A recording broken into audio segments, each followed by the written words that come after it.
Hello, everyone, and welcome back to the Kingdom of Rizia. So, in this episode, we're going to be doing something a little bit different. In this episode, I actually want to go over the Codex for this game. The Codex is actually one of the main reasons why I thought Suzerain was a very interesting game right off the bat. Because a lot of games, they tend to build up lore and things like that, but they do it over a period of times, maybe, a period over a couple games and things like that. But in this game, it already has a very, very detailed amount of lore in this game already, and they've only built upon this even more as time has gone along.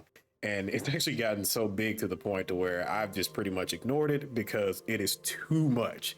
So I felt like, I wanted to go ahead and do just an episode, just kind of covering the Codex. And as you can see, it has a lot of things. It has, of course, the characters that you meet in this game, characters that you probably meet in other games, and characters that you will hear about in various news articles and just in passing and things like that. But it also has, of course, the history.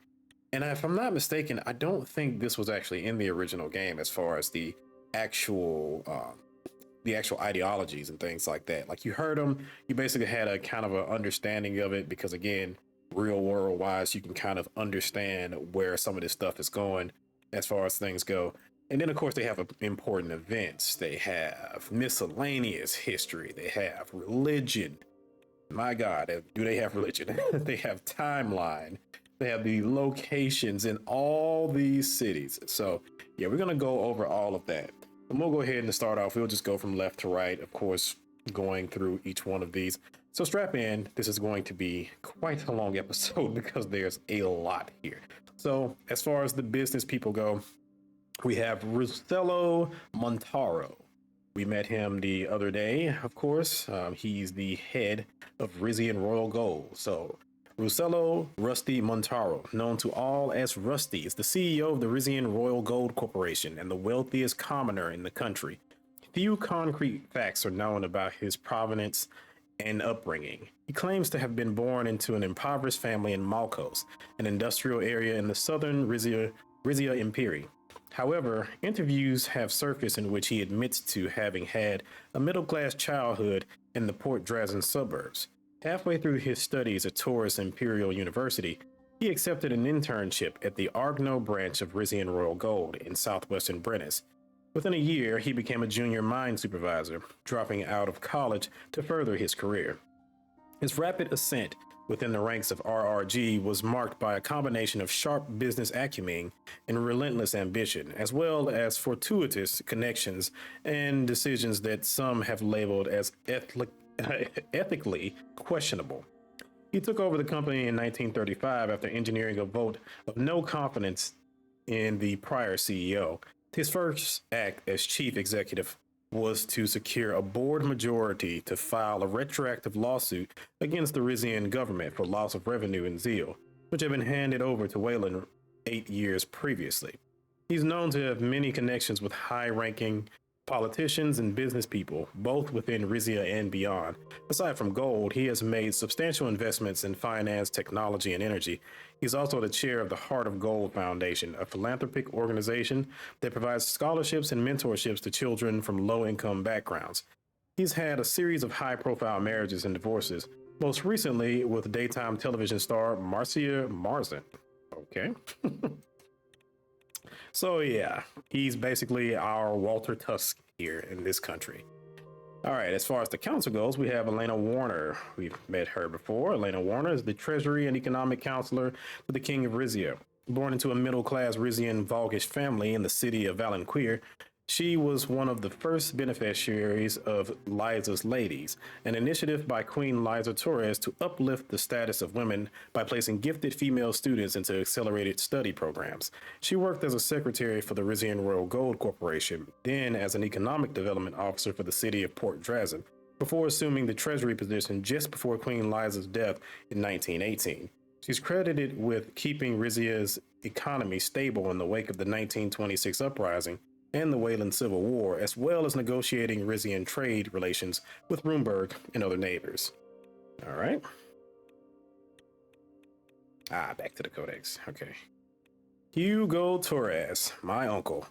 Hugo Torres is the younger brother of the late Rizian king Valero Torres and the uncle of the current king Ramis Torres. He serves on the royal council as Grand Vizier and holds the titles of Duke of Valenquir and Duke of Isa. He accompanied his mother, Queen Liza Torres, on royal visits from a young age. After studying at Benevian Academy in Valenquires, he became a royal ambassador with the Arena Torres Association, promoting Rizian language and values in Rika and Xena. He returned to Rizia upon the death of Queen Liza and the ascension of his brother to the throne, becoming the ruling Duke of Valenquires in Valero's stead. As Duke, he steered clear of the limelight, avoiding the press and marrying his wife Rita in a small closed ceremony. He assumed the title of Duke of Isa when he and his family were sent to the city to restore control after the 1926 uprising. In 1948, he was summoned to Port Drazen by King Valero to replace his just-fired Grand Vizier. Since assuming that position, he has been a behind-the-scenes figure in the capital, appearing in public only in formal occasions. Okay. I still don't trust him, and he's very suspicious. Lorenzo Escobel. Lorenzo Escobel is the Foreign Affairs Counselor to the King of Rizia. Born just outside of Isa, he is a member of House Escobel, one of the three noble families that ruled the former city-state before its incorporation into Brenes, and the long-term reign of House Sazin. He met King-to-be Valero Torres while both were attending Isa University and soon became a member of the so-called Princely Pose, a royal entourage famous for their late-night antics. After graduation and Valero's subsequent marriage to Estela Torres, he spent several years in the military, then became a foreign envoy to the Republic of Morella, helping smooth over relations following the dissolution of the Empire of Meridia. Upon his coronation, King Valero immediately appointed Lorenzo to his royal council, where he remained for the subsequent 40 years. He's married with 3 children and 6 grandchildren. Good for him. I also don't trust him for some reason. He seems, I don't know, it always seems like he got something else going on. Lucida Azaro, hopefully we're going to marry her. Lucida Azaro is Rizia's royal counselor of war and internal security, as well as the Duchess of Monteclair and the highest ranking member of House Azaro. She is the daughter of General Thaddeus Azaro and the niece of the late Duke Damas Azaro IV. She has said that her uncle's untimely death in the 1926 uprising motivated her to join the military as soon as she could. She enrolled in the Camp Damas Military Academy at just 16 years old, quickly working her way up the rank of Sergeant First Class. Following the abdication of Farron's son, she took over as ruler of Monteclair, where she used her experience to severely crack down on crime and terrorism in the region's city. When her father suffered a stroke in 1949, she installed a proxy in Monteclair in order to serve as interim war counselor.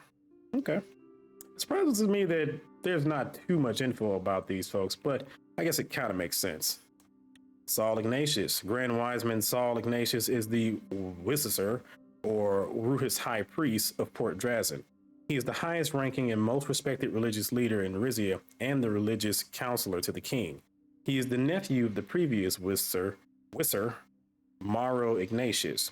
He was ordained around the turn of the century and spent some years as a missionary in Xena before replacing his aging uncle on the royal council. As Grand Wiseman, he conducts royal ceremonies and determines the country's religious direction. One of the most significant actions was the ban he placed on Dirtian Golconda's pilgrims following the partial collapse of the Plavo Arch Sanctuary in Monteclair. Okay. And now we're on to family. Estela Torres. Queen Mother Estela Torres, née Bartos, is the mother of King Ramis Torres and the widow of the late King Valero Torres. Born into a fishing family in the harbor district of Zio, she moved to Port Drazen in her late teens. She found work waitressing at the Sunset Lounge, a cocktail bar frequented by the city's wealthy elite. It was there that she met Valero Torres. Their courtship and subsequent marriage was the subject of much scandal among Rizian royals and the general public, with rampant speculation that Valero would be disinherited as heir to the throne. Surprisingly, Queen Liza was able to persuade the royal council to approve of the marriage and bestowed noble status on Estela and her parents in order to legitimize the union. As queen consort, her gregarious charm and daring fashion sense gradually won over the public, especially abroad. However, she could not fully escape accusations of vulgarity by the press and was said to be disliked by most members of House Torres, because she's a commoner, of course. Rico Torres. Rico Torres is the son of Hugo Torres, nephew of the late King Valero Torres and cousin of King Ramos Torres. He recently holds the title of reigning Duke of Isa. He grew up in Isa, where he attended the city's most prestigious educational institutions before taking a seat on the local council in 1943. He was almost expelled a number of times over his ultra-nationalistic stance and often outrageous public comments, including a famously controversial speech in which he promised to cleanse the stain from the royal bloodline. He stayed on thanks to the influence of his father, who extended the Duke title to him upon leaving for the capital in 1948. He is known to tolerate and even encourage the activities of nationalist organization Suamina, though his exact ties to the group are unknown. Yeah. Princess Vina Torres is the daughter of King Ramos Torres and the late Queen Consort Lena Torres, née Livingston. She was named after Vina Livingston, the great aunt of King Alfred of Rumberg. At the age of 10, she narrowly survived the boat accident that killed her mother. Under pressure from Queen Mother Estela Torres, she was subsequently shielded from the public eye until coming of age shortly before her father's coronation. Little is therefore known about her private life other than her keen intellect and love of horseback riding. You know, her face does kind of look like, whatchamacallit? What's her name? Oh my God. Queen Beatrice. Yes, that's her name. Jesus. And Vina Torres? Okay. So, I guess that's a bug. But yeah, Vina Torres is in there twice. So, yeah, there you go. On to foreign leaders, and we have quite a few. Alma Sultana, her name has come up recently. Alma Sultana is the current Prime Minister of the Republic of Morella and the leader of the left-wing coalition Morellian United Front. Born into Quinali Morellan family of modest means in the capital city of Cavite, she developed a passion for politics and activism at an early age. During university, she completed a year abroad at the People's University of United Cantana. The Melanevist teachings she was exposed to there informed her later work as a labor lawyer and community organizer. She eventually joined the Morellan Social Democratic Party, where she quickly rose to the rank of vice chairwoman. Seizing the opportunity presented by the economic crisis of the 1940s, she successfully united the country's left-leaning parties to form the Morellan United Front coalition, which replaced Morella's right-wing authoritarian government in the 1950s. As a PM, she has enacted significant social reforms, emphasizing the importance of the redistribution of wealth and the role of the state in providing for the welfare of all citizens. However, her political rivals have criticized the speed with which these changes were implemented and their potential for alienating Morella's international allies. Yeah, okay. All right, Axel Reinhardt, the Superman guy from Palais.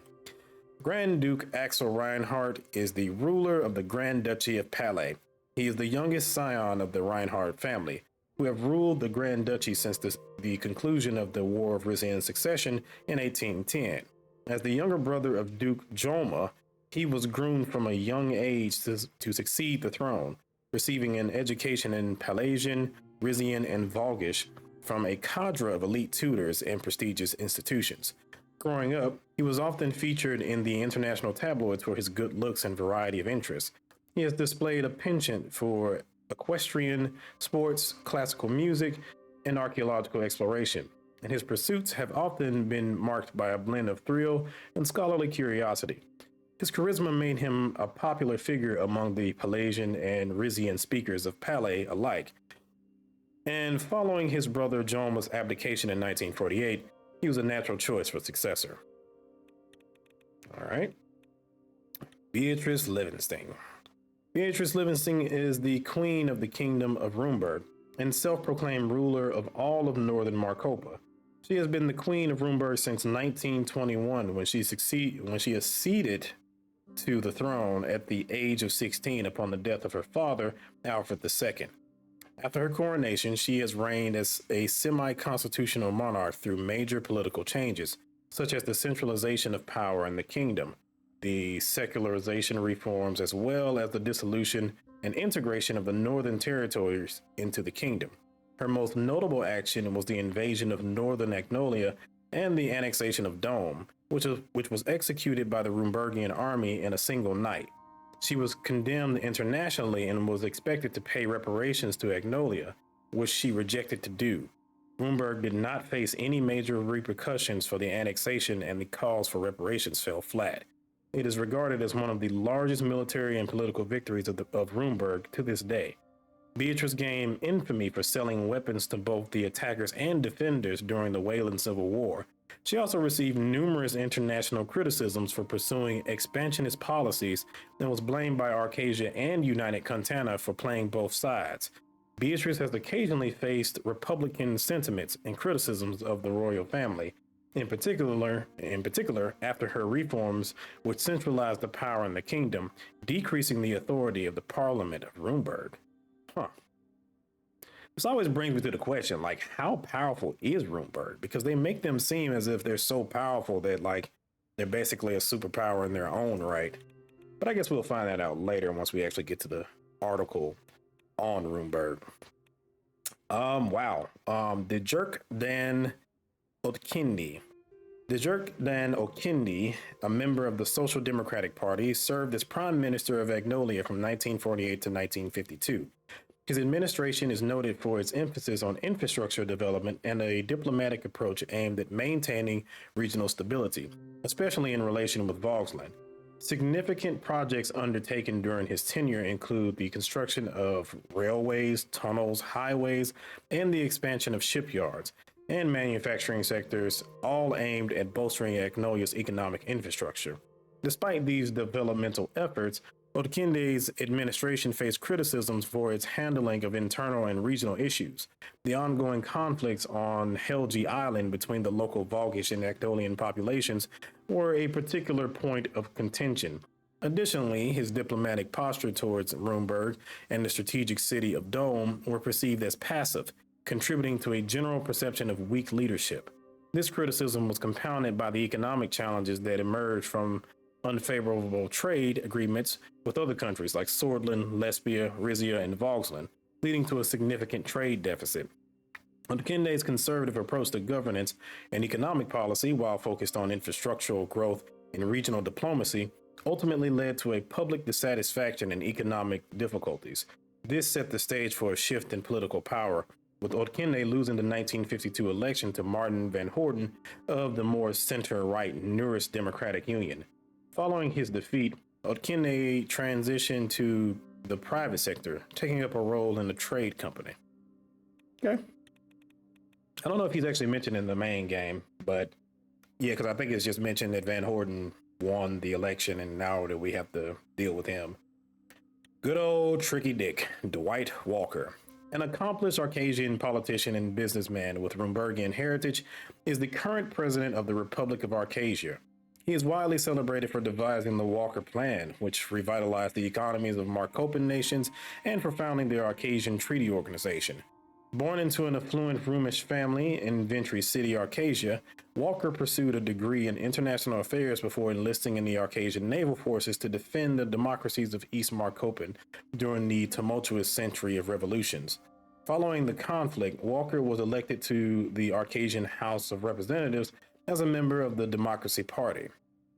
Walker is often hailed as one of the most popular presidents in Arcasian history, particularly for his transformative economic policies, which lifted a substantial portion of the population out of poverty.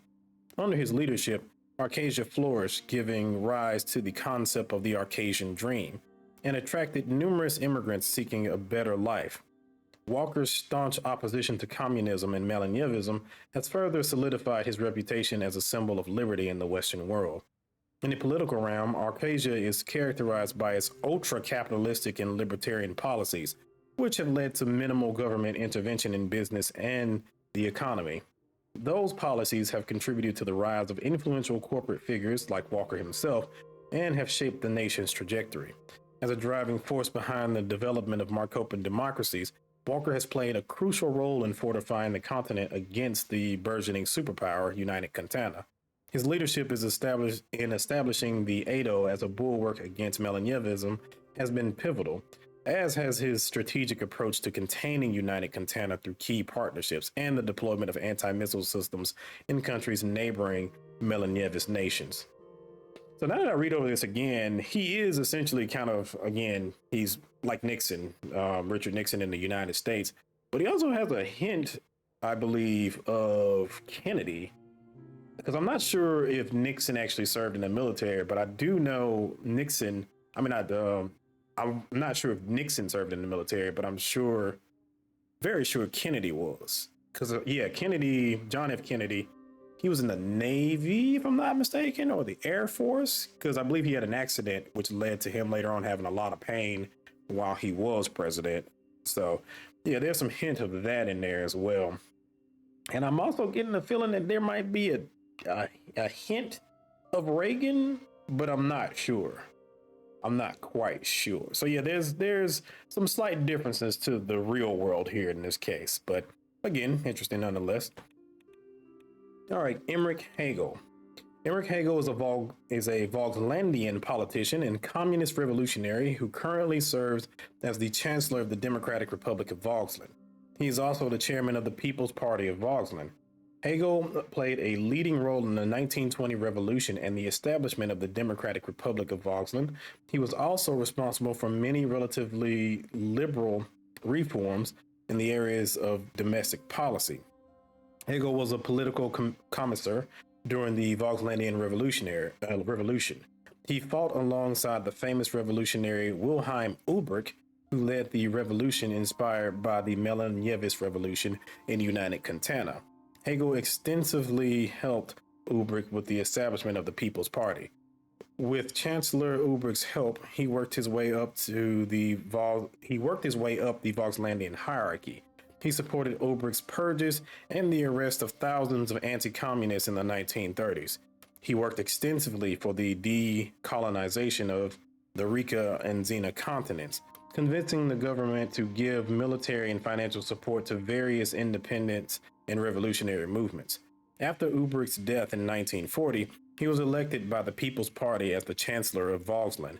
He started a period of de-Ulbrichtization where he denounced his purges, which he supported earlier, and enacted many reforms which started a less repressive area in Vogtland. He reorganized the People's Party and distanced it from Melanievist lines. He promoted what he called Vogtlandian socialism. Despite his reforms that shifted Vogtland away from Melanievism, he brought the country closer to United Kantana both economically and diplomatically. He also greatly improved the relations with old colonies of the Vogels Empire. So Hegel's always been very interesting to me because he seems where Leon Melaniev is seen as somewhat like Lenin in this particular universe. Emmerich Hegel seems kind of like not Stalin, but almost like a God, who was after not necessarily Khrushchev, but he was one of the more like Gorbachev to a certain degree. Of course, because of the stories of like working his way up, the liberal reforms and stuff like that. So yeah, he comes off as more of a Gorbachev type of figure where he has of course, trying to distance himself from Melanievism and things like that, which is interesting because this is a whole different, country.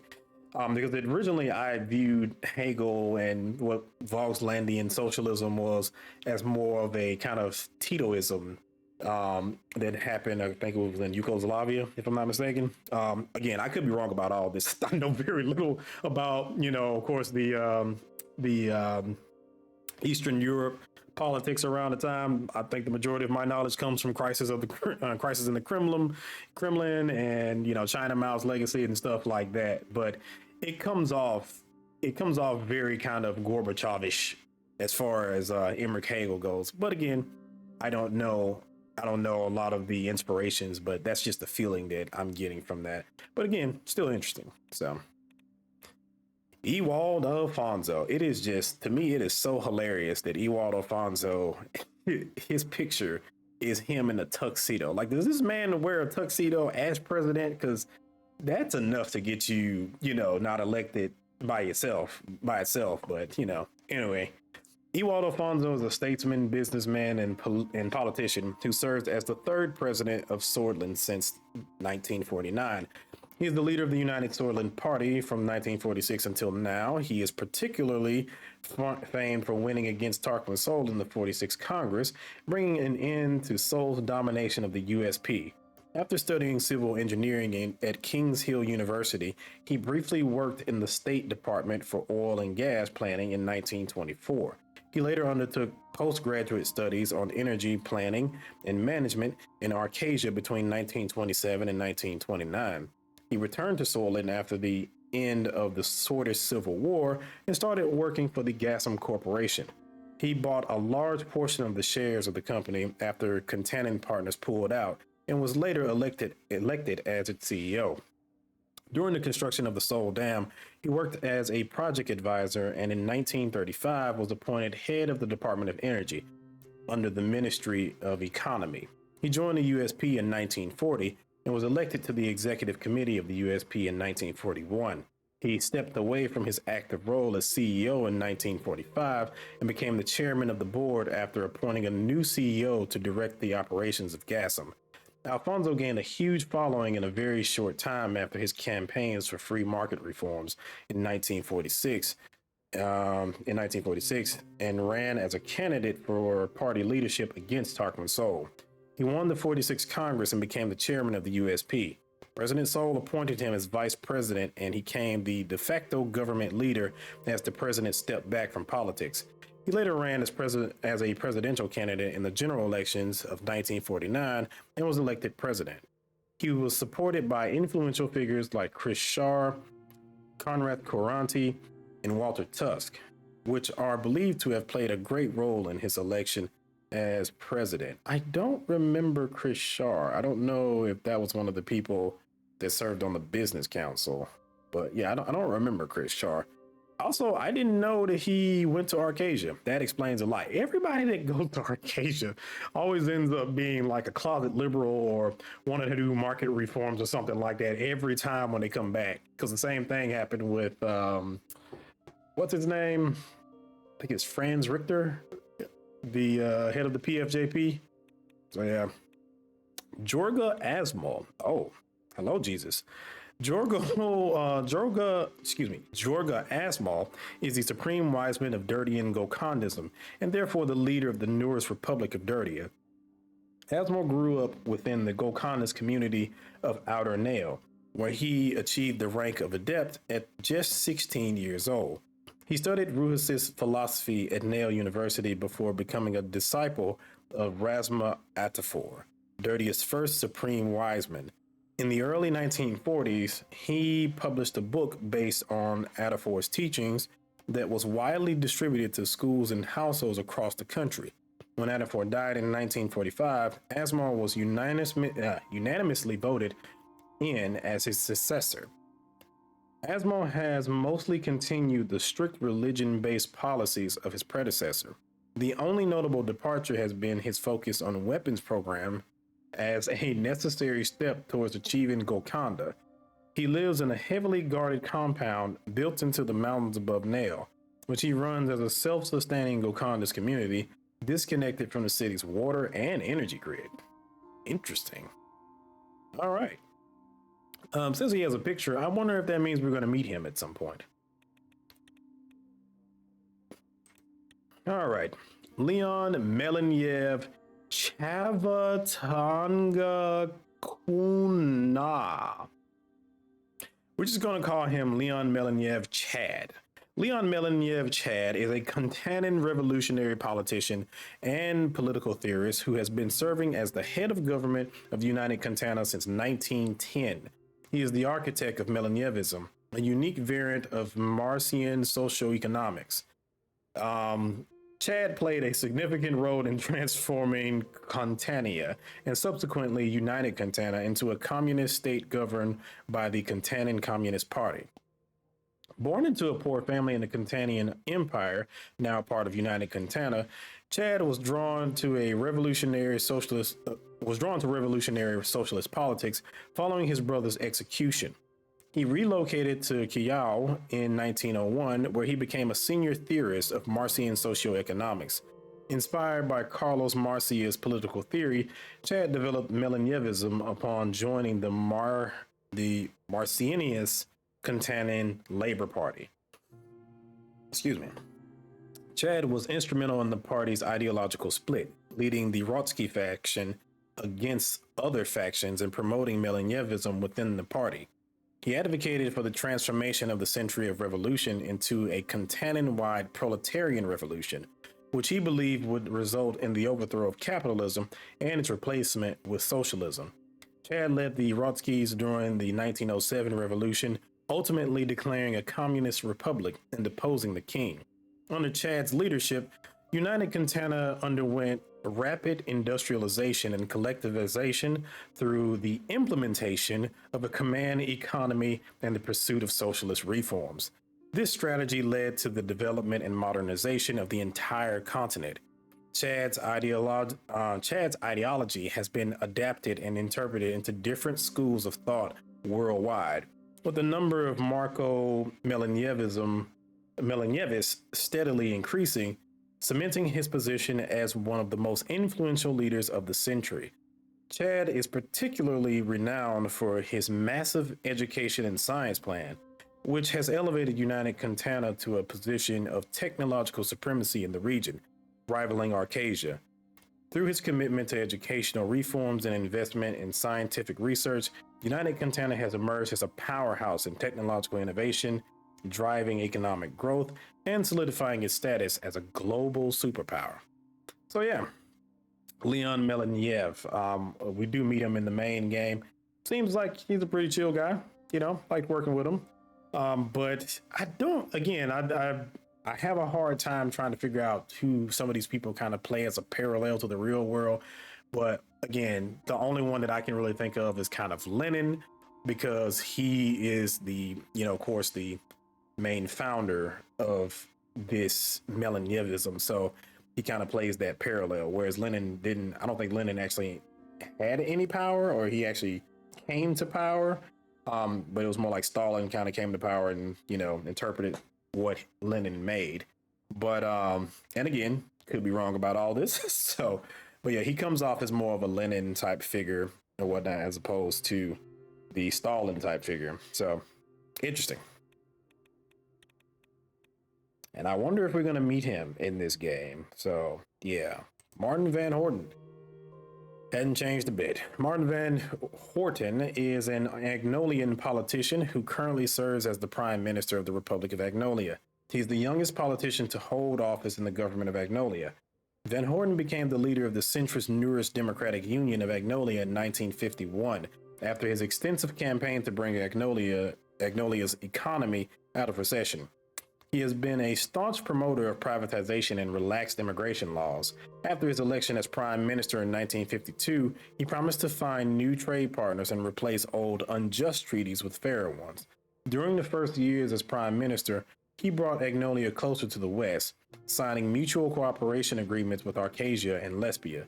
He strongly promoted the free movement of people across Marcopa and increased Agnolia's presence in the OMEC and Alliance of Nations. During Van Horten's term, Agnolia's steel production greatly increased and the volume of Agnolia exports in the Western Marcopan countries doubled. In order to strengthen Agnolia's economy and its independence, he started a new initiative to discover new natural resources in the Marcian Sea.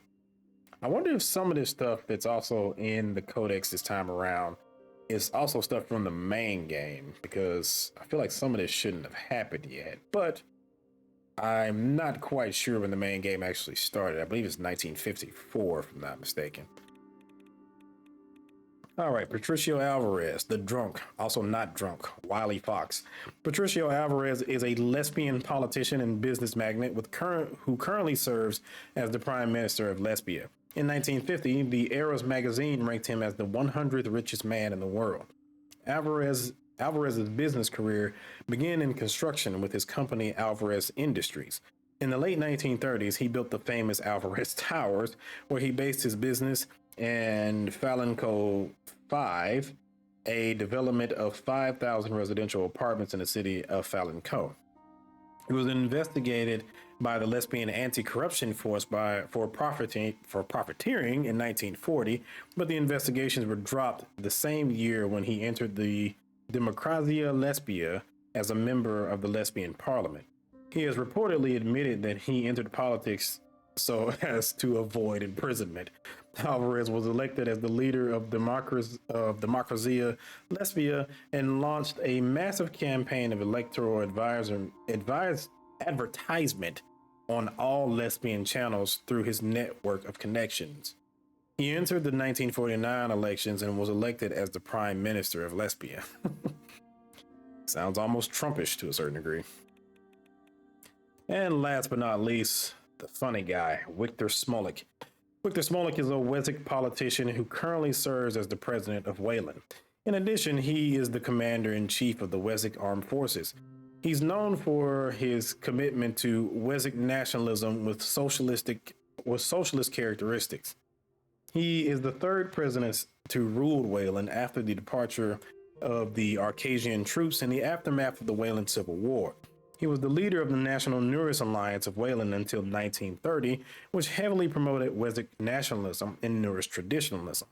After the failures of the previous post-war presidents in lifting the country out of economic recession, he formed his own political party, Wessex Nationalist Party of Norris Socialism in 1932, which combined religious Norris politics with Wessex nationalism and socialism. After a decade of internal leadership struggles, Smolik was elected president in 1943. During his first years as president, Smolik oppressed and persecuted most of his opposition, censored the Wessex press, and seized the assets of the multimillionaires. As a staunch anti-Arcasian, he blamed the Royalists, Liberals, and the Democrats for the Civil War and the subsequent Arcasian invasion. Despite being an anti-Melanievist before the Civil War, he brought Wayland closer to United Cantana, which helped him bring the country out of recession with the financial aid coming from the CSP. Smolik's aggressive promotion of Wayland nationalism and Norris politics also resulted in the oppression of ethnic and religious minorities in Wayland. His rule was marked by thousands of Bludish people being arrested and killed, as well as military actions against the Bludish Freedom Front, which set up bases in northeastern Wayland. Oh, excuse me. So yeah, Victor Smolik. Definitely a funny guy. Also a terrible leader. Well, I like getting gas from him, but beyond that, yeah, he's kind of terrible. Gus Manger is a Swedish politician and businessman who serves as the Minister of Development in Alfonso's administration. Manger has been a United Soylent Party member since 1933. Gus was born in Volgen in 1899 to a family of old landowners who cultivated many farms in the Gruni region and exported crops, fruits, and other products to Lesbia. He studied business at the University of Volgen and later worked with OMEC in 1931 to help develop local agriculture, logistical, and energy companies. Manger used his OMEC connections to help Gasum, a company that contracted him, to attract top engineering talent. After helping his home region find foreign direct investments, he diversified his investments. Gus saw great potential in Anarica as a middle ground between the most prominent cities. He made significant investments there in the early 1940s, founding and running a successful logistics and tourism company. His strong relations with the city led him to acquire minority ownership in FC Anarica, the city's football club. In 1943, he was appointed deputy to the Minister of Economy, Commerce, and Energy of Tarquin Soul's fourth cabinet. After the Party Congress of 1946 and the loss of party leadership of Tarquin Soul, Gus joined the Alfonso government as Minister of Development. Gus was particularly successful in helping rural poverty reduction through international investment attraction, arranging high-value export routes for locally produced agricultural goods, and adjusting import and export taxes to drive the generated economic value up in Swordland. Good old Gus. You can get a lot from him in the main game if you're nice to him. Pabel Adria. Pabel Adria is the head butler to the king of Rizia, the son of Palace Resna's groundskeeper Felon Adria. He grew up in and around the palace, assisting his father with his landscaping work. At age 18, he joined the household staff as a kitchen assistant, supplementing his work with nighttime classes at Port Drazin University. After the ensuing years, he worked his way up to the position of head butler, first to King Valero, then to his son, King Ramus. His particular specialties include household management, garden maintenance, and knowledge of Rizian wine. He also likes to give you, backwashes as well. Titus Gordian. Titus Gordian is the captain of the Golden Guard and the primary security officer of the King of Rizia. Born in Port Drazin, he gained moderate fame in the late 1930s as the championship boxer Titus Ironjaw, known for his stamina in the ring and ability to take a punch. In the early 40s, he was hand-selected by Camp Domus military recruiters to join the newly reinstated Golden Guard, becoming one of a dozen bodyguards to King Valero. Within a few years, he rose to the position of captain. And last but not least, party leaders. Daria Derava. Daria Derava is the leader of the Rizian National Coalition, the majority party within the House of Delegates, as well as the Baroness of Qualeo. She is a member of House Derava, a wealthy family based in Rizia Imperi, whose construction company played a pivotal role in the rebuilding of the capital after the War of Rizian Succession. For their efforts, they were rewarded with noble status as well as a permanent position on the Rizia Imperi Provincial Council. On filling that position in 1933, Baroness Derava gained notice for pushing the boundaries of what was usually a ceremonial role, diverting wealth from Rizia's second golden age to ambitious projects such as Port Drazin's Newtown business district. She gained further influence as a member of the Rizian National Coalition, swiftly climbing the ranks until the party named her House Speaker in 1943. As the majority leader in the House of Delegates, she has largely promoted policies that protect the interests of the monarchy and nobility, such as the exemption of noble landowners from income tax, the granting of judicial privileges to nobles, and the censorship of anti-monarchist content in Rizia film and television works. Oh, okay, so she's behind the bans. And lastly, Manus Sazon. Manus Sazon is the leader of the Rizian People's Party, as well as the heir to House Sazon. He was born on the island of Calacabiz shortly after the exile of his mother, former Duchess of Isa, Angelica Sazon, and the execution of his father, Duke Lucas Sazon. He received a commoner's education before being sent to boarding school in Kairut, where he later attended university. Upon his graduation from Constantinium University's political science program, he returned to Brennus and joined the Rizian People's Party, the opposition faction within the House of Delegates. In less than a year, he was elected party leader. Some RPP members criticized his meteoric rise, claiming he exploited his name to obtain a position he was insufficiently qualified for. Others credited his success to the strength of his political convictions and the previous power vacuum within the RPP ranks. Since becoming opposition leader, he has spearheaded a number of proposals, only a handful of which have gained the approval of the House of Delegates. Among these are environmental conservation measures in the Brennus National Forest, improvements in national health care policy, and the establishment of a dedicated fund to support Rizian contemporary artists. All right, so that's all the characters for right now. Next, we'll be moving on to the history, but give me 1 second. Sorry for that little cut right there. I had to turn around and charge my headphones up. All right, so now we're going to go ahead and move on to history. And of course, history consists of ideologies, important events, miscellaneous history, religion, and timeline. So we'll go ahead and start with Arcasian capitalism. Arcasian capitalism is an economic and political ideology born in the early 20th century Arcasia, which remains fundamental to its economic landscape. Predominantly characterized by market-oriented reforms, the system underscores the importance of privatization, the lifting of price controls, and expansive deregulation of capital markets.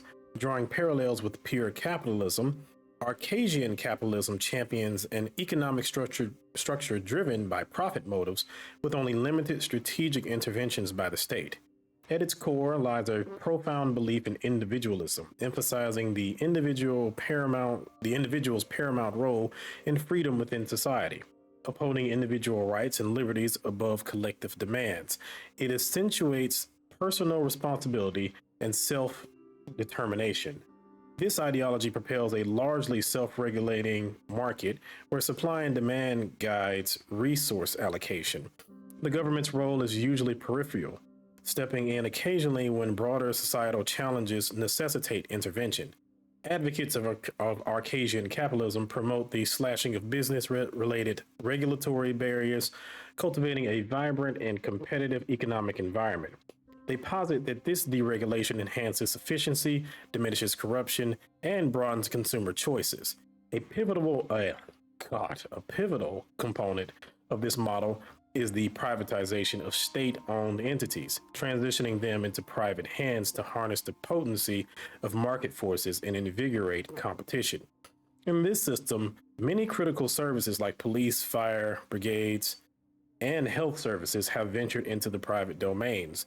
The rise of private security forces, firefighting entities, and healthcare facilities are a testament to this, as they vie to offer superior services at competitive prices. While the free market plays a decisive role in these areas, ensuring quality and accessibility, state-backed alternatives remain to strike a balance and safeguard broader public interests. Now, I'm a little curious on how they're going to turn around and kind of portray this, because this is also, kind of a parallel to how we have things now in the world, where you have, our more American kind of capitalism where there's pretty much no regulation whatsoever, as opposed to, like the Nordic model or the things that you typically see in the EU, where there's still capitalism, but there's also a lot of government intervention and the government controls and regulations and such. So we'll see how this plays out in the future.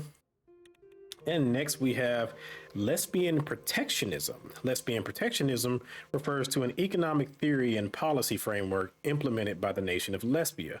Rooted in principles of economic nationalism and import substitution, this approach seeks to safeguard domestic industries and promote self-reliance through the use of various measures such as import tariffs, trade barriers, and government subsidies. The core objective of lesbian protectionism is to reduce dependence on imported goods and bolster the growth of strategic sectors within the domestic economy. Proponents argue that this approach can lead to job creation, industrial development, and increased national security by mitigating vulnerability to global market fluctuations and fostering a diverse and resilient economic base. Critics, however, raise concerns about potential downsides, including reduced international trade, limited consumer choice, and the possibility of retaliatory trade actions from other countries. These viewpoints reflect ongoing debates within the field of economics, where policymakers strive to strike a balance between protecting domestic industries and promoting overall economic efficiency and welfare. The implementation of lesbian protectionism exemplifies the wider discourse surrounding economic policies, wherein the quest for an optimal balance between safeguarding domestic interests and encouraging global economic integration continues to shape national strategies and approaches. Okay. Next, we have Melanievism, even with the symbol and everything. Melanievism is the communist theory as advocated by Kantanen revolutionary Leon Chad Melaniev, more commonly known through his nickname Melaniev. Melaniev developed it as a variant of Carlos Marcia's theory of Marcian socioeconomics. He supported founding a vanguard party of the proletariat, proletarian internationalism, and a dictatorship of the proletariat based on working class self-emancipation and mass democracy. Melanievists are critical of the theory of socialism in one country in favor of Melaniev's theory of permanent revolution. Melaniev argues for a need to give support for social revolution in the advanced capitalist countries through working class mass action and support for internationalism. Milošević's industrialization, officially designed to accelerate the development towards communism, stressing the need for such rapid industrialization on the grounds that United Cantana was previously economically behind in comparison to Western countries, and asserting that a socialist society needed industry in order to face the challenges posed by internal and external enemies of communism. It is currently one of the most popular theories of Marxian socioeconomics, being followed by a number of nations around the globe. It is also responsible for causing socialist revolutions in farther countries like Volksland during the Century of Revolutions. All right. Then we have Solism. Solism is the founding ideology of the Second Republic era of Swortland, which started with Tarquin Soul's new constitution.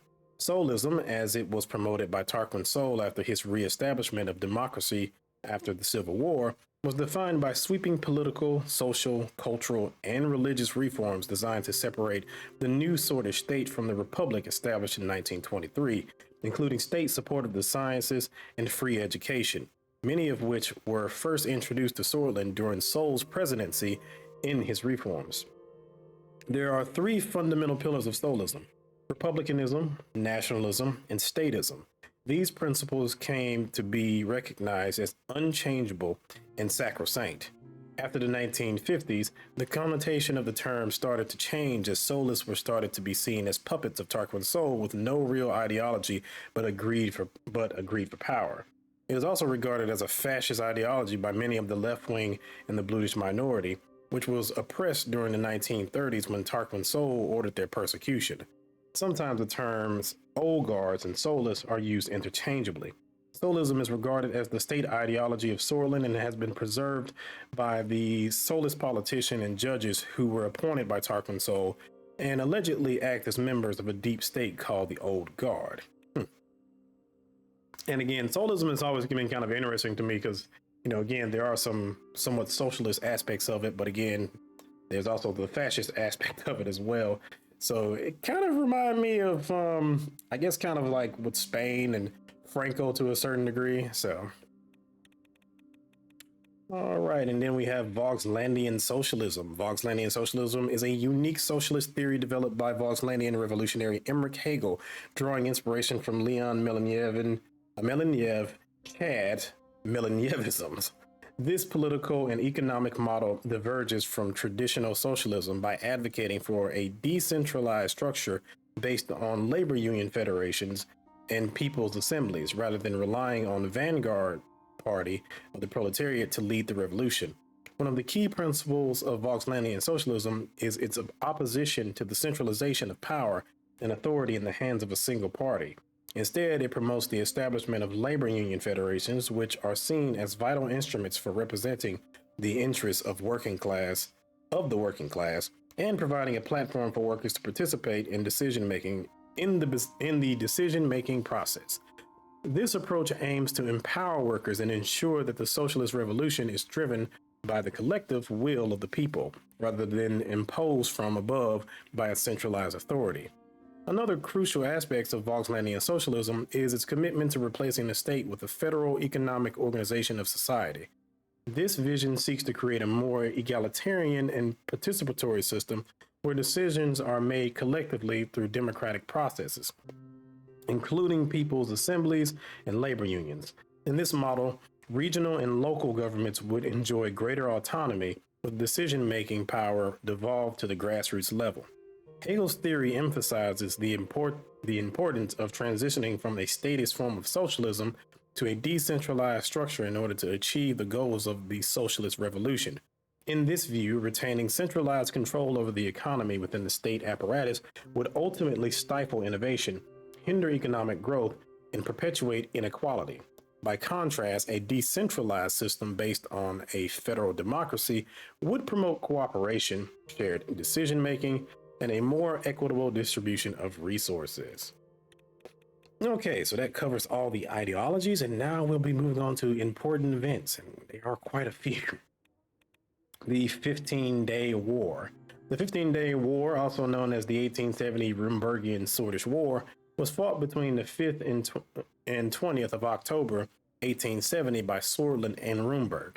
In the months prior to the conflict, tensions became increasingly heightened after King Egmund canceled the friendship deal between Sordland and Rumburg, which allowed Rumburgian ships to use the Sorn River, which flows from Alfredin, Crimsrod, Estord, and Lochaven, to reach the Marchian Sea. King Alfred II of Rumburg reiterated his position. The closure of the Sorn River to Rumburgian shipping would be a cause for war. King Egmund announced in May that the river would be closed to all Rumburgian vessels, and then mobilized Swordish forces along the northern border with Rumburg. On October 5th, Rumburg launched a series of preemptive attacks against the Swordish forces along the Rumburgian border. Simultaneously, Swordish forces launched a ground offensive into the city of Crimsrod, but were immediately pushed back. On the 10th of October, a group of ethnic Rums living in the city of Estord organized guerrilla tactics and sabotage missions that were aimed to cut the supply line of the Swordish forces. This resulted in the Swordish imperial forces to react by forcibly relocating all ethnic Rums living in the Nargis region to the border where battles were taking place. In the event known as the Estord incident, many Rumburgian lives were lost when they were pushed into the front lines by the Swordish soldiers. Some sources claim that spontaneous killings by the soldiers also took place for several days. After both Rumburgian and Swordish forces suffered casualties without any military successes, Rumburg and Sorlin agreed to a ceasefire on the 20th of October, 1870. The signing took place on a train in the outskirts of Estord, in a forest that is now called the Forest of October. So, in the main game, if you turn around and win the war against Rumburg, in one of the endings, I think it's the ending if you choose to move Sorlin more towards the Contanin states and the Contanin security pack and stuff like that, and you win with the help of Voxland, one of the options that you can have is, of course, pretty much reenacting this same thing, where you basically make them sign a treaty. It's in a train in the Forest of October, and you can add some insults to injury in the process of whatever. So just a little fun little thing. All right, the annexation of Dome. The annexation of Dome was an event that occurred in the early 1920s. Border tensions between Agnolia and Rumburg reached a boiling point with the death of King Alfred Livingston, whose Rumburgian dream outlined a large expansion plan towards the south of Marcopa.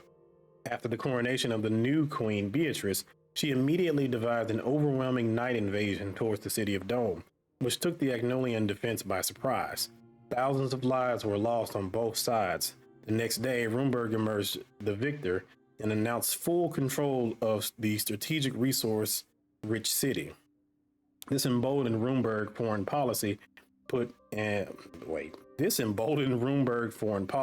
Agnolia under existential threat. The oil fields surrounding Dome helped the resource-hungry industrial economy of Rumburg and damaged Agnolia greatly. And I believe in the main game, if you win the war, you can also annex Dome, if I'm not mistaken. Now, the Century of Revolutions. The Century of Revolutions is a period from the early 19th to the early 20th centuries, in which a number of significant revolutionary movements occurred in most of Marcopa and Cantana. The period is noted for the change from absolutist monarchies to representative governments with a written constitution and the creation of nation states as well as socialist states. Influenced by the new ideas of the 19th century, the Arcasian Revolution in the year 1823 is usually considered the starting point of the Century of Revolutions, when King Jonathan XII of the Kingdom of Arcus was overthrown by the Arcasian people, establishing the world's first modern democratic republic. During the Century of Revolutions, the ideas of democracy, communism, and nationalism spread to almost all corners of the world, from Marcopa to Cantana. In some places, it toppled brutal monarchies, In others, it brought down enlightened meritocracies. The last remaining empire splintered into small nation states.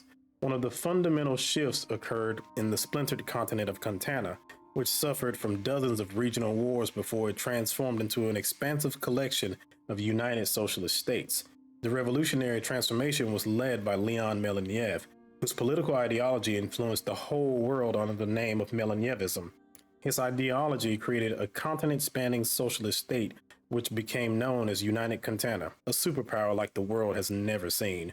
The Melanievist revolution in the United Contana reached far beyond the sea when the revolutionary efforts backed by Melaniev caused one of the most powerful and global colonial empires, Volgos, to fall. It had transformed the country into a major socialist power called the Democratic Republic of Volksland. The ripple effect from the fall of Volgos resulted in the massive decolonization of the continents of Xena and Rika, and the rise of socialist ideas in what was known to be the Third World. Threatened by the rise of socialist ideas, the first democracy of the world, Arcasia, supported democratic revolutions all around the world and heavily promoted capitalism in the continent of Marcopa.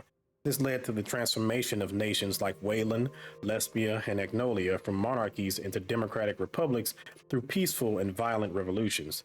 The Arcasians quickly rose to prominence as a world financial center, military power, and cultural influencer.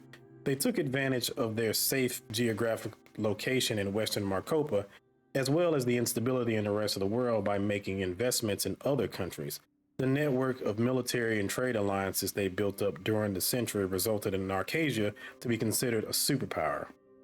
The Democratic Revolution in Sorland in 1923 is generally considered to be the end of the century of revolutions. In the aftermath of the century, a near bipolar world had emerged with United Contana and Arcasia rising as the superpowers with two different ideologies. Despite the expectations of a global conventional conflict, such a world war never occurred, but the anxiety caused many smaller proxy wars around the world. And I guess that's one gigantic difference between our world and this world. Of course, you did have the century of revolutions, but there hasn't been a major world war yet. So that would be something kind of interesting to see in the future, but I guess it would also be kind of hard to depict since I guess it's kind of implied in this because I don't think you can see it on the map. Hold on a second. Let's see. I don't think... Is Arcasia on this map? Yeah, it doesn't look like Arcasia is actually on the map, but it's implied that they're on this continent, but in the west. So, And then, of course, Contana is somewhere over here in the east. So that would be interesting to see in the future, like, I guess how that would work out. I mean, that would be really bad for, of course, for Arcasia, because if a war were to break out on this continent, then eventually, I guess it would lead all the way to Arcasia. So, all right. Dissension Day. Dissension Day marks the day when God sent his divine will down to Saint Dast on the 16th of July in 684. The day is regarded as the beginning of the Nuridi religion that spread nearly all around the world. Nowadays, Dissension Day is celebrated across the globe with many pilgrims visiting the initial site where the 30 disciples in Saint Dast have began their duties as servants of the Lord. Believers all around the world fast for an entire month before Dissension Day. After their fasting ends, they begin the long journey towards the Arch Sanctuary in Dare, where the tomb of Saint Das and the Holy Scribbling lies.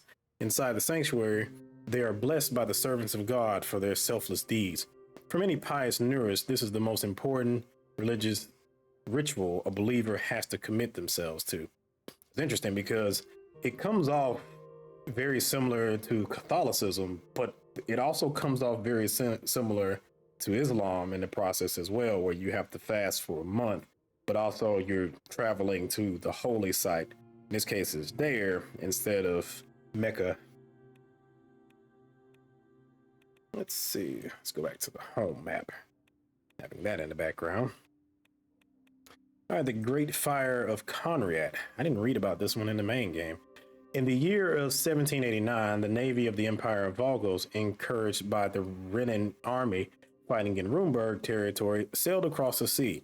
During the first night of June, as many residents in Conrad were asleep, the fleet destroyed several patrol boats and got within a kilometer of the harbor. The Vogsland fleet, without any formal declaration of war, let loose a barrage at the Swedish main fleet anchored at the port and sunk most of the navy, even before the sailors could get to their ships. Then the 80-ship-strong fleet loaded incendiary shots and fired barrage after barrage toward the city for 3 days. The fire spread so fast that many people couldn't even escape their own homes and burned alive. By the time the Renan family had received the news, it was all too late. The strategically significant Swedish navy was destroyed, and the Renan army couldn't do anything due to the ongoing conflict with Rumburg. Records indicate that 90% of the city was destroyed that day.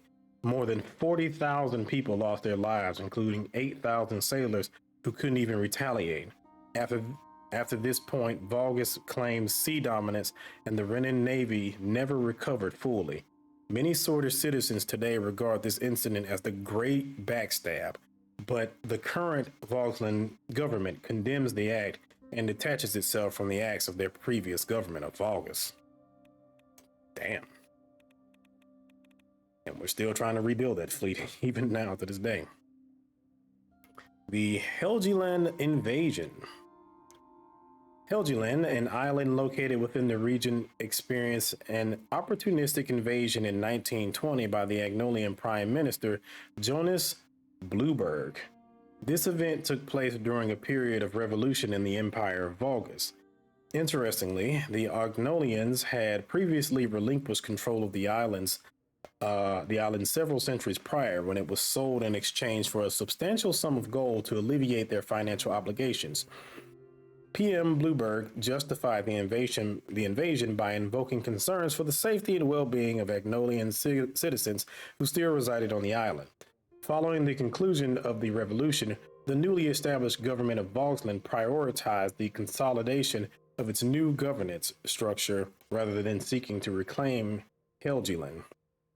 This audacious act is widely regarded as one of the most successful territorial acquisitions in recent history, rivaling even the annexation of Dome by Rumburg. For many Agnolians, Helge Island represents a source of immense national pride, symbolizing the remarkable achievements that a small nation can attain in the face of formidable adversaries.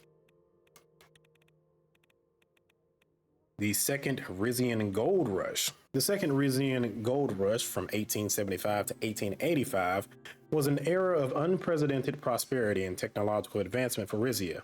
It began with the discovery of gold deposits in heretofore unexplored areas in Brennus and Carde Montclair. Alongside the state-owned mines set up by the Rizian Royal Gold Corporation, a number of small-scale entrepreneurs began operating in the region, all competing to extract the resources the fastest. Among them was Aurelia Ixaro, a Montclair-based industrialist rumored to have backers in the recently founded Republic of Arcasia. Before long, Ixaro extraction's volume was far outpacing those of his competitors, and even that of RRG itself. He was revealed to be in possession of proprietary mining technology developed in a joint venture with an Arcasian firm.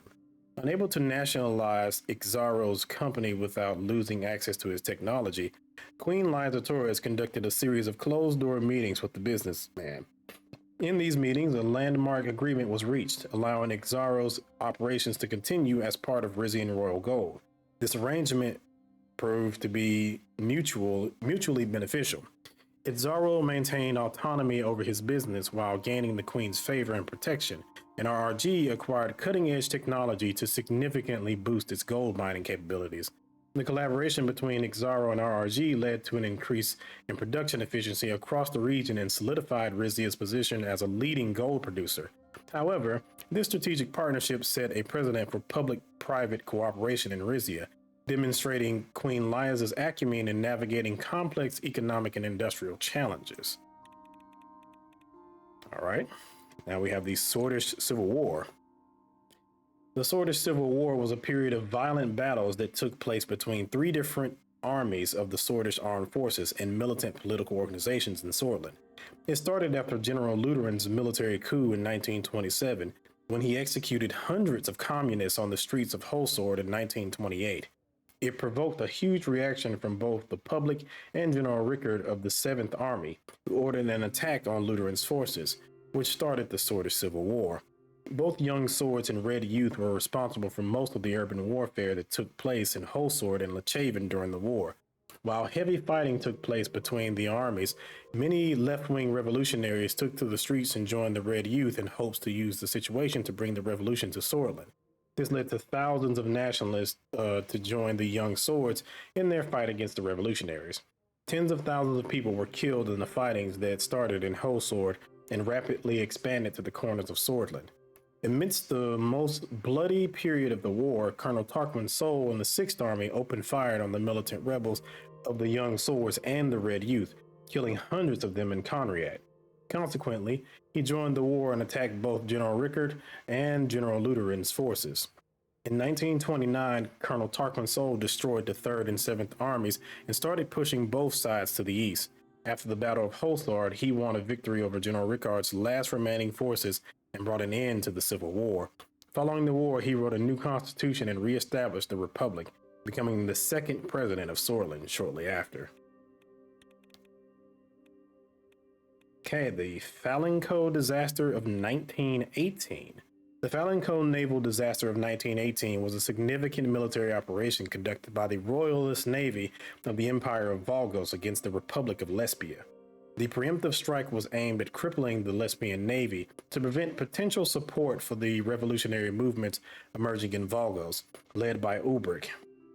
The Royalists leveraged their superior naval force, which was among the largest in the world at the time, to execute the attack. Utilizing strategic positions on Ravnos Island, Calacabez, and the Palais region, the Royalists combined aerial and naval power in a surprise assault on the port of Falinco, with additional strikes on San Mateo and San Verlin. The operation resulted in the sinking of approximately 90 Lesbian vessels, most of which were stationed at the Falinco and Geos base. This attack significantly diminished Lesbia's naval strength, setting it back several decades. The Falinco naval disaster had a profound impact on the naval balance of power in eastern Marcopa.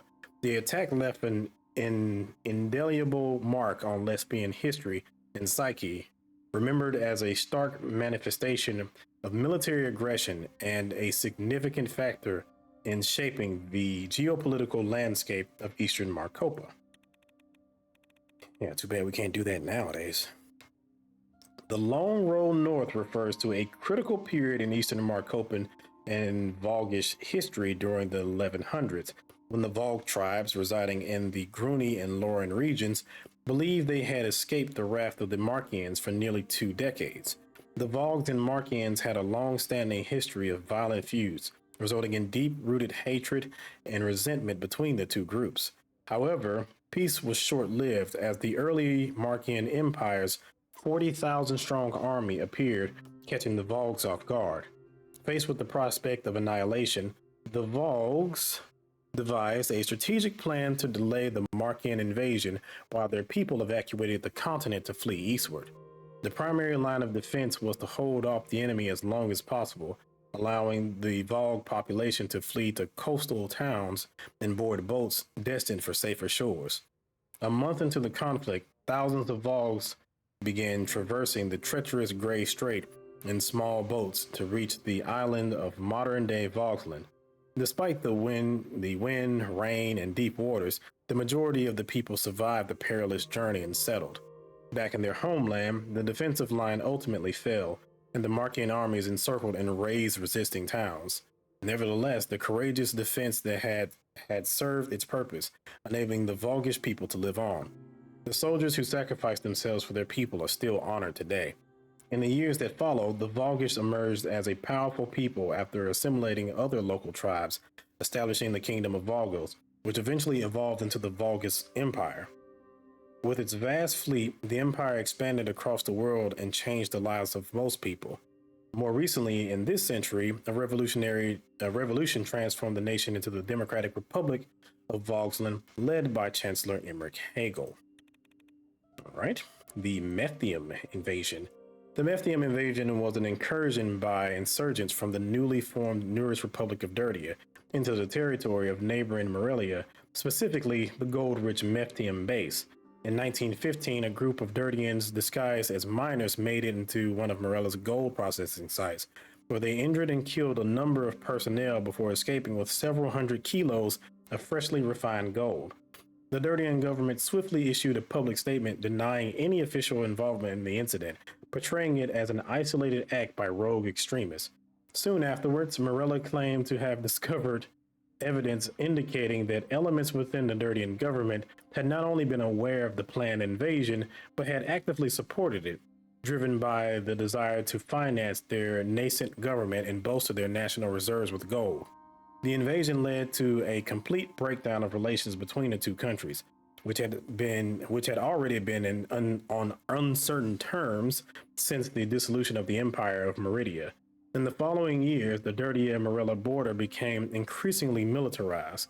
The Methium International Trade Zone was established, not only as a bulwark against future attacks, but to incentivize international governments to isolate Dirtia diplomatically. All right, so a lot of people really don't like Dirtia. The War of the Dying Roses. The War of the Dying Roses marks the tumultuous period during which the ruling imperial family of the Markian Empire was overthrown by a new ambitious family eager for conquest. At the time, the empire was in decline, with its systems deteriorating under various pressures. Emperor Warrengrad Rekzinig, eager to prove his worth to his new vassals, viewed the breakaway tributary state of Rumberg as the perfect opportunity for expansion. Despite the empire's financial difficulties and an understrength army, Warrengrad assembled the imperial army and advanced toward Rumberg.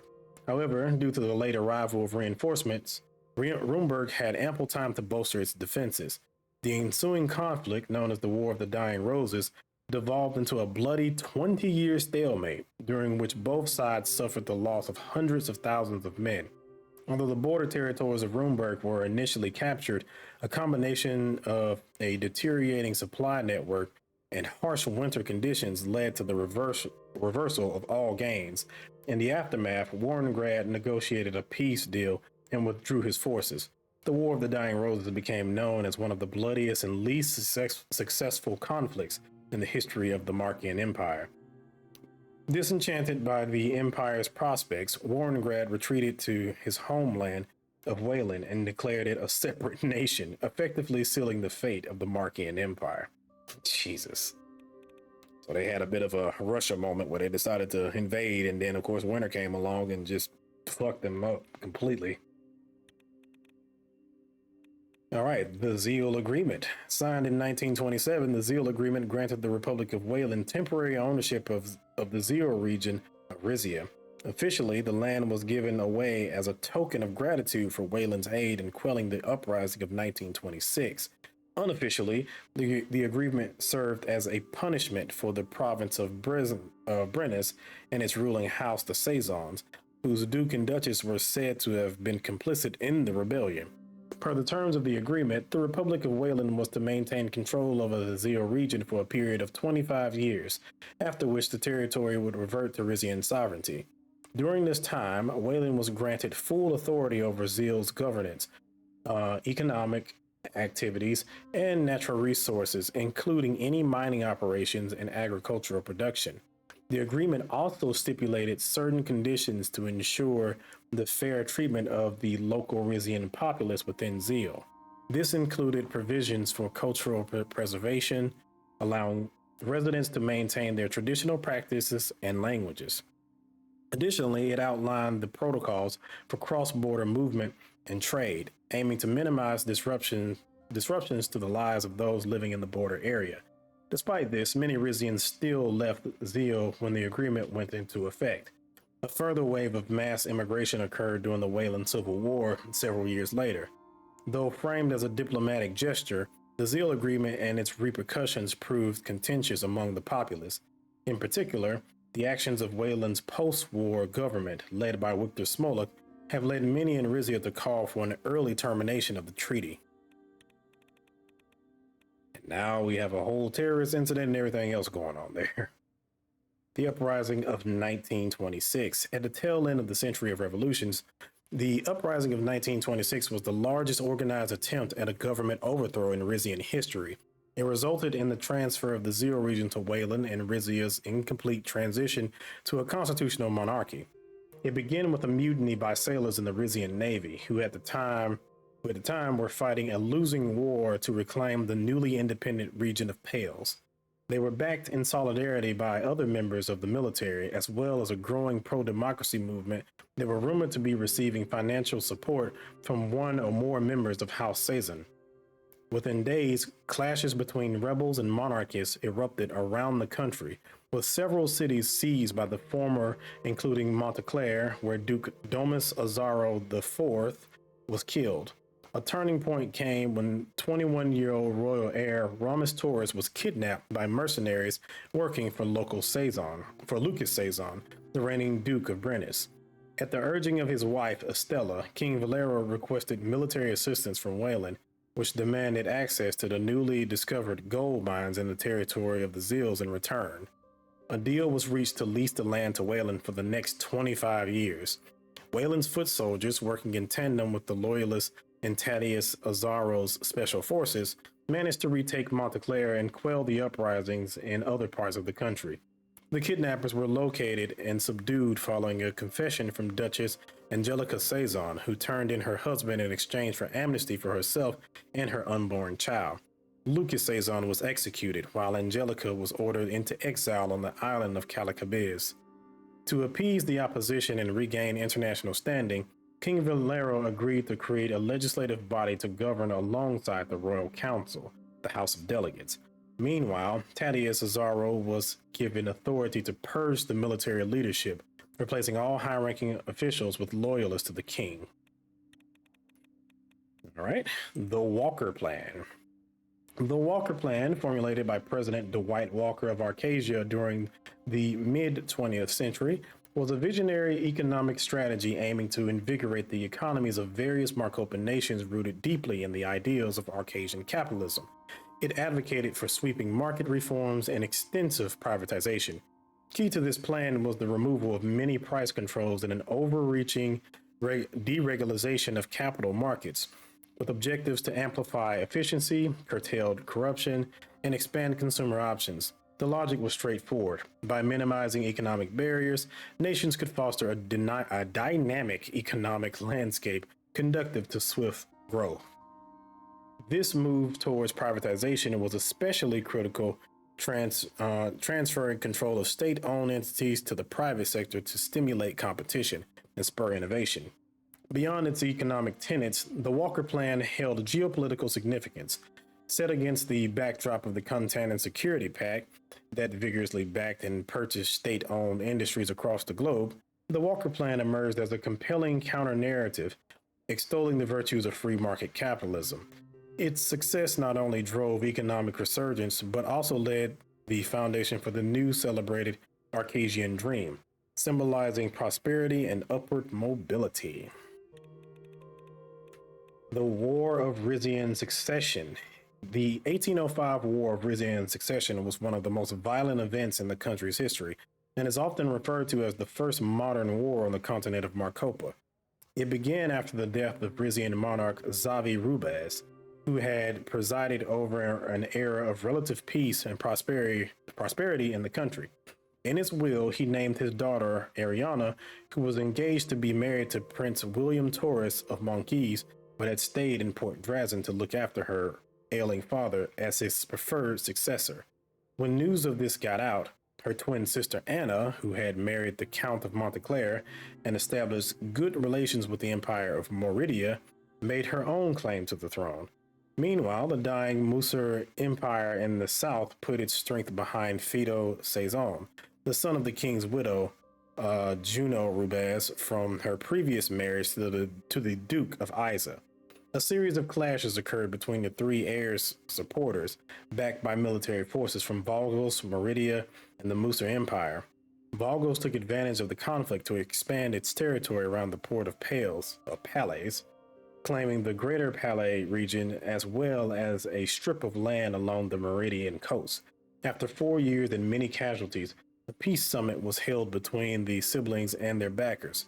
Ariana took the throne, while it was agreed that the three royal houses and their provinces would be granted a greater degree of autonomy. All right, and last but not least, the Wayland Civil War. The Wayland Civil War, a devastating 2-decade conflict in the mid 20th century, was characterized by widespread starvation, disease, and genocide. It is regarded by historians as a proxy war between Arcasia and United Contana, incited by the rise of left-wing militias near Wayland's Swordish border.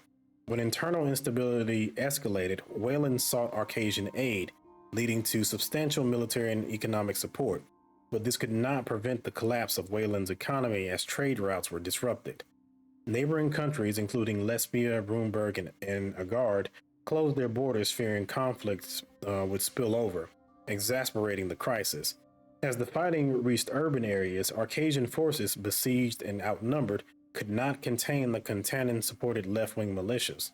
This destabilization resulted in a tragic refugee crisis, with the majority of neighboring countries refusing entry to Wayland. Refugees leading to the infamous Death March, during which hundreds of thousands perished. In 1932, Wayland's government was reestablished, leading to the evacuation of Arcasian troops. Despite subsequent leadership under President Smolik and aid from United Contana facilitating some economic stability, the ongoing political and ethnic unrest leaves Wayland widely regarded as a failed state. The legacy of the Wayland Civil War significantly influences the nation's political and socio-economic trajectory post-war. All right, next we have the Arcasian Dream. The Arcasian Dream epitomizes the vision of socio-economic prosperity rooted deeply within the success of the Walker Plan and the core tenets of Arcasian capitalism. Under President Dwight Walker's leadership, Arcasia underwent an unparalleled economic rejuvenation. This economic strategy fostered investment and competition, leading to job creation and increased wages across various sectors. As a direct result, tens of millions in Arcasia saw improved living standards, effectively elevating them out of poverty. The embodiment of this dream rests on the belief that within a deregulated market, individual effort, personal responsibility, and the freedom to innovate come together to foster prosperity and socioeconomic mobility.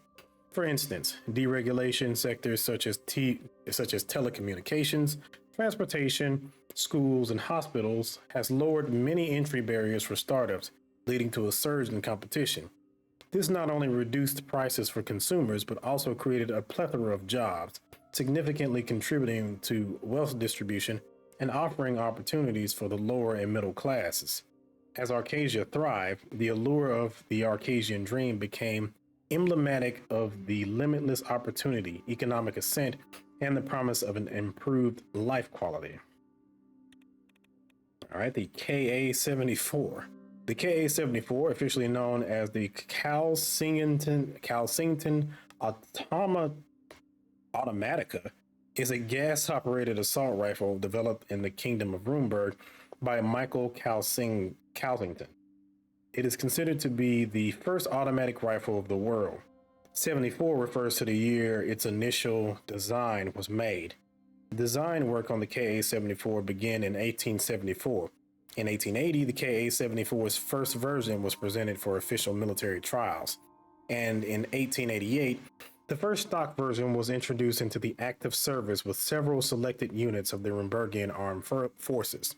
Although the rifle was not officially adopted by the Rumbergian army, it was tested extensively by the army during the lead-up to the annexation of Dome. The early KA-74 went through many iterations over the next decades, and many of its variants were tested without being adopted by any military. Despite going through so many changes, its initial name was not changed and it survived to this day. The latest model of the Ka-74 was developed in 1940, which remains as the signature weapon of the Rumbergian armed forces to this day. In recent years, it became the most popular and widely used rifle in eastern and northern Marcopa because of its reliability under harsh conditions and its low production costs compared to other Western weapons. So yeah, it's basically the AK-47. All right, Norse origins period. In 684 CE, Saint Dast, a spiritual figure from the region of Jotlis, claimed a divine revelation marking the inception of the Nuridi faith and the commemoration of Dissension Day. Over 16 years, Dast gathered the following of 30 disciples, including the notable disciple Warwick, and propagated the 11 pillars, forming the foundation of their doctrine. This period was crucial in establishing the core beliefs and practices that would shape Nuridi's future. The schism between Dast and Warwick, known as the Divergence, occurred over differences in spreading the divine message. Dast favored oral transmission due to widespread illiteracy, while Warwick pushed for written documentation. This disagreement led to a split, where Warwick and his 9 disciples leaving to propagate their interpretation of Nuridi. Dast, although explicitly opposing, did not endorse their journey. The remaining disciples stayed with Dast, who sent 15 of them across Marcopa to spread his teachings, capitalizing on oral traditions preferred in the region. The end of Saint Dast's life saw attempts at reconciliation with Warwick, but his untimely death during the journey prevented this. Dast's passing was mourned widely, with a grand funeral attended by many, and Warwick observed a month-long fast in his honor, a practice that evolved into a traditional fast on Dissension Day. Warwick's later assassination, suspected to be orchestrated by the disillusioned disciple Carif, further deepened the divide between Nuridi, leading to the first holy wars between Dasnuris and Rursis factions, marking the beginning of the tumultuous Terror period. So yeah, again, it does have some parallels both to Catholicism, but also has some parallels to Islam as well. So, especially with the pillars and stuff as well. Nuridi Terror period. Is that right? Oh no, the Divergence period. The Divergence period in the 700s marked a significant turning point in Nuridi's history. Initially united under Saint Dast's leadership, the disciples shared a common goal of spreading the divine message. However, a fundamental disagreement arose over the method of dissemination, creating a rift between the community. Saint Dast advocated for oral transmission, citing the widespread illiteracy of the populace, while Saint Warwick argued for the preservation of teachings through written documentation. This debate revealed underlying tensions about the interpretation of divine guidance and individual autonomy in spiritual matters. The division culminated when Warwick, along with a group of disciples, decided to part ways with Dast. The group's departure is significant in Nuridi's history, as it's consisted of precisely half of the disciples, including Warwick. They embarked on a journey to spread their interpretation of Nuridi, which emphasizes free thought and the written preservation of divine teachings. This decision led to the establishment of the Library of St. Warwick and the penning of religious commandments, a foundation of what would become Warwicism. Despite Warwick's initial assumptions, the limited illiteracy among the populace meant that his written teachings did not have the immediate widespread influence he had anticipated. However, his commitment to documenting the faith laid the groundwork for its future spread and preservation. All right, the Nuridi Terror period.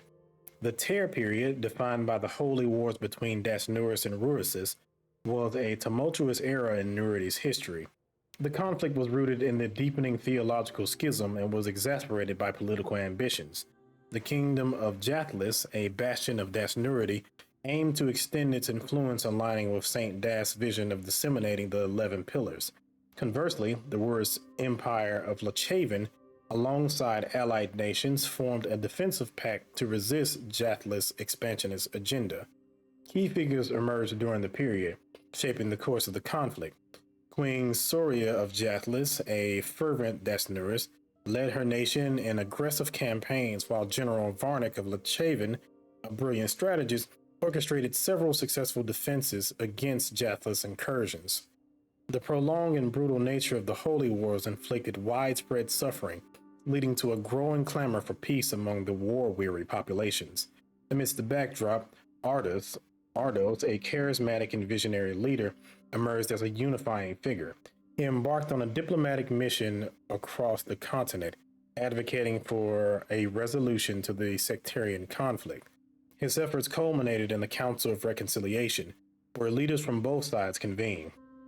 This council led to the formulation of the United Principles, a harmonious blend of Dasnuris and Rehuris tenets. This agreement marked the end of the Terror period and ushered in the Settlement period, characterized by reconstruction, unity, and a renewed commitment to peace. The 6 United Principles became a cornerstone of Nurity, symbolizing a new era of harmony and collaboration among its followers. The Nurity Settlement Period. The settlement period in Nurity's history directly followed the end of the tumultuous Terror period, marked by the holy wars between Dasnuris and Ruhusis. The new era emerged from the ashes of conflict characterized by a collective desire for reconciliation and unity. The resolution of the holy wars, largely due to Ardos's diplomatic efforts and the establishment of the United Principles, set the tone for this period of healing and rebuilding. During the settlement period, the focus shifted from the sectarian strife to rebuilding the fractured communities.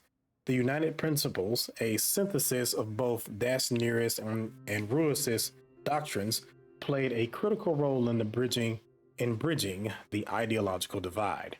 Religious leaders, inspired by the peace achieved through the Council of Reconciliation, organized interfaith dialogues and councils. These efforts facilitated a deeper understanding and mutual respect among previously warring factions, leading to a more inclusive and tolerant religious environment. Theological schools and sanctuaries founded in this period reflected the diverse range of beliefs within Nurity, fostering a culture of pluralism. The emergence of new branches within Nurity, such as Reformed Nurity and Zara Nurity, can be traced back to the settlement period. These developments indicated a trend towards the localization of religious practices and diversification within the faith.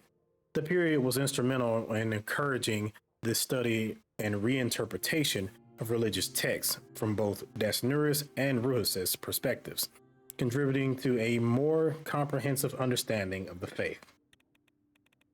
And lastly, the Nurity Reform period. Following the settlement period, the Reform period marked another pivotal chapter in the history of Nurity, characterized by significant theological evolution and the solidification of new religious branches. This era was defined by a movement toward the modernization and reinterpretation of Nurity teachings, accommodating the changing social and cultural dynamics of the time. During the Reform period, Reformed Nurity emerged as a prominent branch, particularly in regions like Vulgus and Gamos and the former colonies of the Vulgus Empire. This branch represented a departure from traditional interpretations, focusing on more personal and less dogmatic approach to the faith. Reformed Nurity advocated for a non-strict interpretation of the Book of Enlightenment and the 11 Pillars, emphasizing moral guidelines in the pursuit of a pure life to achieve Golconda. It rejected the hierarchical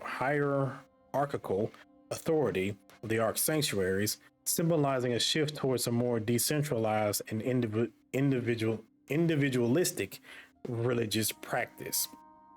The Reform period also witnessed the rise of Zara Nurity, a syncretic religion combining elements of Zaranism and Nurity. This new faith underscored the evolving nature of religious belief systems, adapting and merging different doctrines to resonate with its followers. The period was marked by theological debates, increased literacy, and the proliferation of religious texts, which facilitated the spread of these new interpretations. The Reform period, therefore, was crucial in shaping the modern landscape of Nurity, leading to a faith that was more adaptable, diverse, and reflective of its adherents' evolving needs and perspectives. All right, then we have Dasnurity. Dasnurity is a prominent branch of Nurity, a monotheistic religion.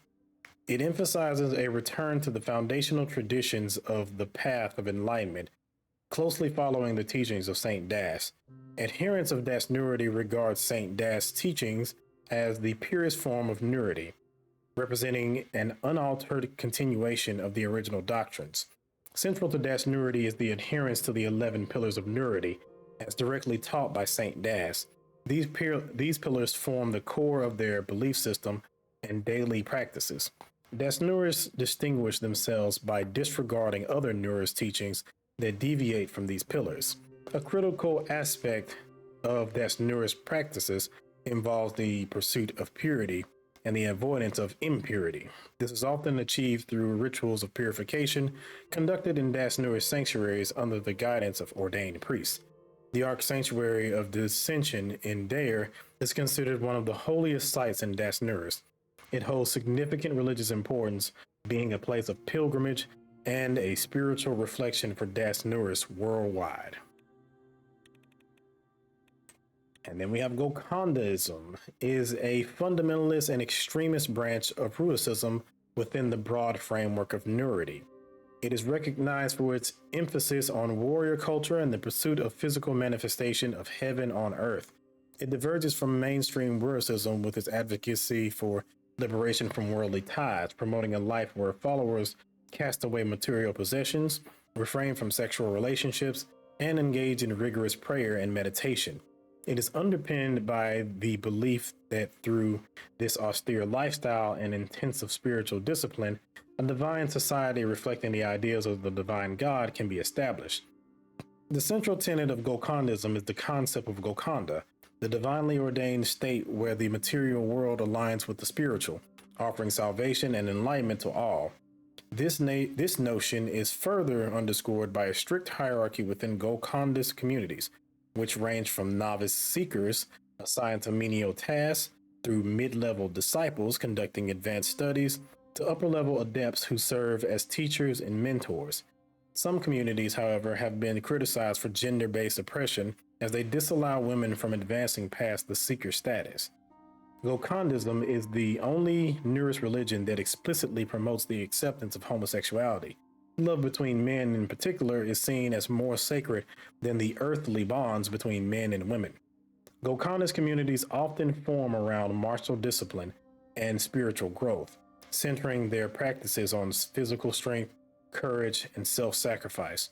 This warrior culture is deeply ingrained in Gokhandist practices, preparing its members for the trials they may face in their pursuit of Gokhanda through rigorous martial training, meditation, and the study of sacred text. Despite sometimes clashing with other branches of Nurity due to its extremist views and militant approach, Gokhandism continues to wield influence within the larger Nurist tradition. Its unwavering conviction and commitment to a rigorous path to spiritual enlightenment allows it to maintain its position as a powerful sect, attracting followers who align with its combative approach to spirituality. All right, Gokhanda's pilgrimage to Plavo. On the night of Gokhanda's radiance, Gokhandas gather at a sacred location, anticipating a divine event. It is believed that on this night, the Ark Sanctuary of Plavo is infused with a celestial radiance that symbolizes the convergence of the warrior spirit and the divine. This event serves as a call for a special pilgrimage ceremony. March of Warrior Anticipation, Gokhandas embark on a symbolic March of Warrior Anticipation to the Ark Sanctuary of Plavo, guided by the soft glow of lanterns. This march symbolizes the spirit journey of awaiting divine revelations and marks the beginning of the pilgrimage ceremony. The contemplation at warrior way stations. Along the pilgrimage route, there are warrior way stations where Gokhandas pause for silent contemplation. These moments allow pilgrims to reflect on the synthesis of warrior discipline and spiritual growth, seeking personal insights into the warrior path. Ark Sanctuary, Gokhanda, circumambulation? Okay. Arriving at the Ark Sanctuary, Gokhandas engage in a sevenfold that. mirroring the sacred structure's architectural significance. Each round represents a fundamental aspect of Gokanda, fostering a deep spiritual connection with the divine and the warrior ideas of Gokandism. Chanting of warrior hymns during the circum thing. Pilgrims engage in chanting warrior hymns, express their devotion to the synthesis of martial discipline and divine enlightenment. The rhythmic chanting is believed to resonate with the warrior spirit of Gokanda, creating a harmonious connection between the earthly and divine realms. Rituals of warrior purification. Both before entering the Ark Sanctuary, pilgrims undergo rituals of war purification, including symbolic cleansing. These rituals prepare the pilgrims for a deeper communion with the divine within the sanctuary's sacred confines. Offering to the warrior realm. Pilgrims bring symbolic offerings of their warrior culture, representing their devotion and connection to their faith. These offerings include martial implements, sacred herbs, and other items believed to carry their prayers to the divine presence within the Ark Sanctuary. Good Lord. Okay. Nurity.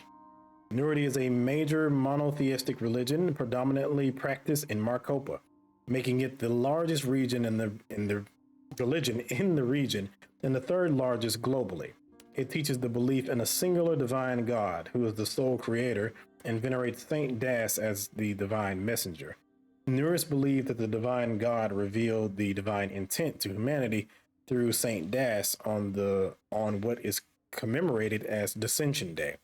Saint Das, accompanied by his 30 disciples, embarked on a mission to spread the divine message, laying the foundations of Nurity. The divine God in Nurity is perceived as an omnipresent entity existing within all aspects of life.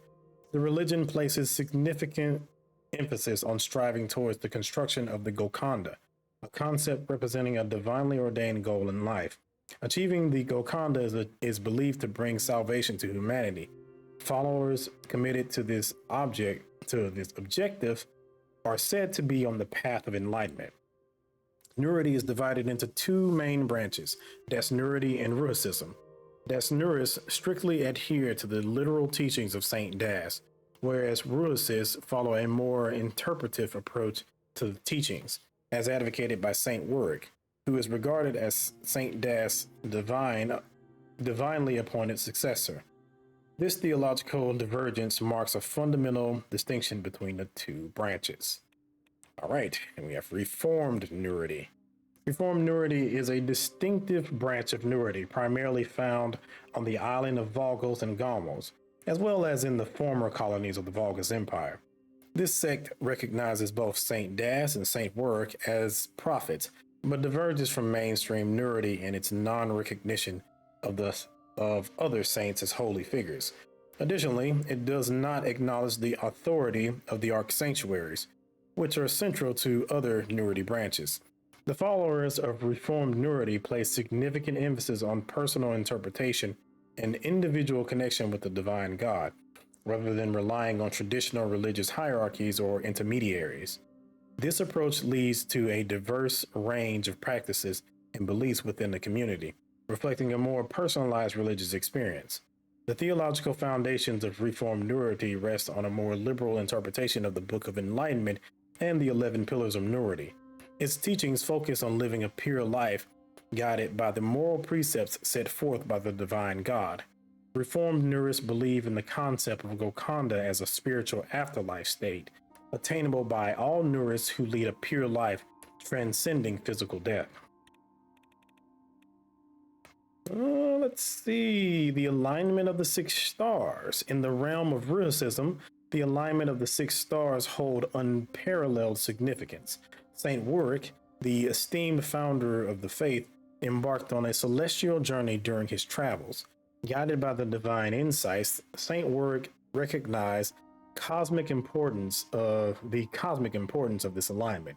Perceiving the intricate interplay of celestial bodies, each representing a core tenet of Ruhicism, he condensed the 11 pillars into 6, aligning them with the position of the celestial bodies.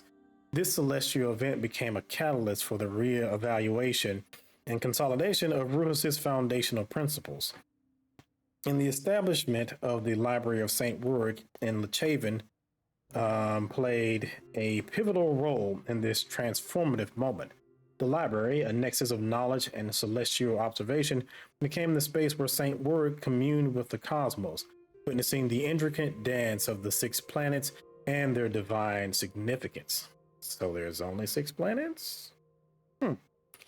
The condensation of the pillars was rooted in Rurik's belief that the cosmic alignment, or condensation of the pillars were rooted in Saint Rurik's belief that the cosmic alignment represented spiritual evolution, a progression towards a more harmonious connection with the divine. His commitment to showcasing the plurality and multi-perspective approach of Ruicism led to this consolidation, emphasizing unity in diversity and the interconnectedness of the cosmic and spiritual realms. The 6 pillars, symbolized by each aligned planet, not only simplified the teachings but also underscored diverse perspectives within the faith. The alignment of the 6 stars remained a celestial symphony, guiding the faithful on their journey towards enlightenment. Ruhicism. Ruhicism is one of the 2 main branches of Nurity, a monotheistic religion centered around the belief in the divine God and Saint Das as the divine messenger. Advocating for a more interpretive approach to religious teachings, Ruhicists not only study the teachings of Saint Das, but also those of his disciples, particularly Saint Rurik, who they believe were divinely appointed as Das successors. A distinguishing characteristic of Ruhicism is its emphasis on curiosity and skepticism as essential components for achieving Gokanda, a divinely ordained pillar symbolizing the access of life that Nurists strive to build in order to attain salvation.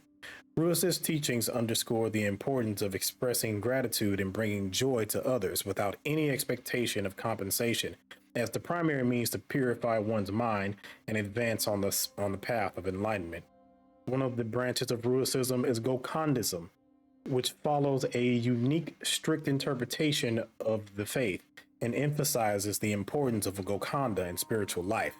This branch maintains its own traditions and practices, and it's mainly practiced in Dirtia and by the Bludish population, further enriching the religious landscape of Nurity. Ruhicist sanctuaries are often led by a Wiserer, a wise person or teacher instead of a traditional priest. These Wiserers guide the faithful in understanding and applying the teachings of Saint Das, Saint Rurik, and other disciples, promoting a more comprehensive and open approach to religion. This inclusive perspective has allowed Ruhicists to evolve and adapt to the diverse needs of its followers, fostering a vibrant and dynamic religious community. Zaranism. Zaranism is one of the oldest and largest organized religions in the world. Is a duotheistic faith based on the teachings of the prophet Hu. It presents a unique belief in a goddess and a god who coexist and govern the universe in a state of harmony, often referred to as the supreme couple. In Zaranist theologies, these deities are distinct yet unite into the one, when in perfect harmony. This unity is not just a theological concept, but also reflects in Zaranist rituals and festivals, which often celebrate the unity and harmony of the divine couple. The Holy Book of Zaranism, the Zaran, along with the teachings of Prophet Hu, forms the core of its doctrine. This religion portrays the goddess and God as merciful and omnipotent, guiding humanity through natural signs and the universal revelations found in the Zaran. Zaranism emphasizes that the stability of the universe hinges on the harmonious unity of the deities, influenced by cosmic laws and human actions. The religion also teaches that human actions and choices directly influence the balance of the divine, thus placing a strong emphasis on ethical living and moral decision-making. Zaranurity. Zaranurity is a syncretic religion that merges elements from both Zaranism and Nurity. It originated in medieval Lasambi during the Zaranist rule and is primarily practiced in the Republic of Lasambi and neighboring regions. This faith blends the dualistic worldview of Zaranism with the monotheistic tenets of Nurity. In Zaranurity, the divine god of Nurity is considered the embodiment of all that is good and just, while the Zaranist goddess is seen as the test of faith and a representation of life's challenges. In Zaranurity, followers accept the divine god of Nurity as the supreme entity and the goddess of Zaranism as a deity representing evil. This belief framework sets the stage for a cosmic struggle between good and evil, with Zaranist predicting the eventual triumph of good.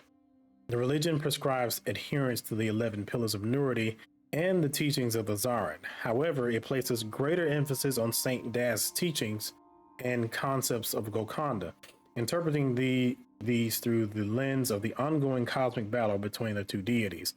Zaranuras also incorporate meditative and contemplative practices from Nurity, believing that these practices help strengthen their resolve against the temptations represented by the Zaranuras goddess. Huh. That kind of reminds me just just how they kind of mesh that together. It kind of reminds me of the Zen Sunni in Dune, where it's like a combination of Buddhism, but also the Sunni Islam religion as well. Interesting. Okay, timeline. This is from 1113 to 1613, the Markian Empire. In 1113, the Markian Empire was the largest country in the world. It was considered to be the most advanced civilization.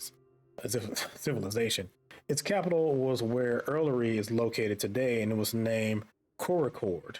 With a population of almost 10 million people, the empire was sprawling with trade, culture, and arts. The golden age of the empire started with the death of Ungar in 1125 and lasted more than 3 centuries.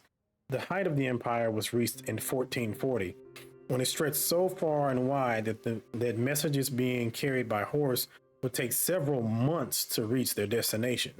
The empire was a massive multicultural melting pot, which gave no privilege for any specific culture.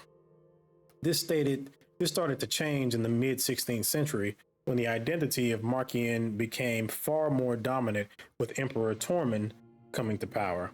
He married into the second strongest family of the Markian Empire, the Reznik, who had their support base from the Wessex people in the west. In the late 16th century, the Markian Empire stagnated and its massive size was taking a toll on its economy, with its newly built advanced imperial highways being too expensive for the state to maintain. When Emperor Tormund died in 1599, his wife, along with the entire Reznik family, overthrew the Marks and seized control of the empire. Following this, many major regions of the empire took the moment to break away. First, Rumburg stopped paying its tribute, and a year later, Agnolia broke away and declared its own kingdom. As the Wessex family were unifying their internal strength, the kingdom of Valgos took the opportunity to invade several islands off the coast of the Markian Empire and expand its already threatening sea power over the eastern and southern sides of the Markopian continent. When the Markian Imperial Army had gathered to march to war against the breakaway states, most of the parts of the empire were already in complete disarray, and more countries broke away. They finally did strike the biggest target they could, Rumburg. The bloody conflict raged for 20 years, and it became known as the War of the Dying Roses.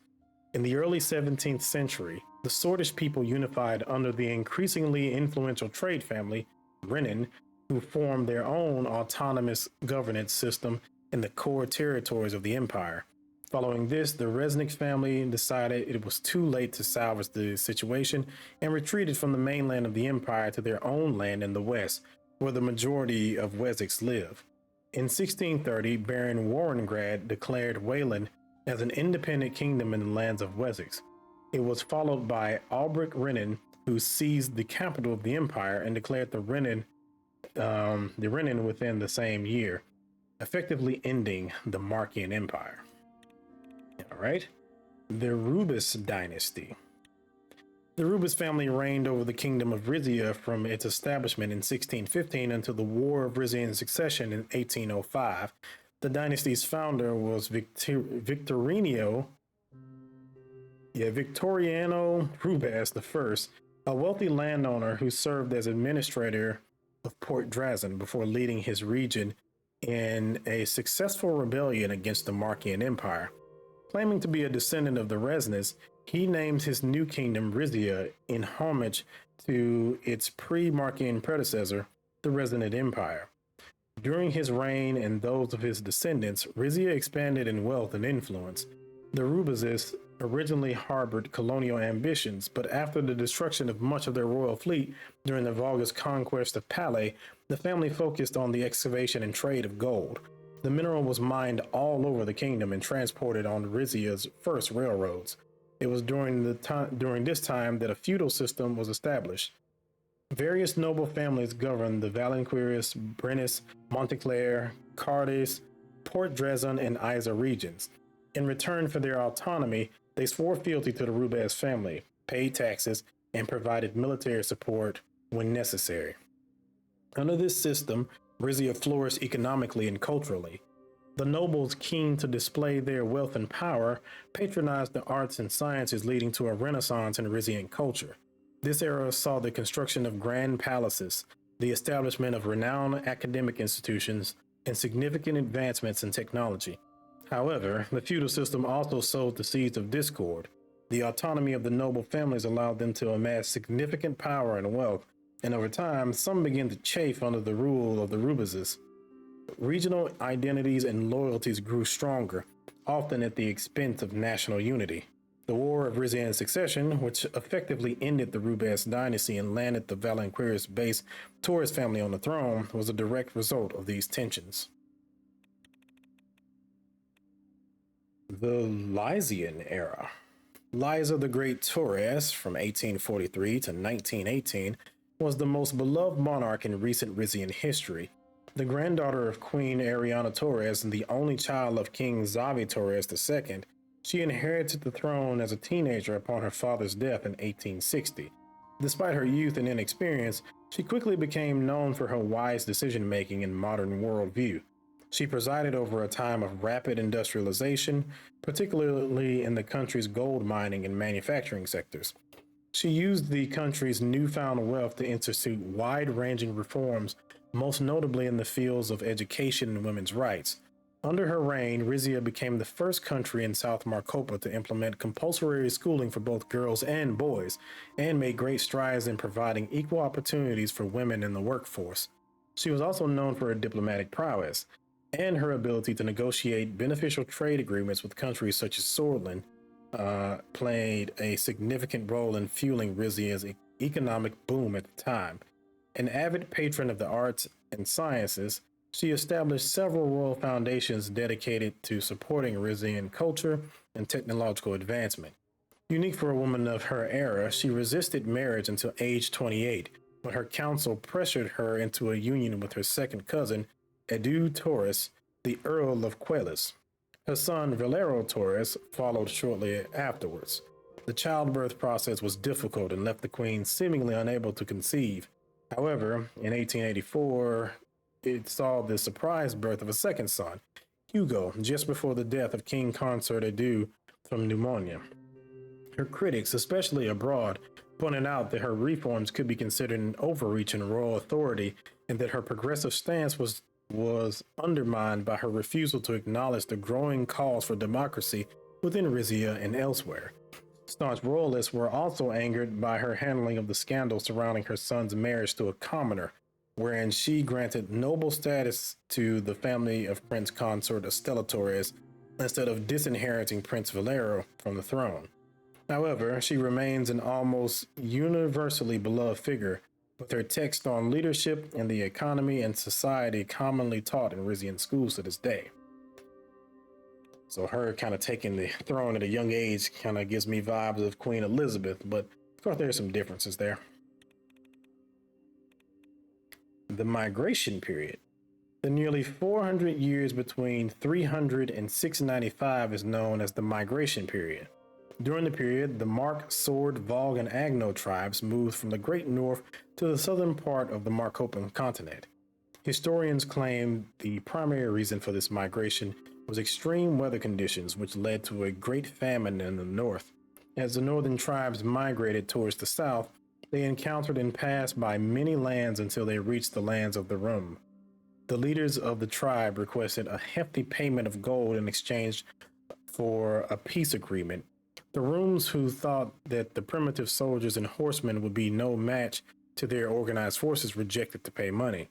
Consequently, thousands of villages and towns were raided, and the hordes of tribes kept avoiding the main force of the Rums while creating havoc in their lands.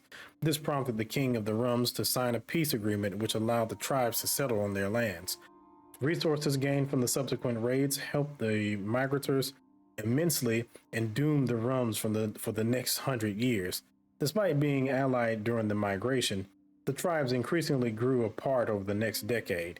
The land disputes became commonplace, and conflicts between the tribes pushed them in different directions. The Resnid Empire. The Resnid Empire was a powerful ancient confederation that dominated much of the southern Marcopa at the beginning of the first millennium. The ruling Resna family managed to consolidate several smaller territories into a unified and expansive state, intricately linked by centralized bureaucracy, strategic diplomacy, and the Ruicist religion centered around the metropolis of Dresden, later Port Dresden. Under the Resnas, the empire witnessed advancements in architecture, arts, and commerce, much of which has influenced the cultural and political landscape of the region even to this day. Though famed for its robust trade networks and advanced naval capabilities and technological advancements, its dominance waned as internal strife weakened its central authority, making it susceptible to external threats. This decline culminated in the eventual absorption by the expanded Markian Empire. The Resnos fled to the west, and it's said that the Resnik of Wayland were their distant descendants. That gives me kind of the vibe of the Byzantines because of the intricate system they had and such. All right, the Tribal Wars period. The period between 695 to 1113 is known as the Tribal Wars period. In the 700s, as the tribes settled and borders started to get drawn, the initial resentment between the tribes started to develop towards large-scale raids and border conflicts. After several centuries of constant conflict, the Mark tribe, led by a Khan named Unger, managed to unite the tribes under his leadership. Historians claim that by the year 1096, Khan Unger was already dominating all the nearby tribes and fledgling nations under the tribe of the Marks. Following the rise of the Marks, the Volgs fled across the Grey Strait for refuge and settled on the island which they called Vogos. Threatened by the expansion of the Marks, the Lesbians in the south built many castles and walls to protect themselves against the wrath of the Khan. When the Mark tribe settled in the cities of the Rums and Lesbians, feudal lines were drawn. They united the lands from central Marcopa to eastern Marcopa, becoming the largest country on earth. These lands became known as Markia. In the year 1113, Khan Unger declared the Markian Empire and announced his aims to dominate the entire Marcopan continent and to be crowned as the conqueror of the world. Okay, and so kind of not Genghis Khan there. And that wraps up the histories. The next thing we have is locations, and my God, is there quite a few. Okay, so we have Argno. And of course, we can go to said location. Located in the southern region of Brennus, adjacent to the Republic of Morella, Argno is chiefly recognized for its extensive gold mines. These mines, some of the most productive within Rizia, have shaped the city's history and economic trajectory. Historically, Argno's proximity to Morella facilitated trade with gold, after often being a central commodity. As a result, a network of traders, merchants, and craftsmen established themselves in the city, contributing to its growth and prosperity. Modern Argno continues to be a major player in the national gold industry, with mining infrastructure and related businesses being prominent features of its landscape. The city also serves as a vital checkpoint for cross-border trade and relations with Morella. We have Benavon. Let's see, Benavon, on the shores of the pristine Lake Evan in Valenquez, the small town of Benevian, or Benavon, holds outsized importance for the province and for Rizia as a whole. The ivy-covered Benavon Academy is one of the kingdom's most prestigious institutions, dedicated to the upbringing and education of boys from Valenquez noble families. The academy is known for its rigorous curriculum, which includes classical studies, modern sciences, languages, and military training. Its sprawling lakeside campus employs a great proportion of local residents. The town's other significant attraction is the Benavon Ark Sanctuary, an ornately decorated and painstakingly upkept religious site.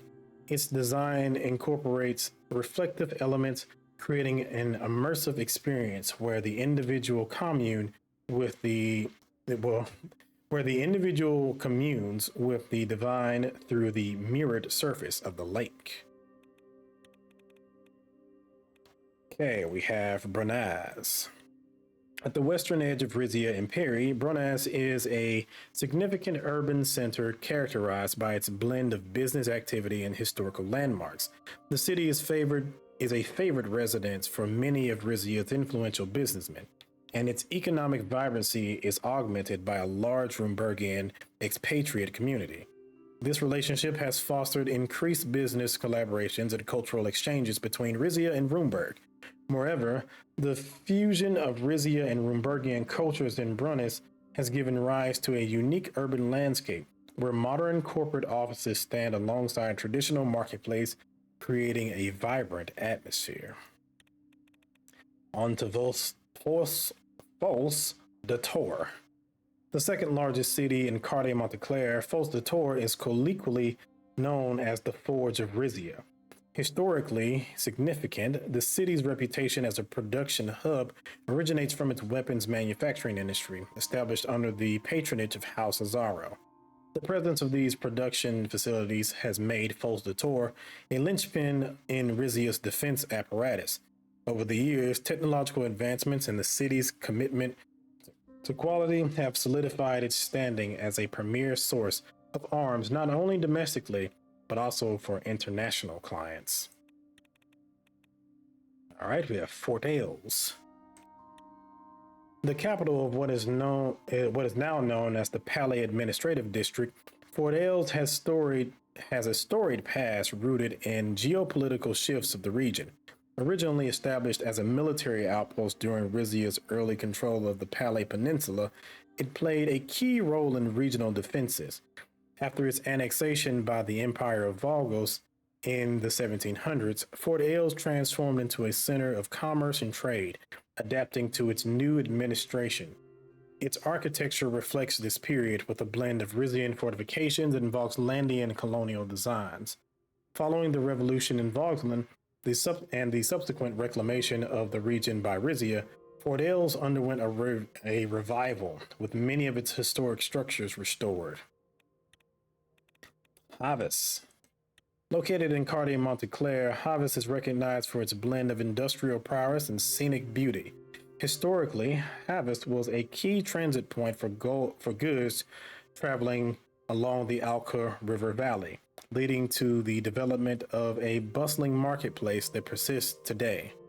With the rise of the House of Zaro-backed technological and manufacturing sectors in the province, Havas has evolved into a hub for research and development, hosting several leading institutes and think tanks.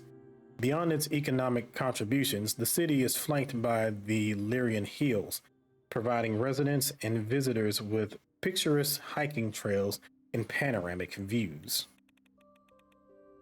Isa. Isa is the third largest city in Rizia and the capital of the Brennus region. It is famous for its university as well as its multicultural population and historically liberal attitude compared to other Rizian cities. It was founded as a merchant republic on the ancient trade route between the Mark, the Resident Empire, and the Musa Empire. With the wealth it amassed from the traders, the city built Isa University, the first center of higher learning in Rizia. Students were sent here from all over the Markian Empire. When the Kingdom of Rizia was founded, Isa established itself as a city-state whose leaders were democratically elected from a small number of noble families. Later, in order to marshal support during the War of Rizian Succession, then Duke Fedor Sazon agreed to unite Isa with Greater Brennus. After the war, his house assumed long-term control over the province. Since the 1926 uprising, the city has been governed by House Torres. Architecturally, the city is notable for its mix of Rizian, Lesbian, and Musser influences, as best seen on the Museum Mile, a cluster of museums and academic buildings on the southeastern bank of the Zapna River. Stretching south of it, an old Markian road, Vala Unger, had become a shopping/dining destination as well as the site of parades, concerts, and other citywide events. Palais Saison, the seat of the municipal government, lies just across the river. We have jails.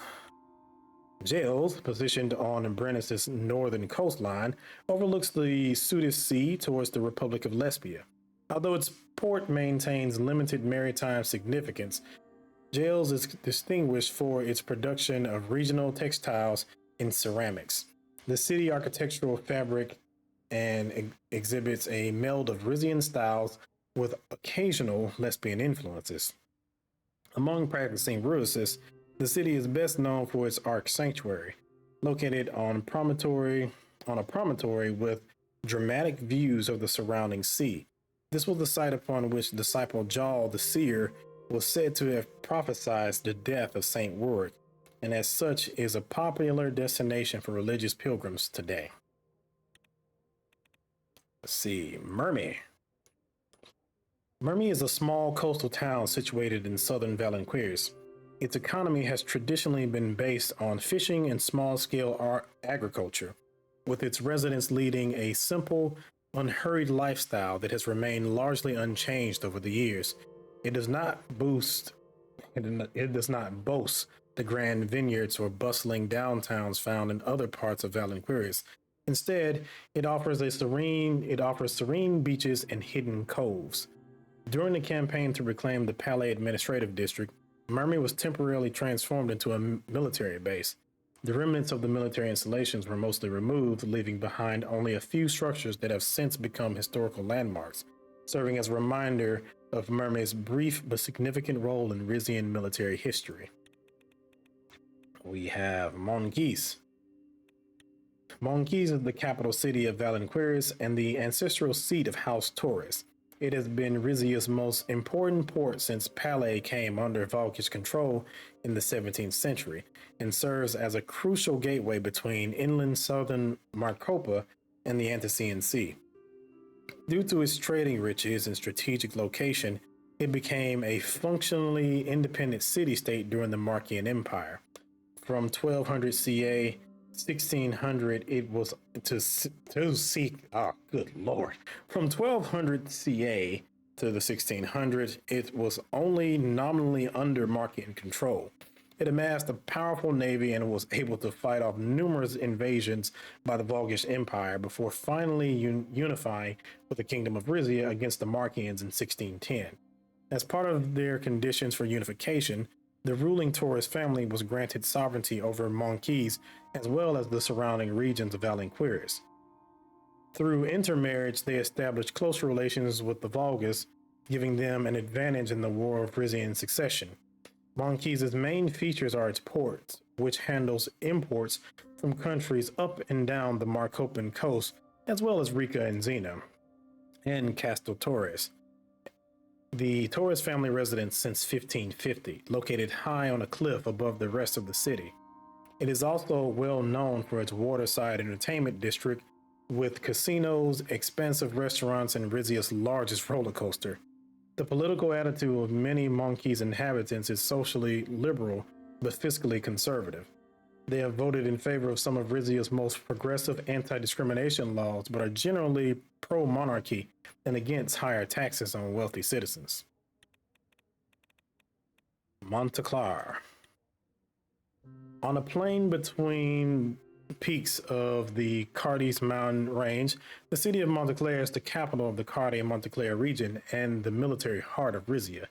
The city has its roots in one of Rizia's oldest settlements, founded by prehistoric tribes along the fertile Alca River Valley. Ancient watchtowers can still be found in the mountains above. One of those became the foundation of Fortress Montclair, a giant Resident Empire era castle and fortification whose ruins still tower over the city. Because of its mountain location, Montclair, like Monkeys, was largely left alone by the Marquian Empire. When the Kingdom of Rizia was established, a Resna descendant, Bradus Azaro, was granted sovereignty over the city and its surroundings. Following the destruction of most of Fortress Montclair by Volgish cannon fire in the War of Rizian Succession, the Azaros built a smaller palace in a similar style in the foothills below. Camp Domus, Rizia's main military base, was founded on the other side of the fortress in 1850. Multiple manufacturing industries are based in Montclair and its surrounding mountains. The city is home to Rizia's most conservative voter base as well as one of the largest wealth gaps. More moneyed residents live in standalone houses in the foothills, while poorer factory workers crowd apartments in the inner city. All right, Nelvasar. Nelvasar, a town in northern Quartier Montclair, is a former agricultural community now best known for its eponymous oil field. Discovered in 1895, the substantial reservoir transformed the town into a pivotal player in Rizia's burgeoning energy industry. Nelvasar's rapid development over the ensuing half-century has been fueled by the influx of workers and businesses attracted to the lucrative opportunities presented by the oil boom. The presence of the oil field has had a profound impact on Nelvasar's economy and demographics. The Rizian Oil and Gas Corporation opened a headquarters here in 1910. This led to a boom in housing and infrastructure development, with new schools, medical facilities, and cultural institutions emerging to cater to the growing population. With the oil fields now on the verge of depletion, Nelvasar's leaders and RLG representatives are currently in talks about the future of the town and its resources. All right, Plavo. Plavo, a small riverside town in the Rizian province of Quartier Montclair, lies to the northeast of the city of Montclair and falls under the governance of House Azaro. With a history tracing back to the early days of the Rizian kingdom, Plavo has developed around the monumental Ark Sanctuary, an important religious site for both Ruasis and Golcondas. Despite the province's general inclination towards secular lifestyle, Plavo stands as one of the most devout Ruasis communities in the entire kingdom. The golden dome of the Ark Sanctuary dominates Plavo's skyline, a landmark that showcases the town's religious nature and draws pilgrims and religious scholars from across Rizia who pray at the sacred site and delve into its rich archive of religious texts. The Ark Sanctuary is the final resting place of Caius the Devout, a disciple who is credited with spreading the teachings of Saint Worth throughout the kingdom. The economic development of Plavo benefited immensely from the Second Rizian gold rush. Though the town's size is modest, it carries significant weight within the kingdom due to its religious importance. All right, Port Dresden. Port Dresden is the federal capital of Rizia, as well as the capital of the Rizia Imperi district. The city and its suburban constitute the third largest metropolitan area in southern Marcopa.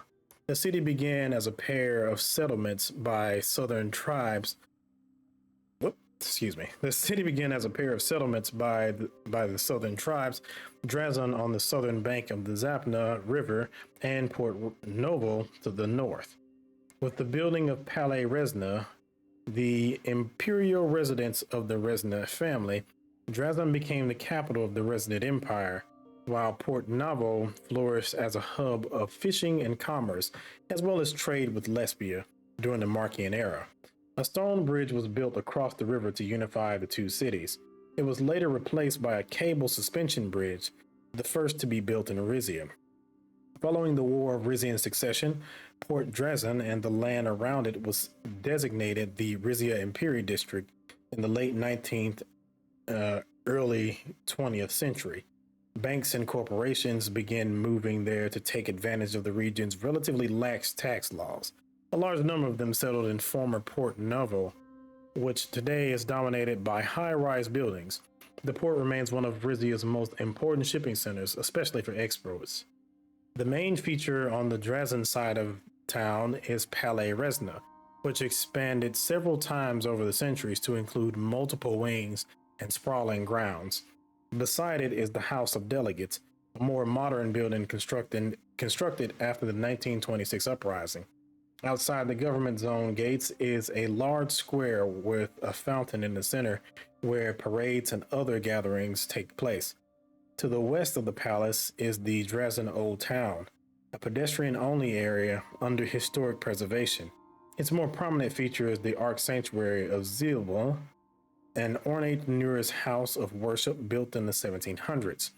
In the mountains on the northern outskirts of town, a funicular railway leads to the Cave of Monarchs, a stone mausoleum housing the remains of Rizia's previous kings and queens. All right. Let's see. We have Cubiz. Didn't even know it was down there for a long time. Located in the Anticean between mainland Rizia and Kairut, the island of Calacabiz is a relatively recent addition to the Kingdom of Rizia. Historically part of the Resonant Empire, it was taken by the Volgish in the 1600s and renamed Kaul Kabs. The island spent the next several centuries as a colony before gaining independence as part of the Kairutian nationalist movement in 1853. Rather than remain under Kairutian rule, the island's governors elected to petition Rizia for protection. After a series of treaties were signed, Calacabiz officially became part of Rizia in 1855 in a ceremony presided over by King Zabe Torres II. Officially ruled by House Torres and the Rizian central government, Calacabiz is today home to a number of vacation resorts for wealthy Rizians, a large marine refueling center, and Rizia's largest prison. All right, we have Quelus. Located in the fertile hills of inland Valenqueris, Quelus has a history extending beyond its renowned Contevo family vineyards. Historically, it served as a key point on regional trade routes, fostering a strong merchant class and playing occasional roles in local military strategies. Alongside its wine industries, remnants of ancient marketplaces and defense structures still stand, offering a glimpse into the town's multifaceted past. We have Salabis. Salabis is a medium-sized coastal city in the Rizian province of Brennus. It is governed by House Sazon. Founded in the early days of the Resonant Empire, Salabis developed a diverse and robust economy with strengths in shipping, finance, and later tourism. As patrons of the arts, the Sazons have invested heavily in the city's cultural scene, particularly the programming and upkeep of the Arena Salabis, Rizia's most renowned open-air theater and an Eskin heritage site. The arena is the centerpiece of the Oceanside Cultural District, which also includes galleries, museums, and several smaller performance halls. Since the 1930s, Salabis has also been a port of call for asylum seekers and guest workers from Wayland and Dirtia. These new arrivals are generally housed in low-income blocks in the Salabis suburbs, while the historic city center is occupied by wealthier residents and tourists. The mascot of Salabis is the scarlet kingbird, a rare avian species that migrates to the city annually from southern Quinaul. All right, Terrador. Established initially as a trading post, Terrador's prominence grew due to its role as a gateway between Cardia Monteclair and the Palais regions. Over the centuries, as boundaries shifted and political climates changed, Terrador frequently found itself at the center of skirmishes and diplomatic standoffs between Rizia and the Volgish-controlled Palais authorities. The city's architecture and fortifications bear witness to these struggles. with remnants of old walls and watchtowers interspersed with more modern infrastructure. Heavily damaged during the 1926 military campaign on Palais, Terrador has undergone a series of restorations but remains sparsely populated as many of its original inhabitants fled to the newly formed Grand Duchy. All right, Topaz. Situated on the Valenquier's coastline, Topaz is in close proximity to the prominent Esquires natural gas field. Historically a modest fishing village, the discovery and development of the Esquires field transformed Topaz into a bustling urban center equipped with state-of-the-art processing and shipping facilities. Beyond its industrial significance, the city has attracted a myriad of professionals and specialists, making it a hub of technological innovation in the energy sector. Additionally, the local economy benefits from secondary sectors like service and hospitality, catering to the influx of workers and business travelers. We have Valenquer. Valenquer, situated in the northern sector of Valenquieres, is a key commercial city within the Kingdom of Rizia. Its strategic location at the crossroads of major trade routes has established it as an indispensable conduit for goods traveling between the hinterlands of southern Mocopa and the Gulf of Valenquieres. The city's infrastructure is robust, featuring an extensive network of roads and railways that facilitate its significant role in national trade and contribute to its economic vitality.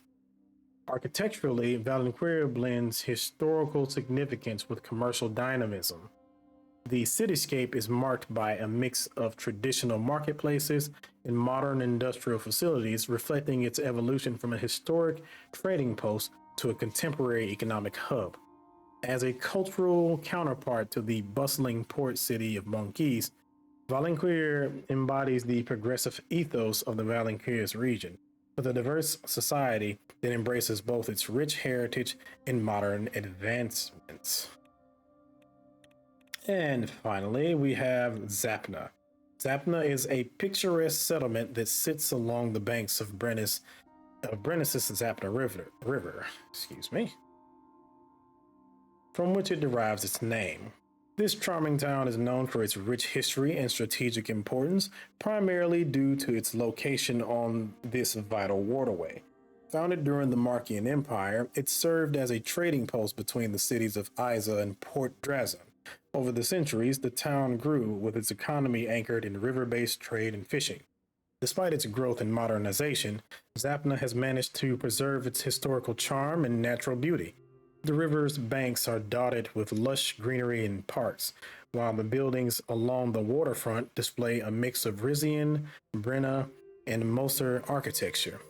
Recreational boating has become a recent draw, with numerous river cruises between Zapna and Isa departing daily. All right, so that is all the cities in the region. Now, we get to the fun part. Countries. And my God, there are quite a few.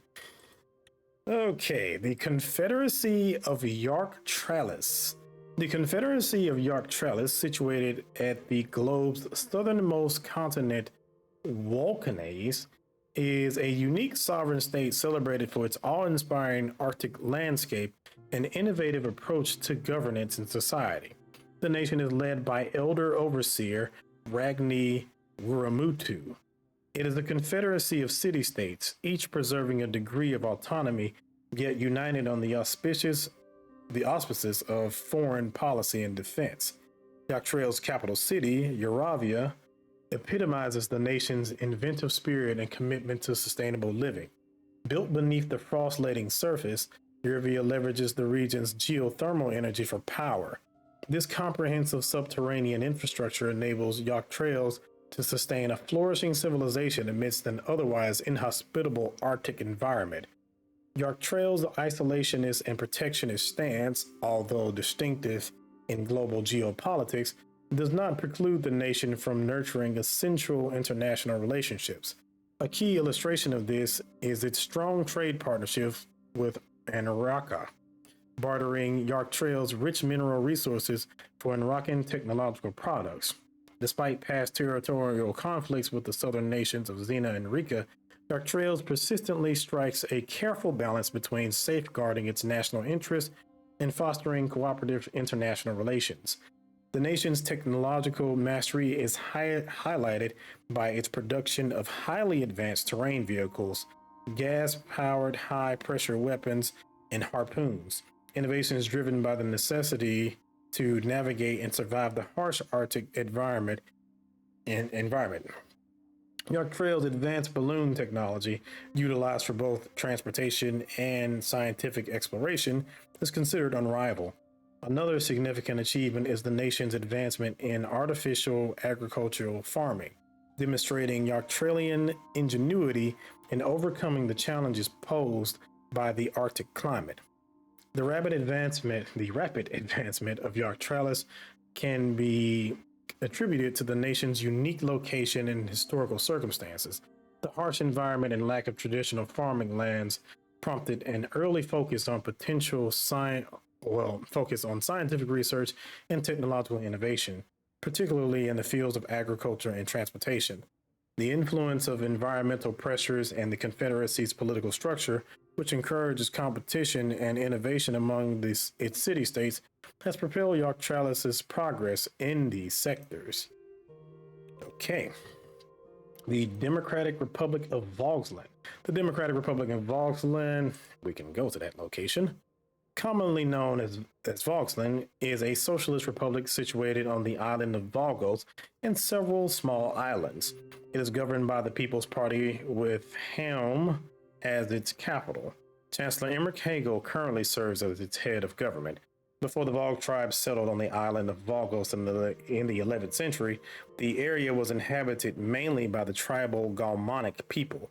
Due to it being isolated on the islands for centuries, they developed a distinct islander culture, moving further away from its cultural roots, which they shared with the cultures of Mark and Sword. During the 16th century, the Kingdom of Vagos greatly expanded its borders in the race for colonization of the Rika and Zena continents, and was later declared to be the Empire of Vagos. For much of the period until the 19th century, Vagos had the largest navy in the world and was considered to be the superpower of the seas. The Democratic Republic of Vogsland was formed in 1920 following the Vogslandian Revolution led by the revolutionary Wilhelm Ulbricht. Ulbricht overthrew the monarch and, inspired by Leon Melinyev's revolution in United Cantana, established a socialist state in accordance with the idea of Melinyevism. Following the revolution, the new government gave the old colonies of Vagos independence and replaced the old economic model with a new command economy. Ulbricht's term saw many purges, arrests, and killings under the reasons for protecting the revolution. Emmerich Hagel was elected chancellor in 1940 following the death of Wilhelm Ulbricht. He started a period of de-Ulbrichtization and enacted many reforms which started a less repressive era in Vogsland. He reorganized the People's Party and distanced it from Melinyev's lines. He promoted what he called Vogslandian socialism and greatly reformed the country according to these ideas. In recent years, huge reforms of Hegel have diminished the role of the Revolutionary People's Party and increased public participation in politics. The nation has a stable economy and strong civil rights record with average political freedoms. Voxlandian people have no unemployment problems and enjoy higher living standards compared to other socialist republics. It has recently been selected as an example state on civil rights by the Alliance of Nations after the revolutionary reforms of Emmerich Hagel. It is a member of the Contanin Security Pact, which was created against the growing threat of Arcasian capitalism and neo-imperialism. It is also a member of the Organization for Markopen Economic Development and a permanent member of the Alliance of Nations. Okay, the FSR of United Cantana. United Cantana is a federalist socialist republic situated on the continent of Cantana and considered as a superpower of the world.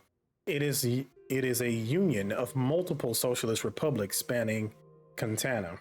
The country is a one-party state governed by the Communist Party with Kiel as its capital. It is led by Chairman Leon Melinev. United Cantana has had its roots in the 1907 revolution when the revolutionaries of the Trotsky, led by Malenkov, overthrew the Cantanian government, which had replaced the autocratic regime of the king during the century of revolutions. In 1910, after a civil war ending in the Trotsky victory, the United Cantana was formed by a treaty that united the Cantanian, Transcantanan, Kiovian, and Bilokitanan republics of the Cantanan continent. Malenkov replaced the market economy with a command economy, which led to a period of rapid industrialization and collectivization in the United Cantana. During this period, rapid economic development resulted in dramatic improvements in the average standard of living, particularly in urban areas. The country saw major reforms under the ideology of Malenkov. It promoted the idea of the permanent revolution abroad and supported social revolutions in nearby states with early stage capitalism. United Cantana grew its influence around the world with Malenkov's ideas and rose to become a superpower of the world. United Cantana is currently locked in a fierce global ideological battle with Arcasia. Both powers are in a race of influence around the globe. United Cantana has been growing its influence around the world by supporting less fortunate nations with their problems, supporting revolutionaries and unions abroad. They have already influenced several revolutions to occur, which led to the founding of new Marco Malenkov nations. The nation has a very strong economy and average civil rights record with few political freedoms. Thanks to the education reforms and heavy promotion of sciences, they experienced a technological golden age and currently are considered to be ahead of their rivals in the world. The continent is very resource rich, and United Cantana uses this as a means to spread the influence around the globe. It tends to export natural resources more than any nation in the world, and in exchange, sets up military bases in strategic countries. It is the founding member of the Cantanan Security Pact, which was created against the growing threat of Arcasian capitalism and neo-imperialism. It is also a permanent member of the Alliance of Nations. And I guess there's also another thing to kind of point out too, that's another big difference between it and real life Russia. I think Russia is rich when it comes to gas, but I think when it comes to other resources, it's not that wealthy. So that's something that the United Cantana has over real life Russia or real life USSR. All right, the Federation of Anrakan Isles. The Federation of Anrakan Isles, often referred to as Anraka, is a federal republic comprised of an archipelago strategically situated between the continents of Marcopa and Cantana. Its vibrant capital, Padu Dali, acts as a nation's political and economic hub. The current leader, President Aditya Shikra, is a direct descendant of the legendary pirate queen Ishani Shikra, who is celebrated for her crucial role in the pivotal battle of the Sirens against Cantanian and Arcasian colonial forces. Anraka's history is deeply entrenched in the seafaring culture, reaching back to an era of Arcasian and Cantanian colonization. The indigenous islanders, famed for their formidable naval skills and piracy tactics, valiantly resisted the colonial powers. The year 1944 marked a decisive turning point in Anraka's history when the merchant nation island, under the mounting pressures from both Arcasia to the east and United Cantana to the west, united to form the modern Federation of Anrakan Isles. The governance of Anraka is a unique amalgamation of democratic governance, pirate codes, and merchant republic values, reflecting its rich and diverse past. An established caste system, while fostering income disparities, has been instrumental in the formation and functioning of the modern government. This caste system is deeply woven into the fabric of Anrakan society, from the working class inhabiting artificial islands to the influential living in the archipelago's natural landscapes. Laws are stringently enforced, with capital punishment meted out through democratic voting for a broad range of criminal activities. Economically, Enraka is a powerhouse in the areas of sea exploration, resource extraction, and naval technology, with a particular emphasis on aircraft carriers.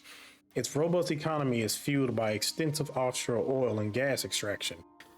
The nation maintains expansive trade relations globally, with particularly strong ties to the Confederacy of Yartralis, a formidable isolationist power situated in the South Pole. Despite its history and challenges, Anraka has emerged as a beacon of resilience and innovation. Its institutions, shaped by piracy's adventurous spirit and a unique blend of democratic principles, have fostered an environment of dynamic growth and prosperity. Anraka's education system, for instance, places a strong emphasis on maritime study and naval engineering, nurturing a new generation of seafarers and innovators. Furthermore, Anraka's commitment to environmental sustainability is evident in its impressive marine conservation efforts. The government has implemented comprehensive policies to protect its rich marine biodiversity and has pioneered research in sustainable offshore resource extraction. This commitment has not only preserved Anraka's natural beauty, but also contributed to its growing reputation as a leader in environmental stewardship. That's interesting. Got a little pirate republic here. Grand Duchy of Palais. Palais, officially known as the Grand Duchy of Palais, is a coastal country located in southeast Marcopa. The only country it borders is the Kingdom of Rizia. The country's capital is the port of Palais, and it's governed by a monarch, Duke Axel Reinhardt. The culture, people, and language of Palais are deeply intertwined with its Rizian neighbors.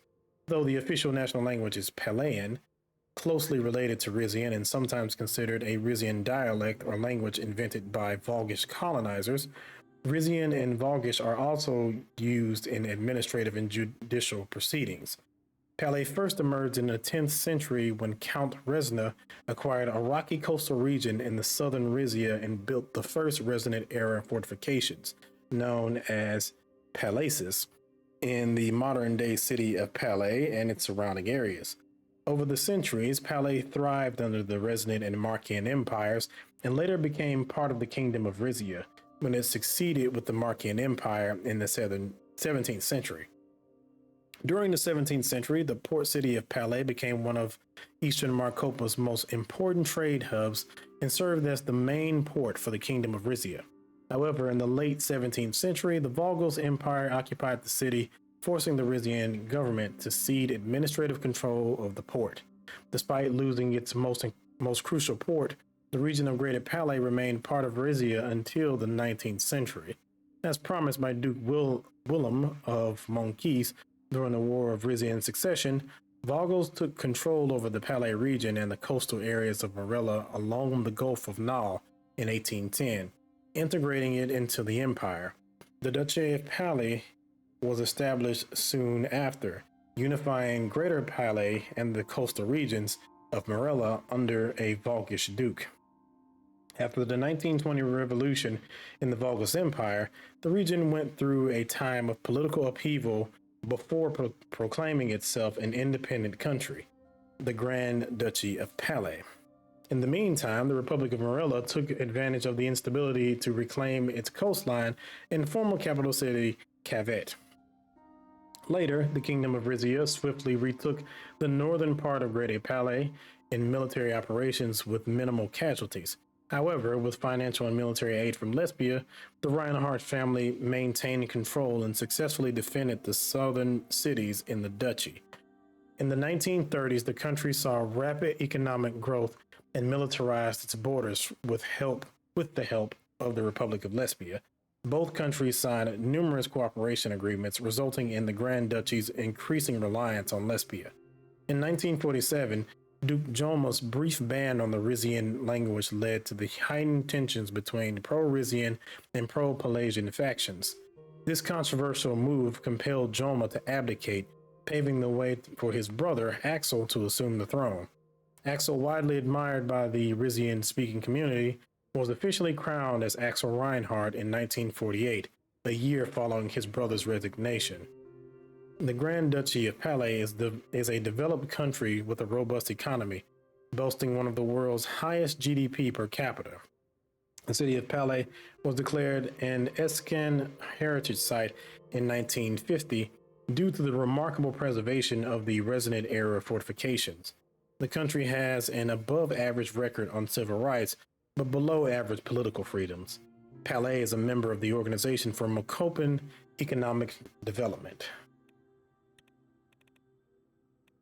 All right, the Holy Federation of Free Cities. The Free Cities, formerly recognized as the Holy Federation of Free Cities of the Faz and the Nafaz, constitute a federation of theocratic city-states. Its governmental operations are directed from Jathlis by the Divine, an elected council composed of Dasnur's religious leaders. The country doesn't possess a singular head of state. Instead, it is typically represented by a divine speaker, chosen by the Divine. The present divine speaker is Andre, and Jathlis is the capital city. Although the Dasnur Sanctuary's authority in Jathlis has its root in early Nurity, it was only in 1921 through the Wara City Treaty that the Free Cities emerged as an independent state. This evolution can also be traced back to the Holy League, which governed the region of present-day Somme Mayor between the 17th and 19th centuries. In the chaotic aftermath of the 19th century Meridian Wars, which fragmented the Republic and Meridia into warring factions, the coastal region of Faz proclaimed its independence. Assisted by the Holy League, Faz emerged victorious from a brutal independence war. However, the Holy League disbanded due to religious discord within 2 years. The dissolution led to the Dasnurus Brotherhood gaining supremacy and unifying the numerous small states that had declared independence in Faz, along the Nafaz Grand Canyon under a single government. The Free Cities are governed by a unique theocratic system. Each city-state is managed by an elected council of local religious leaders who enjoy significant autonomy. Even though the country operates as a Dasnurus theocracy, it is home to millions of individuals adhering to various faiths and implements an open border policy. The Free City and Arcasia share close ties since the inception of the former, with Arcasia considered its closest ally. However, the Free City's primary adversary is the Nurus Republic of Dirtia. Known for its robust economy and commendable civil rights record, the Free Cities nonetheless experience restricted political freedoms. 6 of Nurity's 12 holy cities are situated within the Free Cities, transforming the region into a hub for the Dasnurus faith.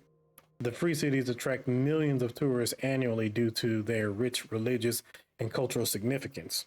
It is a member of the Arcasian Treaty Organization and the Organization for Macopan Economic Development, and it's part of the Alliance of Nations. Okay. And then, of course, we have the Kingdom of Rizia. The Kingdom of Rizia, colloquially known as Rizia, is a semi-constitutional monarchy led by King Ramis Taurus. It is positioned on the eastern coast of South Marcopa's Peninsula. The kingdom is neighbored by Wayland, Morella, and the Grand Duchy of Palais, and separated from Lesbia by the Sudus Sea.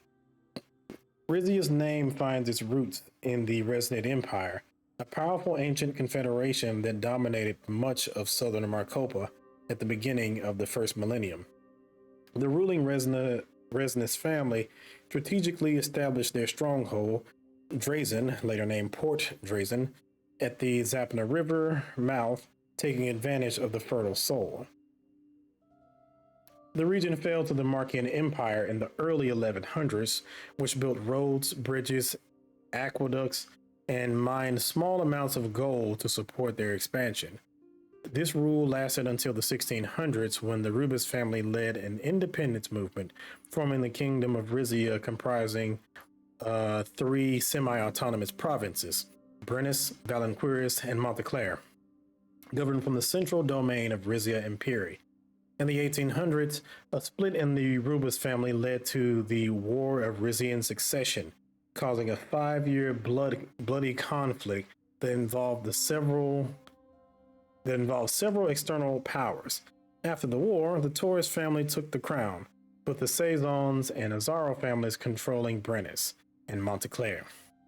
Rizia's golden age occurred in the late 1800s under the Queen Liza the Great Torres, driven by advancements in gold mining technology. However, this era ended with the reign of Liza's son, Valero the Frail, whose unsuccessful attempts to retake Palais led to rebellion. Despite initial struggles, Rizia regained its economic stability thanks to alliances and the discovery of natural gas fields. Today, Rizia boasts one of the highest GDPs on the continent, with citizens enjoying a high quality of life due to large salaries and well-funded social services. The government holds part ownership of large corporations, with Rizian Royal Gold being the most significant. Despite commendations for its free healthcare, low tax rates, and progressive women's rights policies, Rizia's human rights record has been criticized for the unequal treatment of citizens and non-citizens and harsh punishments for protesters.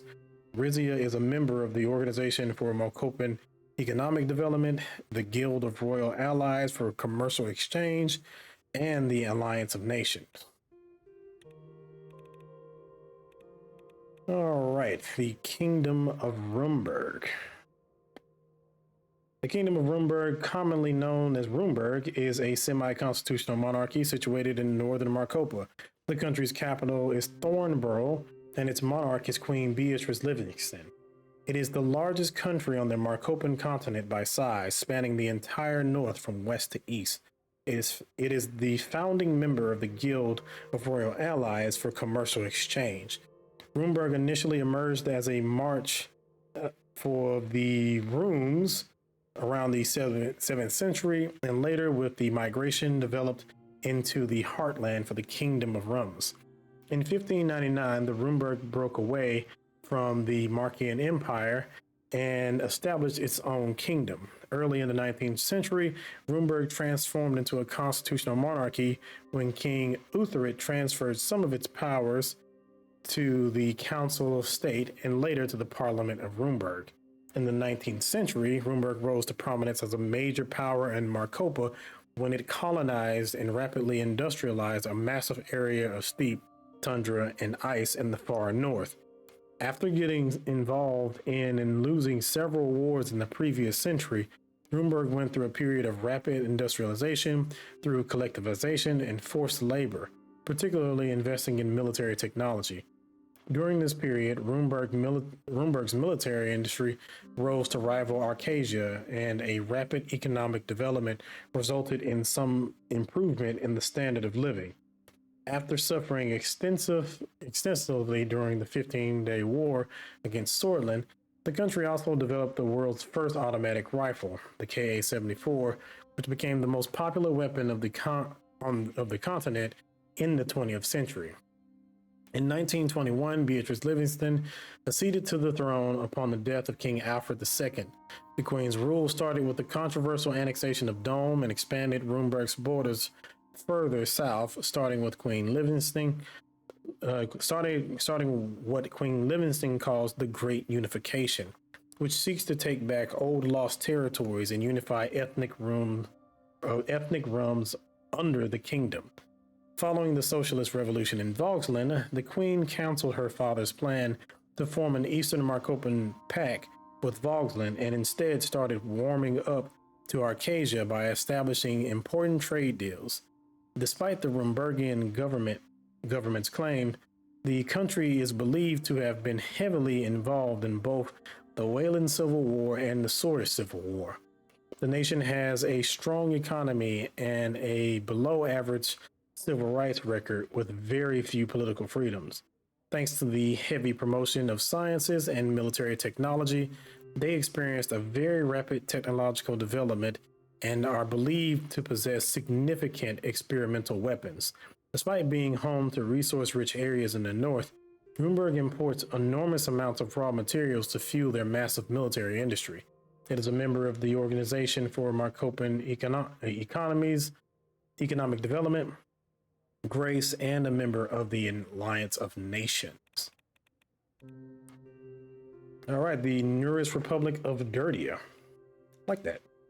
The newest Republic of Dirtia, commonly referred to as Dirtia, is a theocratic republic located in the southeast quadrant of Marcopa. Its borders encompass the countries of Wayland and Agard to the north, the Free Cities to its west, and to the south lie Marella and the Gulf of Meridia. The government of Dirtia is founded on Rusis principles with the highest authority vested in the Supreme Wise Man, a position presently held by Jorga Asmal. The capital city of the republic is Nail. Dirtia's name traces back to the ancient Gerdic kingdom of Dirtia, which was nestled within what are now the boundaries of Agardia, Dirtia, and Wayland.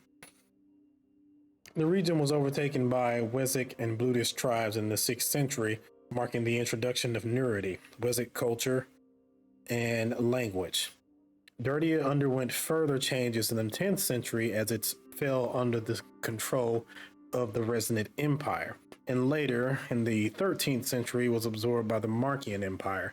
With the collapse of the Markians in the 17th century, Dirtia integrated into the larger empire of Moridia, which ruled over present-day Dirtia, Marella, and the Free Cities. Dirtia experienced significant transformations in the 1850s. Inspired by the Arcasian Revolution, the Empire of Meridia transitioned into a republic but was subsequently divided due to religious and ethnic strife. Dirtia eventually emerged as an independent republic bolstered by military and economic support from Arcasia. However, the Arcasian-supported government eventually succumbed to collapse in 1911, morphing into the theocracy founded on Gokandism, a rigid interpretation of Ruhus's school of thought. This Ruhusist regime has attracted international condemnation due to its extensive human rights and civil liberties abuses. By the 1930s, Dirtia became a hub for Gokandism within eastern Marcopa and was perceived as the largest adversary of the Free Cities. Dirtia's government has had a hand both directly and indirectly in the Wayland Civil War, insurgencies in Marella and the Free Cities, and religious missionary efforts in Marcopa and Xena. While considered a middle economic power in eastern Marcopa, Dirtia has a significantly weak civil rights record and lacks political freedoms. Despite being the world's only Ruhusist theocracy, its interpretation of Nurity has faced significant international backlash from a large section of Ruhusists. Dirtia is a founding member of the International Nurist Community and member of the Alliance of Nations. Oof. Okay, we have the Republic of Agnolia. Agnolia, officially the Republic of Agnolia, is a parliamentary republic situated in eastern Marcopa. It is currently governed by the centrist Nurist Democratic Union, led by Prime Minister Martin van Hoorn. Its capital is Stalport.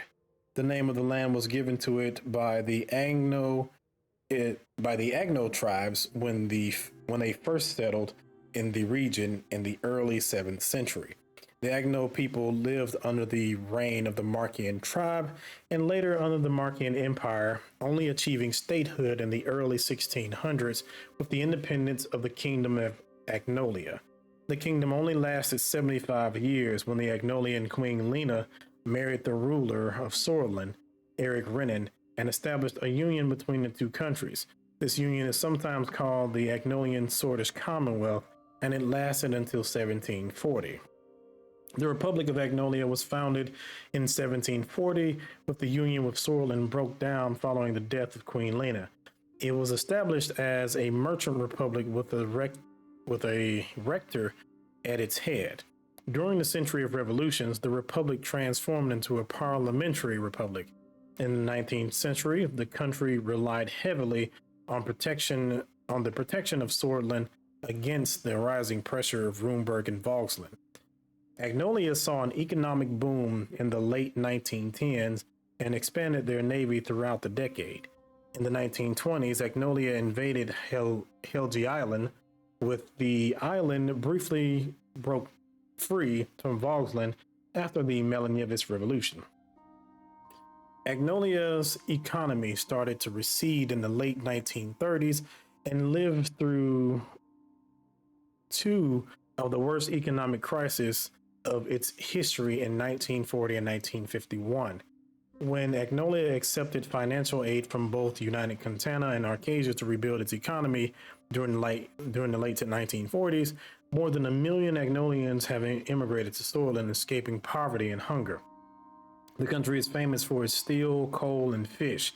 It arguably has one of the weakest economies in the Eastern Marcopa and an average civil rights record with very good political freedom.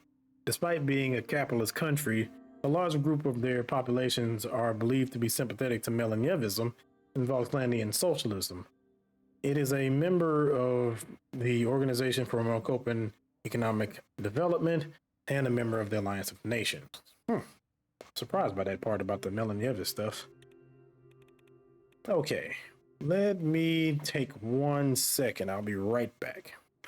All right, I'm back, and now we will go over the Republic of Arcasia. The Republic of Arcasia, commonly referred to as Arcasia, is a constitutional republic situated in Western Marcopa and widely acknowledged as a global superpower. The nation's capital, Ventry City, serves as the financial center of the world. President Dwight Walker, a distinguished figure with Rumburgian heritage, presently leads the country.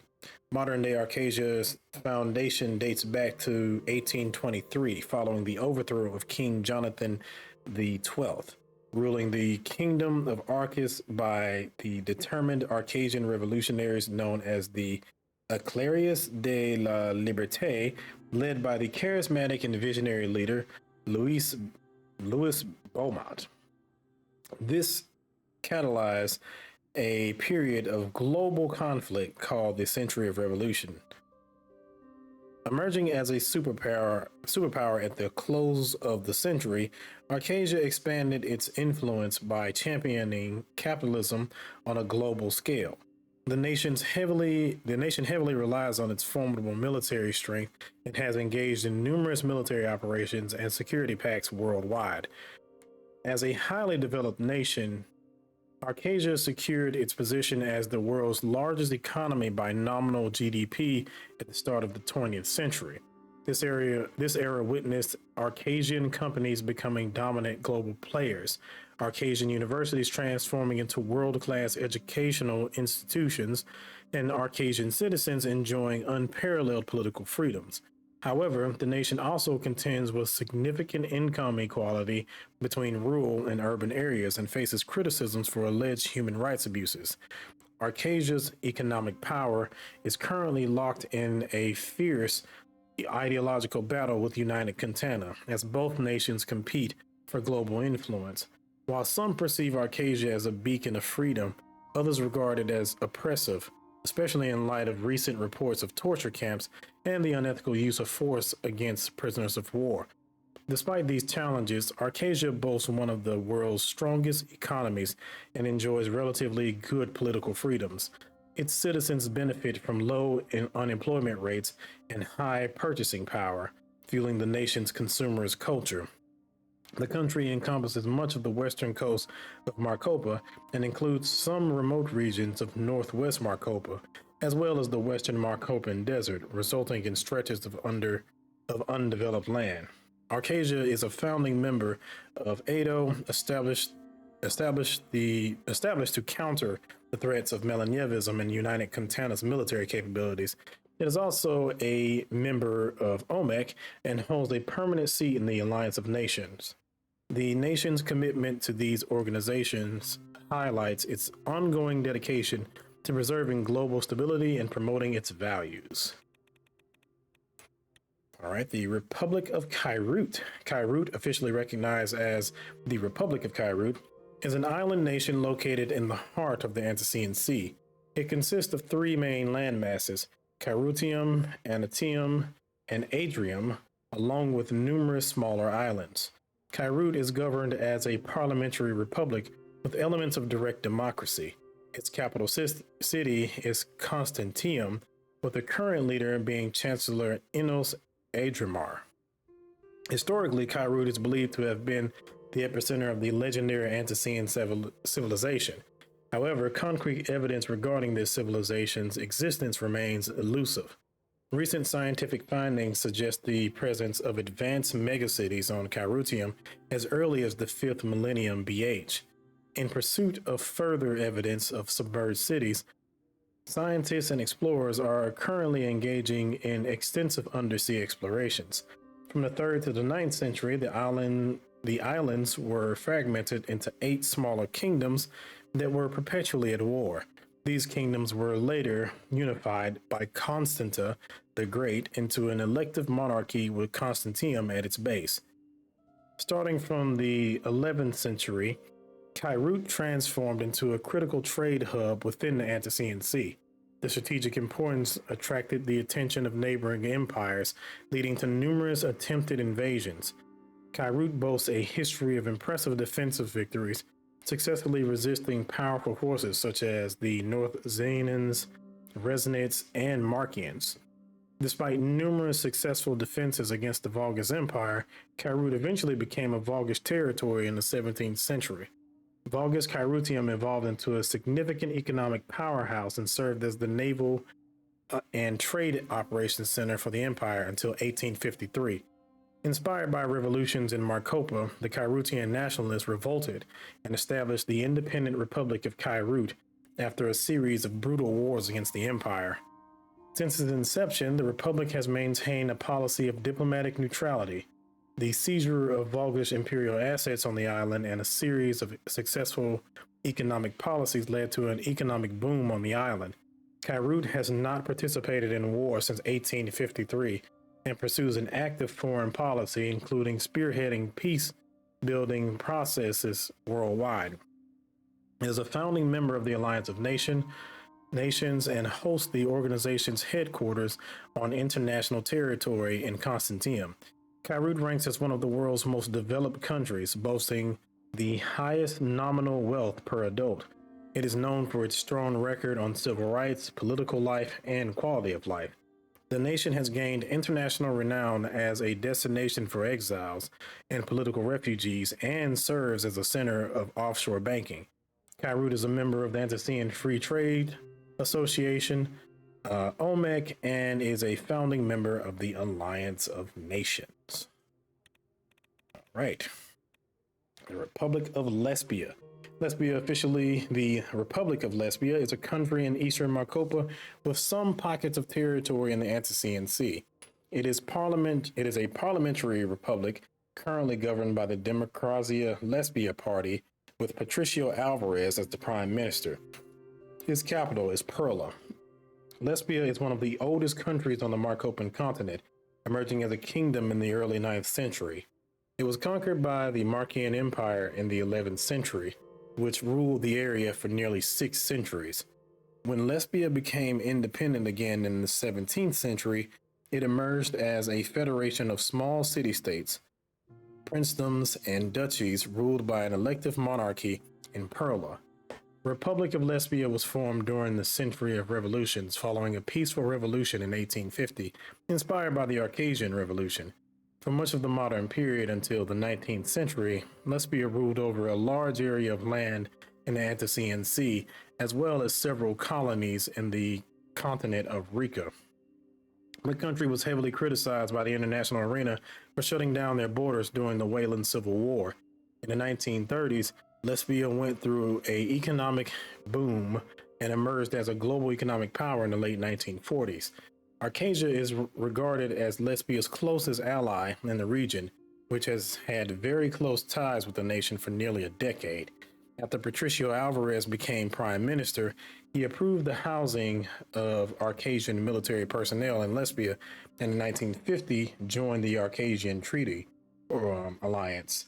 The nation has arguably the strongest economy in the eastern Marcopa and a below average civil rights record with very good political freedoms.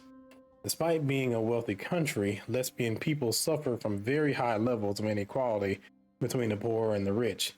Lesbia has recently become a center of Eastern Marcopan tourism and entertainment. It is a member of the Arcasian Treaty Organization, which was created to counter the influence of Melanievism and unite Cantana's military capabilities. It is also a member of OMEC and a member of the Alliance of Nations. The Republic of Morella.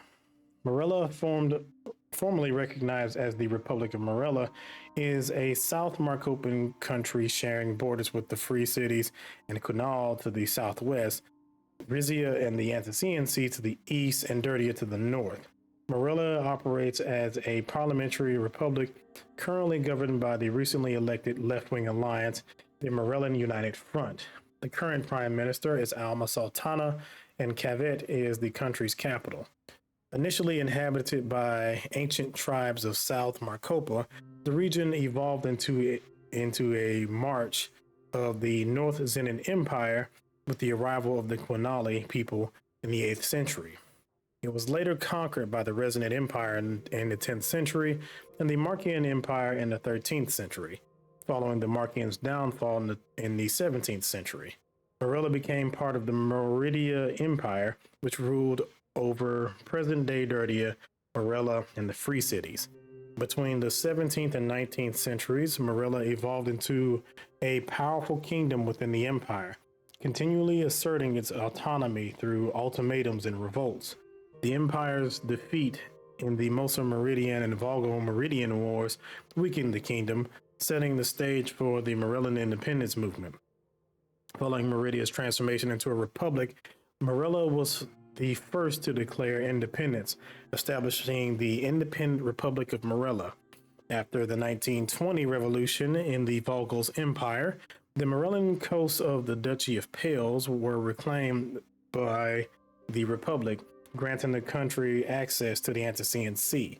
Between 1920 and 1950, various nationalist coalitions ruled the country, leading to increasingly authoritarian policies. However, the economic crisis of the late 1940s led to a unified front of previously divided left-wing parties. This Morellan Unified Front won the 1950 elections, forming the country's first left-wing government. Despite its rich resources, Morella is considered a middle economic power in eastern and southern Marcopa, and its citizens suffer from high levels of poverty. The country's record on civil rights is average, but its political freedoms are below average. Recently, Morella has emerged as a hub for Melanievis propaganda in South Marcopa. Morella is a member of the Organization for Marcopan Economic Development and a member of the Alliance of Nations. The Republic of Kunal. The Republic of Kunal, commonly known as Kunal, is a strategically situated country predominantly on the Zinal Peninsula in northern Zena, with a minor segment extending into southeast Marcopa. To the north, Kunal shares borders with Morella and the Free Cities, while it's flanked by the Sea of Nim to the west, Nekis to the south, and the Antician Sea to the east. Kunal is unique for being the only Zenin member of the Arcasian Treaty Organization. The nation's political framework is a parliamentary republic with the current prime minister, Reza Goda, in office. Its capital, Mustapal, is the nation's most populous city. Ancient civilizations such as the Zanali, Gurtik, and the Northern Zenin Empire once thrived in the area known today as Kunal. The 8th century saw the first wave of Kunali migration, initially arriving as raiders and mercenaries at the service of the Northern Zenin Empire. They eventually established themselves as the ruling class of the Zinal region. Kunal's religious landscape was profoundly reshaped in the 11th century when the Musa invaders propagated Zoroastrianism, a religion that is still predominant today. The Markians, during the Great Invasion of Marcopa, managed to seize most of the peninsula's northern territories.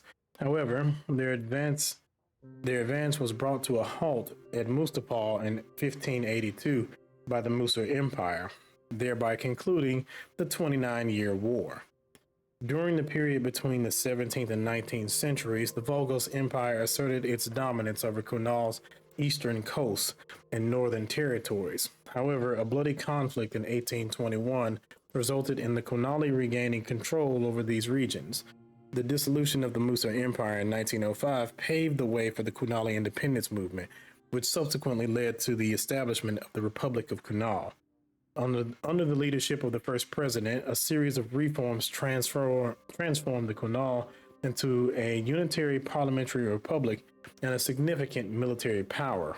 In 1945, the country became a member of the Edo. As a regional powerhouse situated at a geopolitically crucial location, Kunal has faced allegations on multiple sabotage incidents by Marilla and the Free Cities. Boasting a large economy, Kunal is known for its above-average civil rights and its commendable political freedoms. Zoroastrianism is the predominant religion among the majority of the population. Kunal's international affiliations include being a founding member of the Zenin Economic Cooperation and a member of the Alliance of Nations. All right, the Republic of Swordland, the main area of the main game. Swordland, or the Republic of Swordland, is a semi-unitary presidential republic in eastern Marcopa, nestled between the Sorn Mountains, the Markian Sea, the Cavendier and Gumran Mountains, and the Ungar River and the Antician Sea.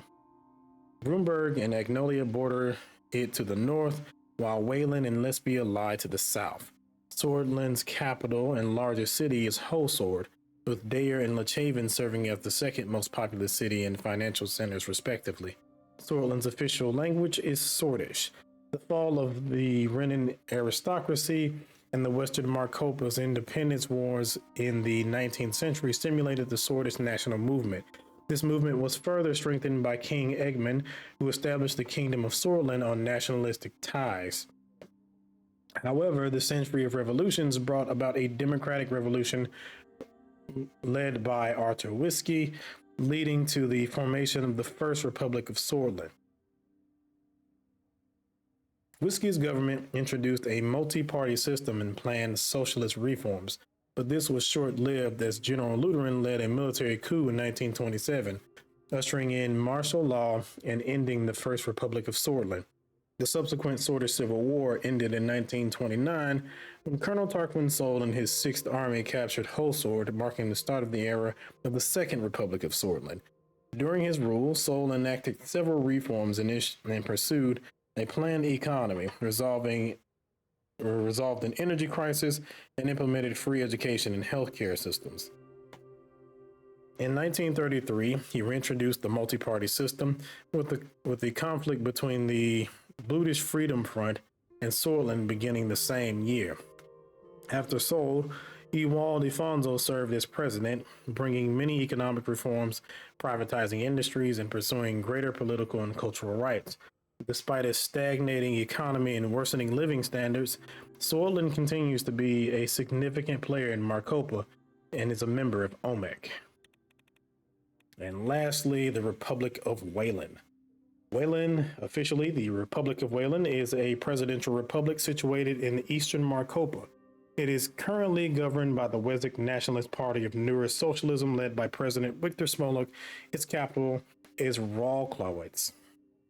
Wayland was founded by Baron Warrengrad Resnick in 1630, when he broke away from the Markian Empire to establish his own kingdom in the region dominated by Wessex people. Even though the Wessex people lived in the region for more than 1,000 years, they never had a state which unified the region of Wayland under one rule. After a bloody revolution in 1914, the kingdom was replaced with a republic.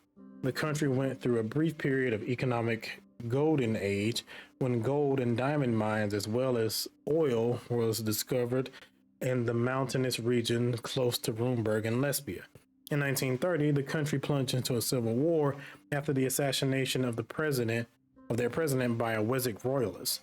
Wayland was divided into two, and the conflict intensified when Arcasia supported South Wayland and United Cantana supported North Wayland. The armed rebel groups escaping from Swordland also formed a basis in the country during this period. The brutal civil war caused a massive refugee crisis in the region and ended with the reformation of the republic in 1932. Arcasia forces did not leave the country and served as a peacekeeping mission until 1936.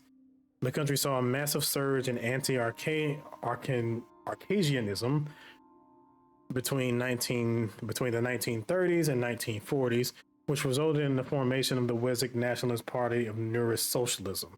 After Victor Smolik became president in 1943, the country started looking like a one-party state. The country is famous for its oil and diamonds. It arguably has one of the weakest economies in Eastern Marcopa and a very weak civil rights record with no political freedoms. It is ranked as the worst place in Marcopa to start a business in.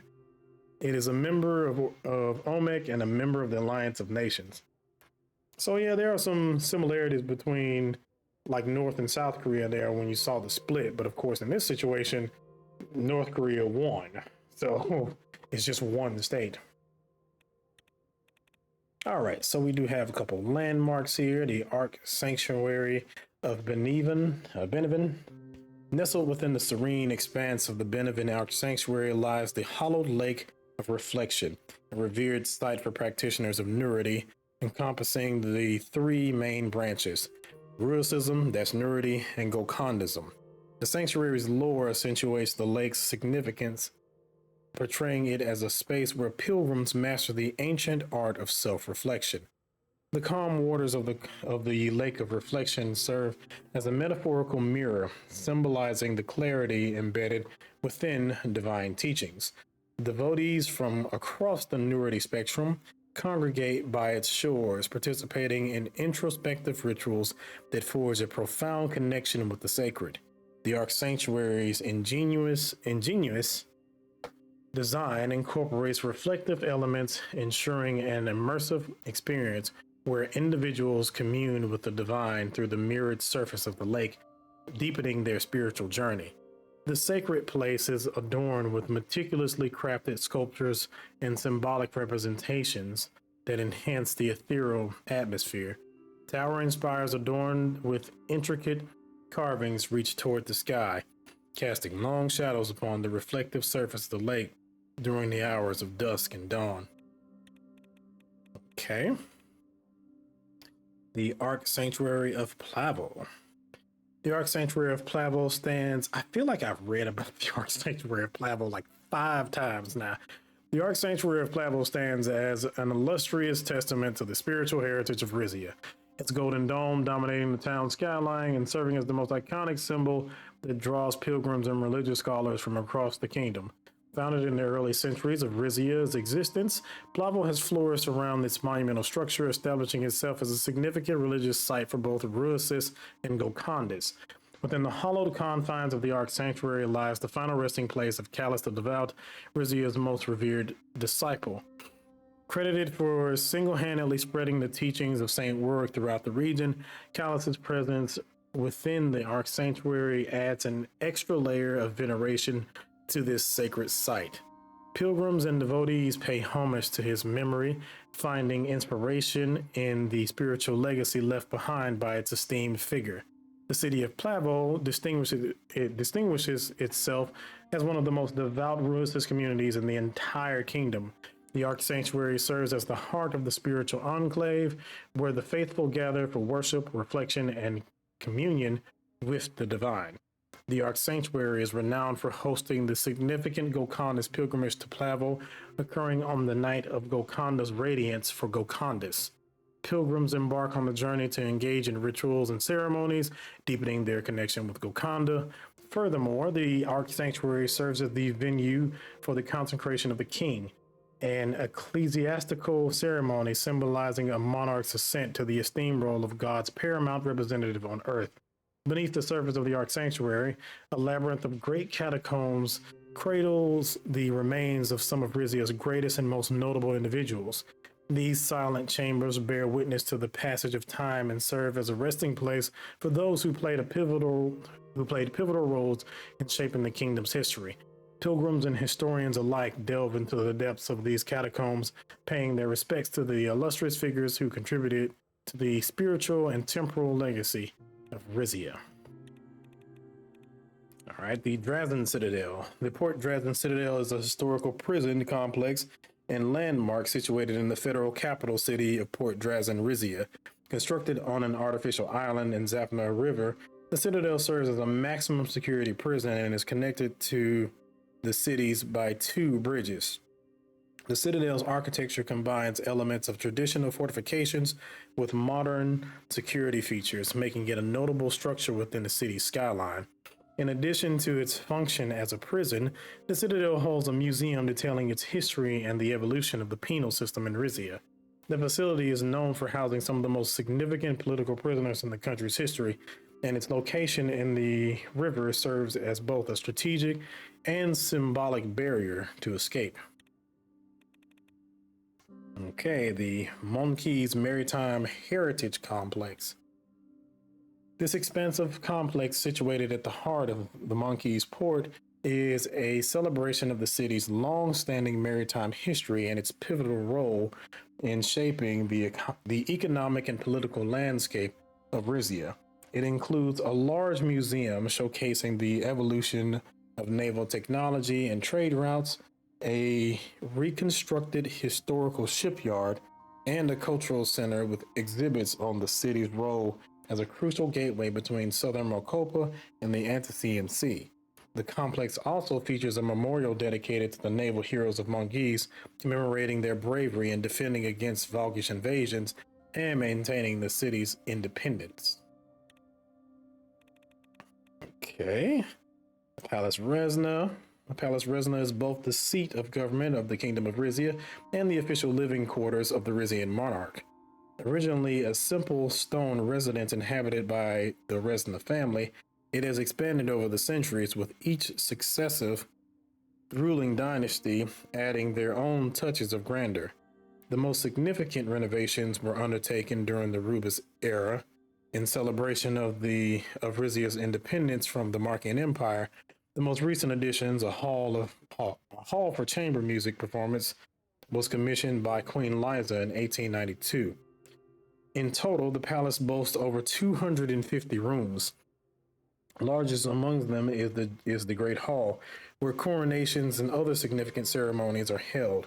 There are also multiple dining rooms, libraries, chapels, galleries, and diplomatic suites, in addition to government offices, historical archives, and the meeting rooms of the Royal Council. The palace is surrounded by sprawling, meticulously tended gardens. The Port Drazin Observatory Tower. Once a celestial haven, now stands as a museum in the heart of the city. Originally designed for astronomical observations, it symbolizes Rizia's ancient fascination with the cosmos, an era when celestial wonders were revealed with ease. Ascend the tower through a spiral staircase, reliving the bygone days when astronomers marveled at the heavens from this vantage point. Centuries ago, the observatory made history by being the first to discover a planet that was invisible to the naked eye. This groundbreaking revelation not only sparked scientific curiosity, but also marked a significant leap in our understanding of the vast celestial expanse. Okay. Resident palaces. The palaces are a collection of opulent palatial estates scattered throughout the kingdom, originating from the era of the Resident Empire. These estates are recognized for their intricate resident architecture, were constructed as noble residences, and features expansive courtyards, fortified walls, and lush gardens. Ecological studies suggest that the palaces were built to demonstrate the wealth and power of the resident nobility, with many containing art and inscriptions depicting significant historical events of the empire. Following centuries of political shifts, including the War of Rizian Succession and the Volgish Revolutions, the palaces fell into various states of use and disrepair. Preservation efforts in recent years have focused on restoring these grand structures, with particular attention to the conservation of ancient frescoes and mosaics uncovered within their halls. Today, the palaces serve as historical sites, offering guided tours that provide insights into the political intrigues and lifestyle of the resident elite and stand as a testament to the architectural prowess of the era. Lastly, the Zapna River Canyon. The Zapna River Canyon is a geographic landmark located in the settlement of Zapna within the Brennus region of Rizia. This canyon features a high-speed stream flowing through it, which has been a significant factor in the town's historical development as a trading post and fishing hub. Originating during the Empire, the canyon has contributed to the economic growth of Zapna through the centuries, facilitating the transport of goods between Isa and Port Drazen. The river's rapid current has also become a natural attraction for high-speed river sports, drawing enthusiasts from across the region. The banks of the Zapna River Canyon are notable for their lush vegetation, providing a stark contrast to the sheer rock faces of the canyon wall. All right, now we have a few regions. All right, we have I think they call this the MITS. The MITS is a globally significant economic cooperative established in 1916 in the Republic of Morella. It consists of gold mining facilities and refineries operated by the corporations from Morella, Lesbia, Vogsland, and Rizia, as well as the jointly owned Meridian Port. At the heart of the zone is the Mephian Basin, a uniquely geological formation filled with layers of sedimentary rock containing an extraordinary concentration of gold. During the years of the Empire of Meridia, some rudimentary attempts were made at extracting gold from the basin, but conflicts with the Volgas and Musa empires hindered that development. Mining operations began in earnest after Morella established itself as an independent republic. However, they were vulnerable to frequent sabotages from the neighboring Dirtia. To deter these attacks and encourage further investments in the Mephian Basin and its surroundings, Morella's fifth prime minister, Leon Z. Lefebvre, came up with the idea of inviting international partners to join the venture. A complex series of negotiations ensued with Rizia, Lesbia, and the Valgos Empire, eventually resulting in the trade zone's founding. Each country's individual share in the trade zone of profits has fluctuated over the years. Most significantly, the fall of the Volgas Empire resulted in a much smaller stake for the Republic of Vogsland, while Rizia's stake expanded after its loss of zeal and subsequent alliance with Rumburg. Okay, we have the Palais Administrative District. The Palais Administrative District is a unique territory division within the Kingdom of Rizia. The region was part of the Cade Montclair until Vogsland was allowed to annex it during the War of Rizian Succession. Together with the part of Morellian coast under Volgish influence, it became a center of mining and industry though its growth was marred by the occasional border clash with Rizia.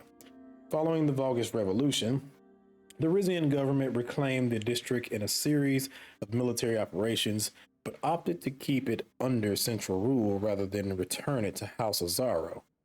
Many of the region's inhabitants fled to the Grand Duchy during this time. Today, the administrative district still bears the scars of war, though Rizian Royal Gold operate a number of mines there, and several Resonant-era palaces are still intact. All right, the province of Brennus. Brennus is the westernmost and second most populated province of Rizia. Aside from the capital city of Isa, it is governed by members of House Sazon. It takes its name from the Brenna people, a tribe who settled in the area around the Zapna River after migrating north from modern-day Sina. Incorporated into the Resonant Empire, they maintained their own culture and traditions well into the 1000s, but ultimately assimilated into the Markian Empire. today's residents consider it a badge of honor to claim Brenner heritage. As the region increased in strategic and economic importance, a ruling class of merchants and aristocrats emerged. A handful of noble families ran fiefdoms in the countryside while alternating control over the city-state of Isa and the ports of Zeal, Jails, and Salabas. Advisory councils were established to maintain the balance of power between the families, and in the case of Isa, had the responsibility of selecting the reigning duke. The War of Rizian Succession and its aftermath resulted in the transfer of power to the Sazons, a family with ties to the throne as well as the Muser Empire, and the centralization of the province around Isa. Following the uprising of 1926, Brennus effectively has two regional governments, that of Isa, run by House Torres, and that of Greater Brennus, run by a council of nobles, mostly from House Sazon. Brennus is currently home to Rizia's most productive gold mines. Other active industries include agriculture, fishing, and forestry. The forested area surrounding Isa is a prized royal hunting ground. Attempts by business to exploit it from timber have repeatedly been rebuked by the central government. In recent years, an increasing number of immigrants from Dirtia and Wayland have been coming to Brennus via the Zeal border and the Gulf of Moridia. Many of them have found employment as guest workers for mining, fishing, and farming companies.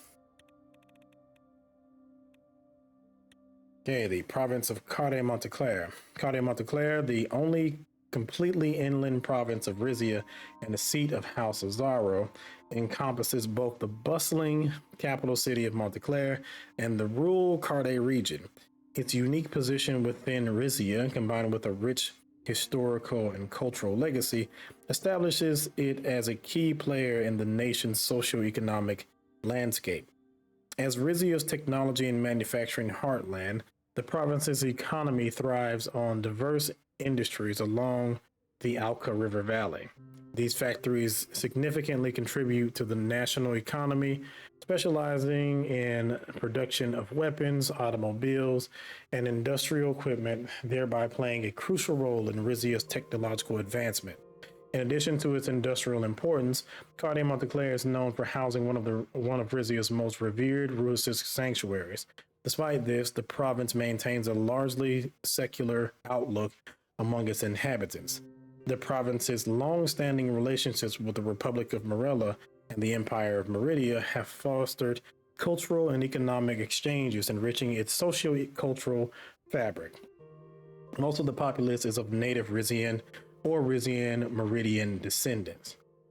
Cade Monteclair's evolution from a feudal territory to a modern province is marked by a blend of historical and contemporary influences.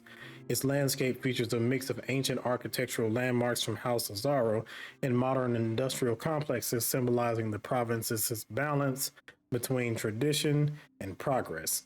This unique character makes Cade Monteclair an integral component of Rizia's national identity and global presence.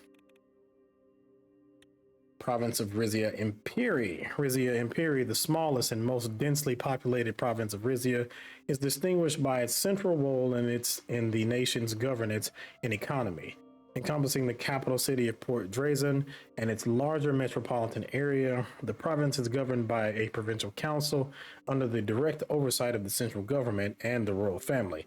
This unique administrative arrangement highlights its importance in the national political landscape and its close connection with the country's central authorities.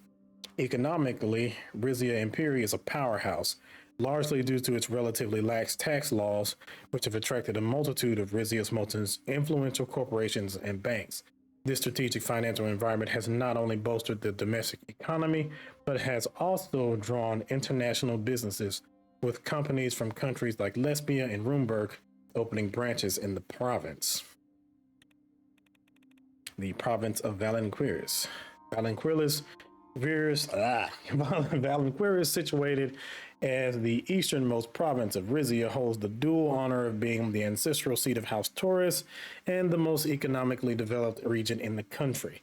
Its prime location on the Antician Sea has been instrumental in establishing and maintaining prosperous trade relationships with Lesbia, Kairut, and the Volgos Empire. This strategic positioning on major trade routes has played a pivotal role in catapulting Valenquirus to economic prominence within Rizia.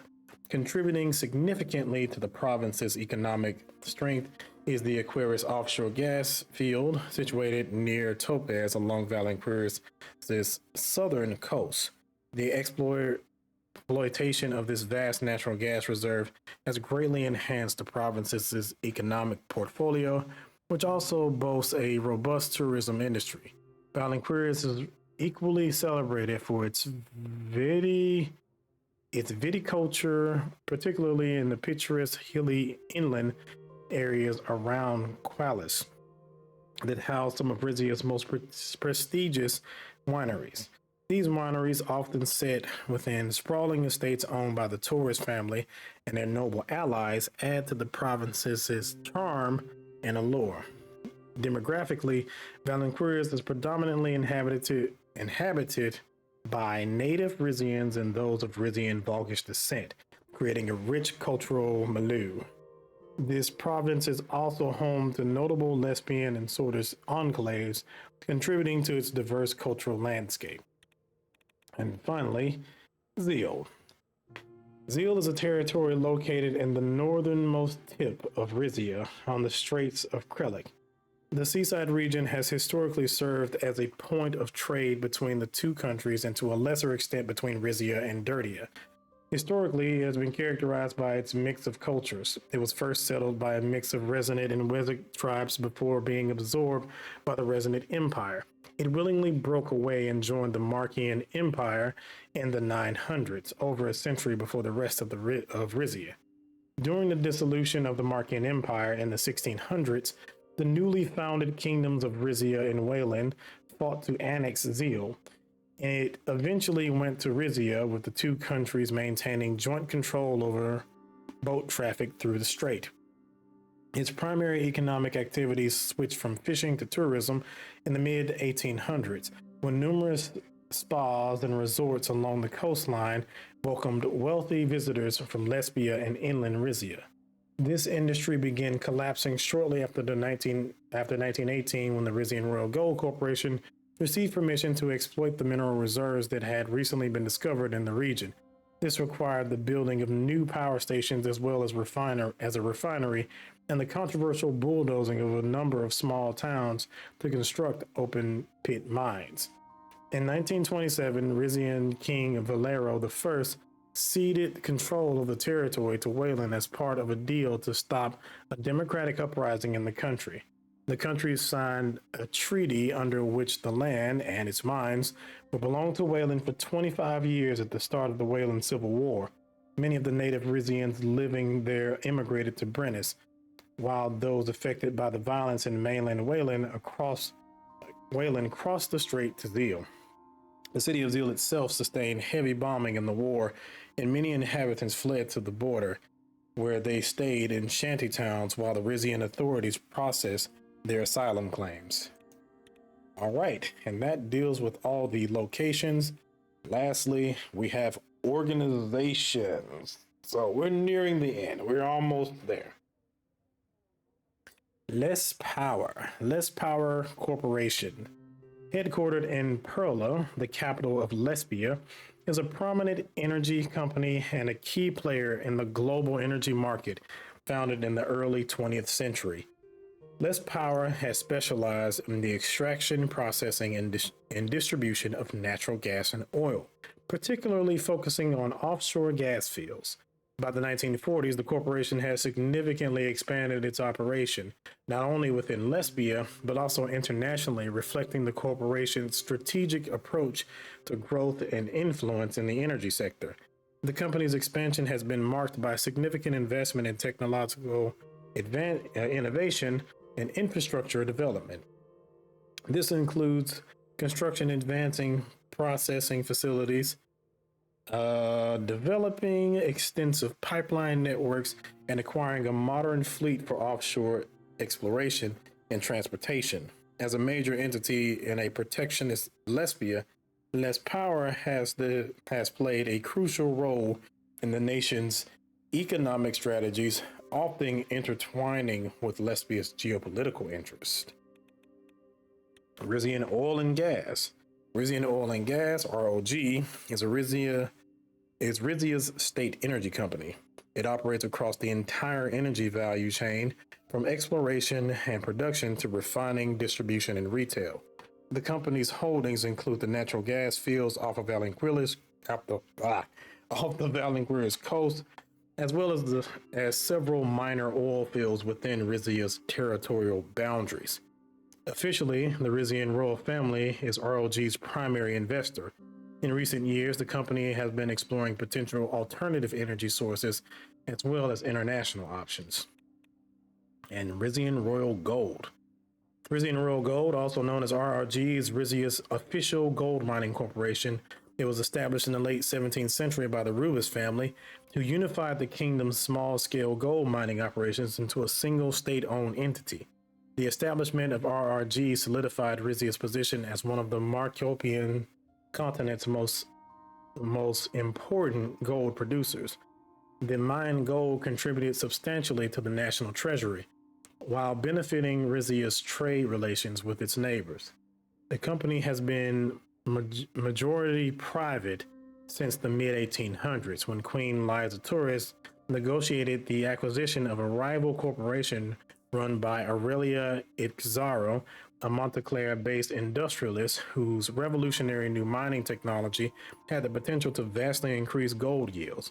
The combination of Rizia's state resources and Ixaro's equipment led to an exchange of unprecedented prosperity. RRG's involvement in the Meftium International Trade Zone, beginning in 1916, further enriched the company and increased its importance to the crown. RRG is headquartered in Brones and currently operates most of its mines in the Brenes province.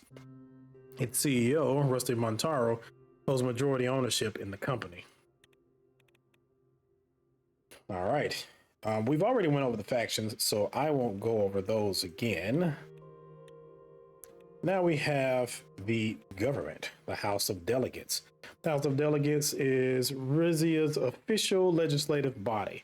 It was founded by a decree of King Valero Torres and his council in the wake of the 1926 uprising, and endeavors to represent the interests of the people of Rizia in the lawmaking process. Delegates are selected from Rizia's provincial councils. Half of the provincial councilors are directly selected by the province's leaders, while the other half are elected by the citizenry. The elections and delegate selection process takes place every 6 years. The Speaker of the House and the opposition leaders are chosen by majority vote within each party. Delegates have the ability to submit new decrees to the Royal Council, as traditionally represented in the House sessions by the Grand Vizier. They may also issue approvals or disapprovals of decrees the monarch has made. However, these are treated as recommendations, and the monarch is under no obligation to heed them.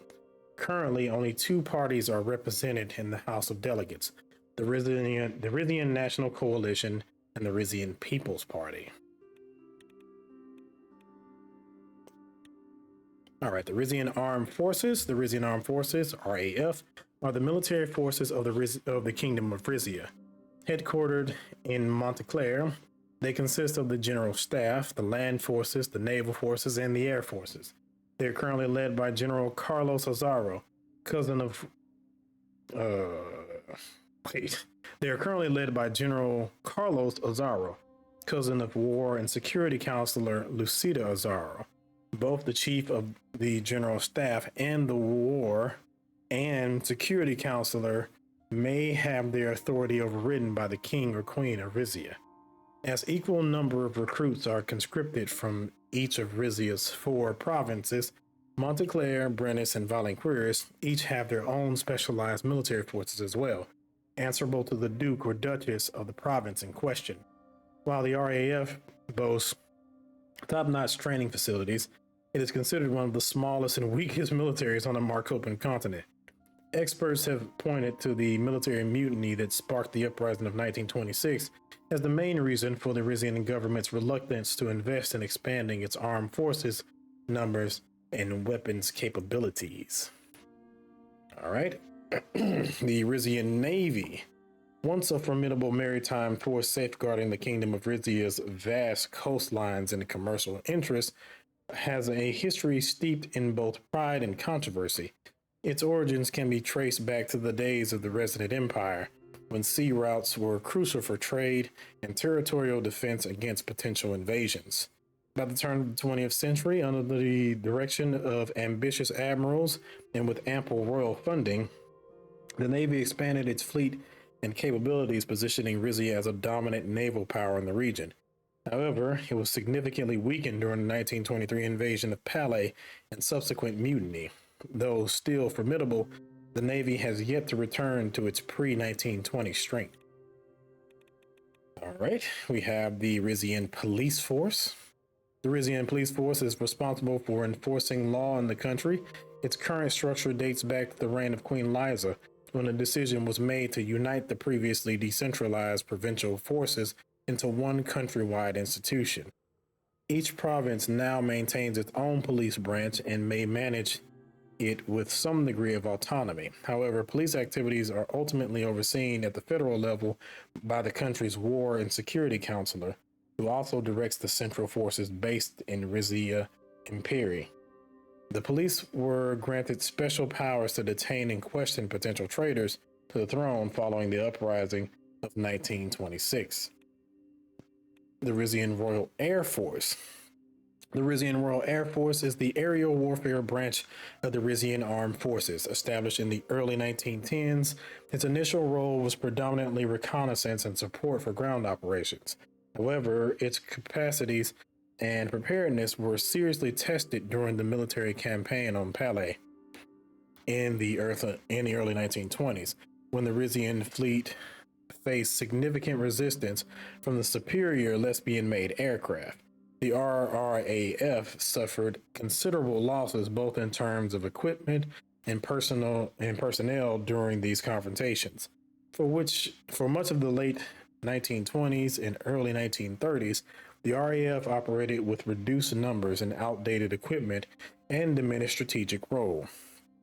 However, recognizing the evolving nature of warfare and the importance of air superiority, War and Security Counselor Thaddeus Cesaro persuaded the king to make an effort to revitalize the RRAF. While investments were made in new aircraft and training methodologies, the shadow of the Palais campaign continued to loom large. Lessons from these defeats were integrated into training curriculum, emphasizing adaptability, strategy, and coordination with other military branches. The Royal Council. The Royal Council consists of the most loyal and trustworthy associates of the Rizian monarch and act as a de facto cabinet of the monarch's government. Established in the early years of the kingdom in the 1600s, the council was originally conceived as a mechanism to consolidate the power of the crown and ensure efficient governance amidst the backdrop of burgeoning provincial interests. Its main role is to advise the monarch on matters of state, ranging from domestic policies to international relations. Additionally, the council often serves as a conduit between the throne and Rizia's provinces, ensuring that regional concerns are adequately addressed at the national level. Its composition has shifted over the years, but it generally comprises experts on the economy, security, religion, and foreign relations, overseen by a Grand Vizier, usually a member of the monarch's most trusted inner circle. The Royal Council also acts as the Rizia's top judiciary body and decides on important legal matters with a vote. Although the monarch can override any council decision, new councilors are appointed every 7 years. And then the Golden Guard. The Golden Guard is an elite unit specifically designated to protect the king or queen of Rizia. Traditionally, the unit consists of 12 guards, though that number has fluctuated depending on the needs of the individual monarch. They are recognizable by their gold-colored attire. Once a solid gold breastplate, today a simple blazer. Although recruited by the War and Security Counselor, they are answerable only to the country's monarch. The Guard was founded in 1650 by King Felicio Rubes, shortly after the Kingdom of Rizia was established.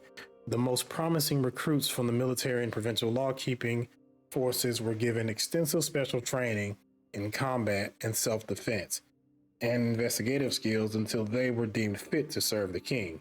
The first instance of the Golden Guard enforcing security outside of Palais Resna was in 1820, when recently crowned King Jonas Torres hired members specifically to investigate potential threats in Montclair and Brenes provinces. By the time Liza Torres was crowned queen in 1860, the Guard had nearly 50 members and far-ranging powers that superseded those of domestic security forces. Concerned about their reach, Queen Liza discontinued the Guard, opting instead for plainclothes bodyguards with normal police training. The institution was resurrected by Liza's son, Valero, in 1945, who ordered the reopening of the training facility outside of Camp Domus and the recruitment of 12 guards assigned to protect the royal family. Since then, it has been led by Titus Gordian. All right, we have some of the intergovernmental ones. We have the Alliance of Nations. The Alliance of Nations stands as an international entity formed in response to the extensive upheavals of the century of revolutions, conceived to enhance global cooperation, uphold international order, and cultivate peaceful interaction. The AN incorporates numerous autonomous nations. The core of the AN's function lies in facilitating diplomatic discourse over issues of global import. Member states are encouraged to address their disputes peacefully using AN mechanisms.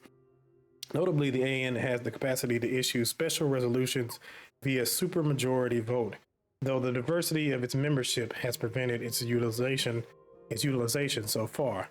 The structure of the AN highlights the existence of various power blocks, each with their own interests and perspectives. Notably, the blocks represented by the Arcasian Treaty Organization and the Continental Security Pact often find themselves at odds over key international issues. Their contentious relationship creates a complex dynamic within the AN, requiring careful navigation and negotiation. In response to these dynamics, an ambiguous neutral faction of nations inside has formed. Often caught between the ideological battles of the ADO and CSP blocks, these nations strive for a balanced approach within the AN, offering alternative viewpoints and providing a moderating influence on the major power blocks. There are a few dozen nations who are not members of the Alliance of Nations in the world. The Alliance of Nations, with its dedication to dialogue and cooperation, continues to significantly shape the global political landscape. Through collective effort, the AN aspires to create a world where nations collaborate to overcome shared challenges, fostering a shared pursuit of peace, security, and prosperity. The Arcasian Treaty Organization, ADO, is an intergovernmental military and economic alliance between 14 countries. Primarily led by Arcasia, the alliance aims to bring all its members together in united economic and defensive framework against CSP. With ADO's strategic military alliance heavily consists of countries with capitalistic economic structures. Its aim is to counter the influence of United Cantana around the globe and protect Marcopa from the expansionism of socialism. Recently, the ADO has become increasingly focused on increasing the nuclear protection as the new military weapon has advanced enough to become part of warfare. The Republic of Lesbia joined ADO in 1950 and expanded ADO influence in South Marcopa. The Continental Security Pact. The Continental Security Pact is an intergovernmental military and economic alliance between 9 countries. Led by United Cantana, this alliance creates an integrated defense strategy and military cohesion to defend against Ada. The CSP at its core is a strategic military alliance, but consists mostly of countries that have planned economies and that trade resources with United Contana. The goal of the alliance is to counter the influence of capitalism by Arcasia and to protect the continent of Contana. The CSP has in the past decade moved to expand their influence in Marcopa and is focused on using allies like Volsland to face the Ado. The Guild of Royal Allies for Commercial Exchange. GRACE is an international organization founded to foster economic cooperation and exchange among monarchies from various continents, including Marcopa, Rica, Xena, and Rakan Archipelago, Contana, and others. By promoting trade, investments, and diplomatic relations among its member states, GRACE has played a significant role in the global economy and international relations. The Kingdom of Rumberg, one of the founding members, is among the prominent states of GRACE, which also include member states such as the Kingdom of Rizia, Baronies of Suridis, the Principalities, Nurbruk, Holy Kingdom of Al-Rikar, the Confederation of Vendenism, and the Kingdom of Nalimperna. GRACE emerged in response to the transformative era of the Century of Revolutions, which saw a transition from absolutist monarchies to representative governments with written constitutions and the creation of nation states and socialist states. By uniting the remaining monarchies in a cooperative network, GRACE has provided a platform for those nations to maintain their influence in the face of shifting political dynamics. Today, the organization continues to strengthen economic ties and diplomatic relations among its member states, serving as an important force in international affairs. Through its efforts, GRACE aims to preserve the unique heritage of its member countries while promoting prosperity and stability in the global community. This is OMEC. OMEC is an intergovernmental economic organization founded in 1921 to stimulate economic progress and increase trade in Marcopa. It is a forum of countries describing themselves as committed to prosperity, providing a platform to compare policy experiences, seeking answers to problems, identify good practices, and coordinate international policies of its members. OMEC uses its wealth of information on a broad range of topics to help governments foster prosperity and fight poverty through economic growth and financial stability. The structure is based on continued monitoring of events in member countries as well as outside the member area and include a regular projections of short and medium-term economic development. And lastly, the Watchtower of Human Rights. I don't think I've heard of them before. Watchtower of Human Rights is an intergovernmental human rights organization made up of roughly 1,400 staff members around the globe. Established in 1918, Watchtower of Human Rights is known for fact-finding, impartial reporting, use of media, and targeted advocacy. Often in partnership with local human rights groups, each year, WHR publishes more than 40 reports and briefings on human rights conditions in some 26 countries, creating coverage in local and international media. With the leverage this brings, WHR meets with governments like the Alliance of Nations, regional groups like OMEC, and the United Peoples Pact to press for changes in policy and practice that promote human rights and justice around the world. All right, we have a miscellaneous organization, the Royal Herald. The Royal Herald is the official state-run newspaper of the Kingdom of Rizia. It is renowned for its strong pro-monarchy stance and dedication to reporting news that aligns with the interests of the state and the royal family. The Herald primarily covers news that promotes the monarchy's initiatives, achievements, and the broader state apparatus.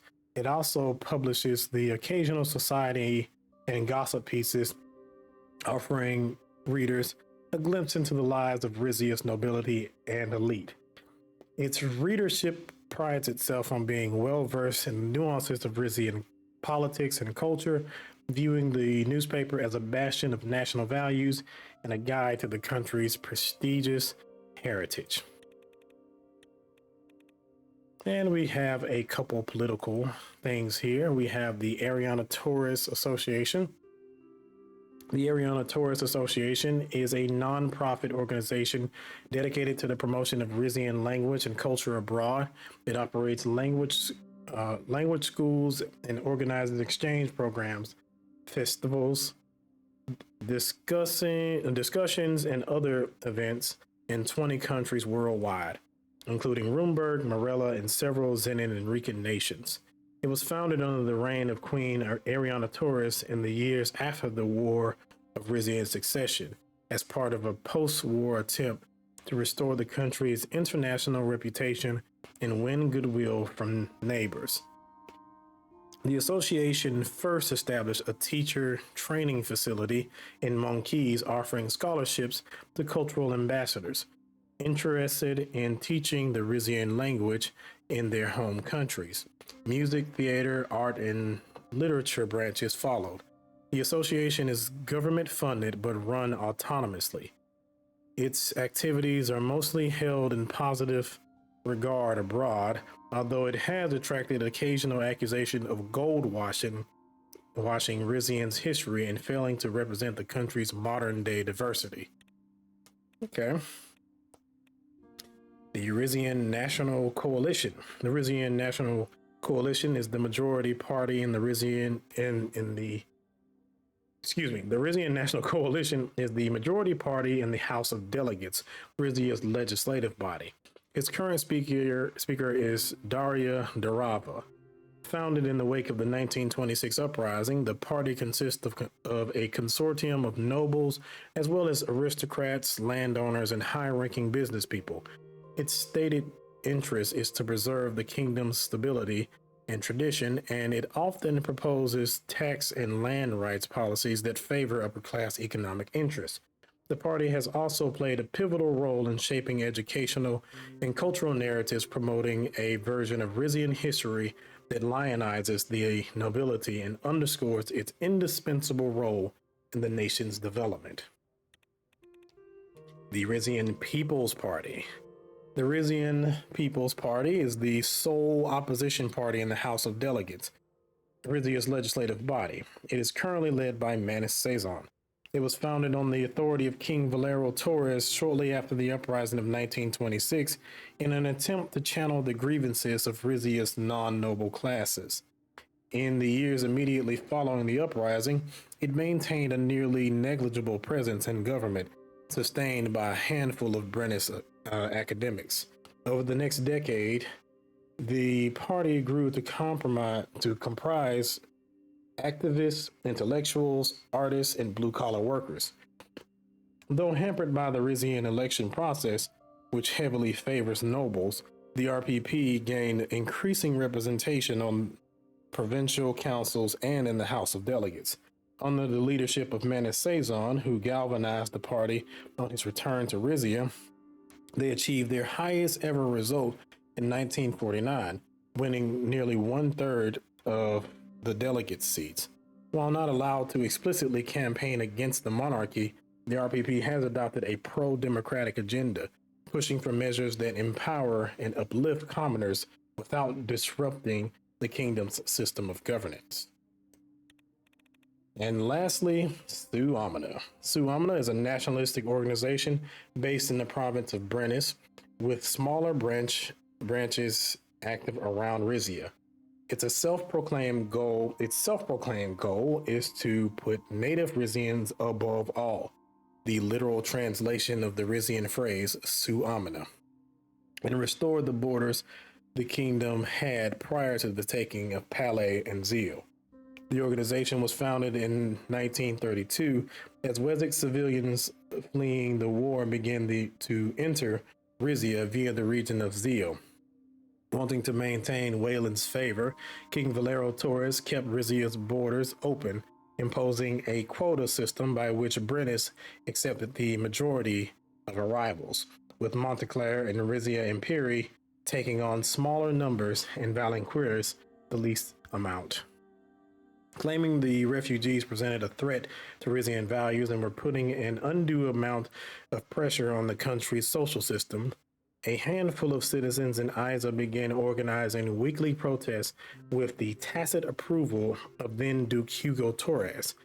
At first poorly attended, the gatherings grew over the next decade as immigration from Wayland and an increasingly extremist Dirtia continued.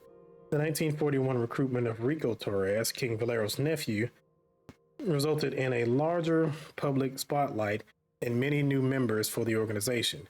Sue Amina's current activities include weekly neighborhood patrols in Isa, Port Dresden, Montclair, and Monquise, as well as quarterly rallies hosted on the grounds of Rico Torres' royal residence in Isa.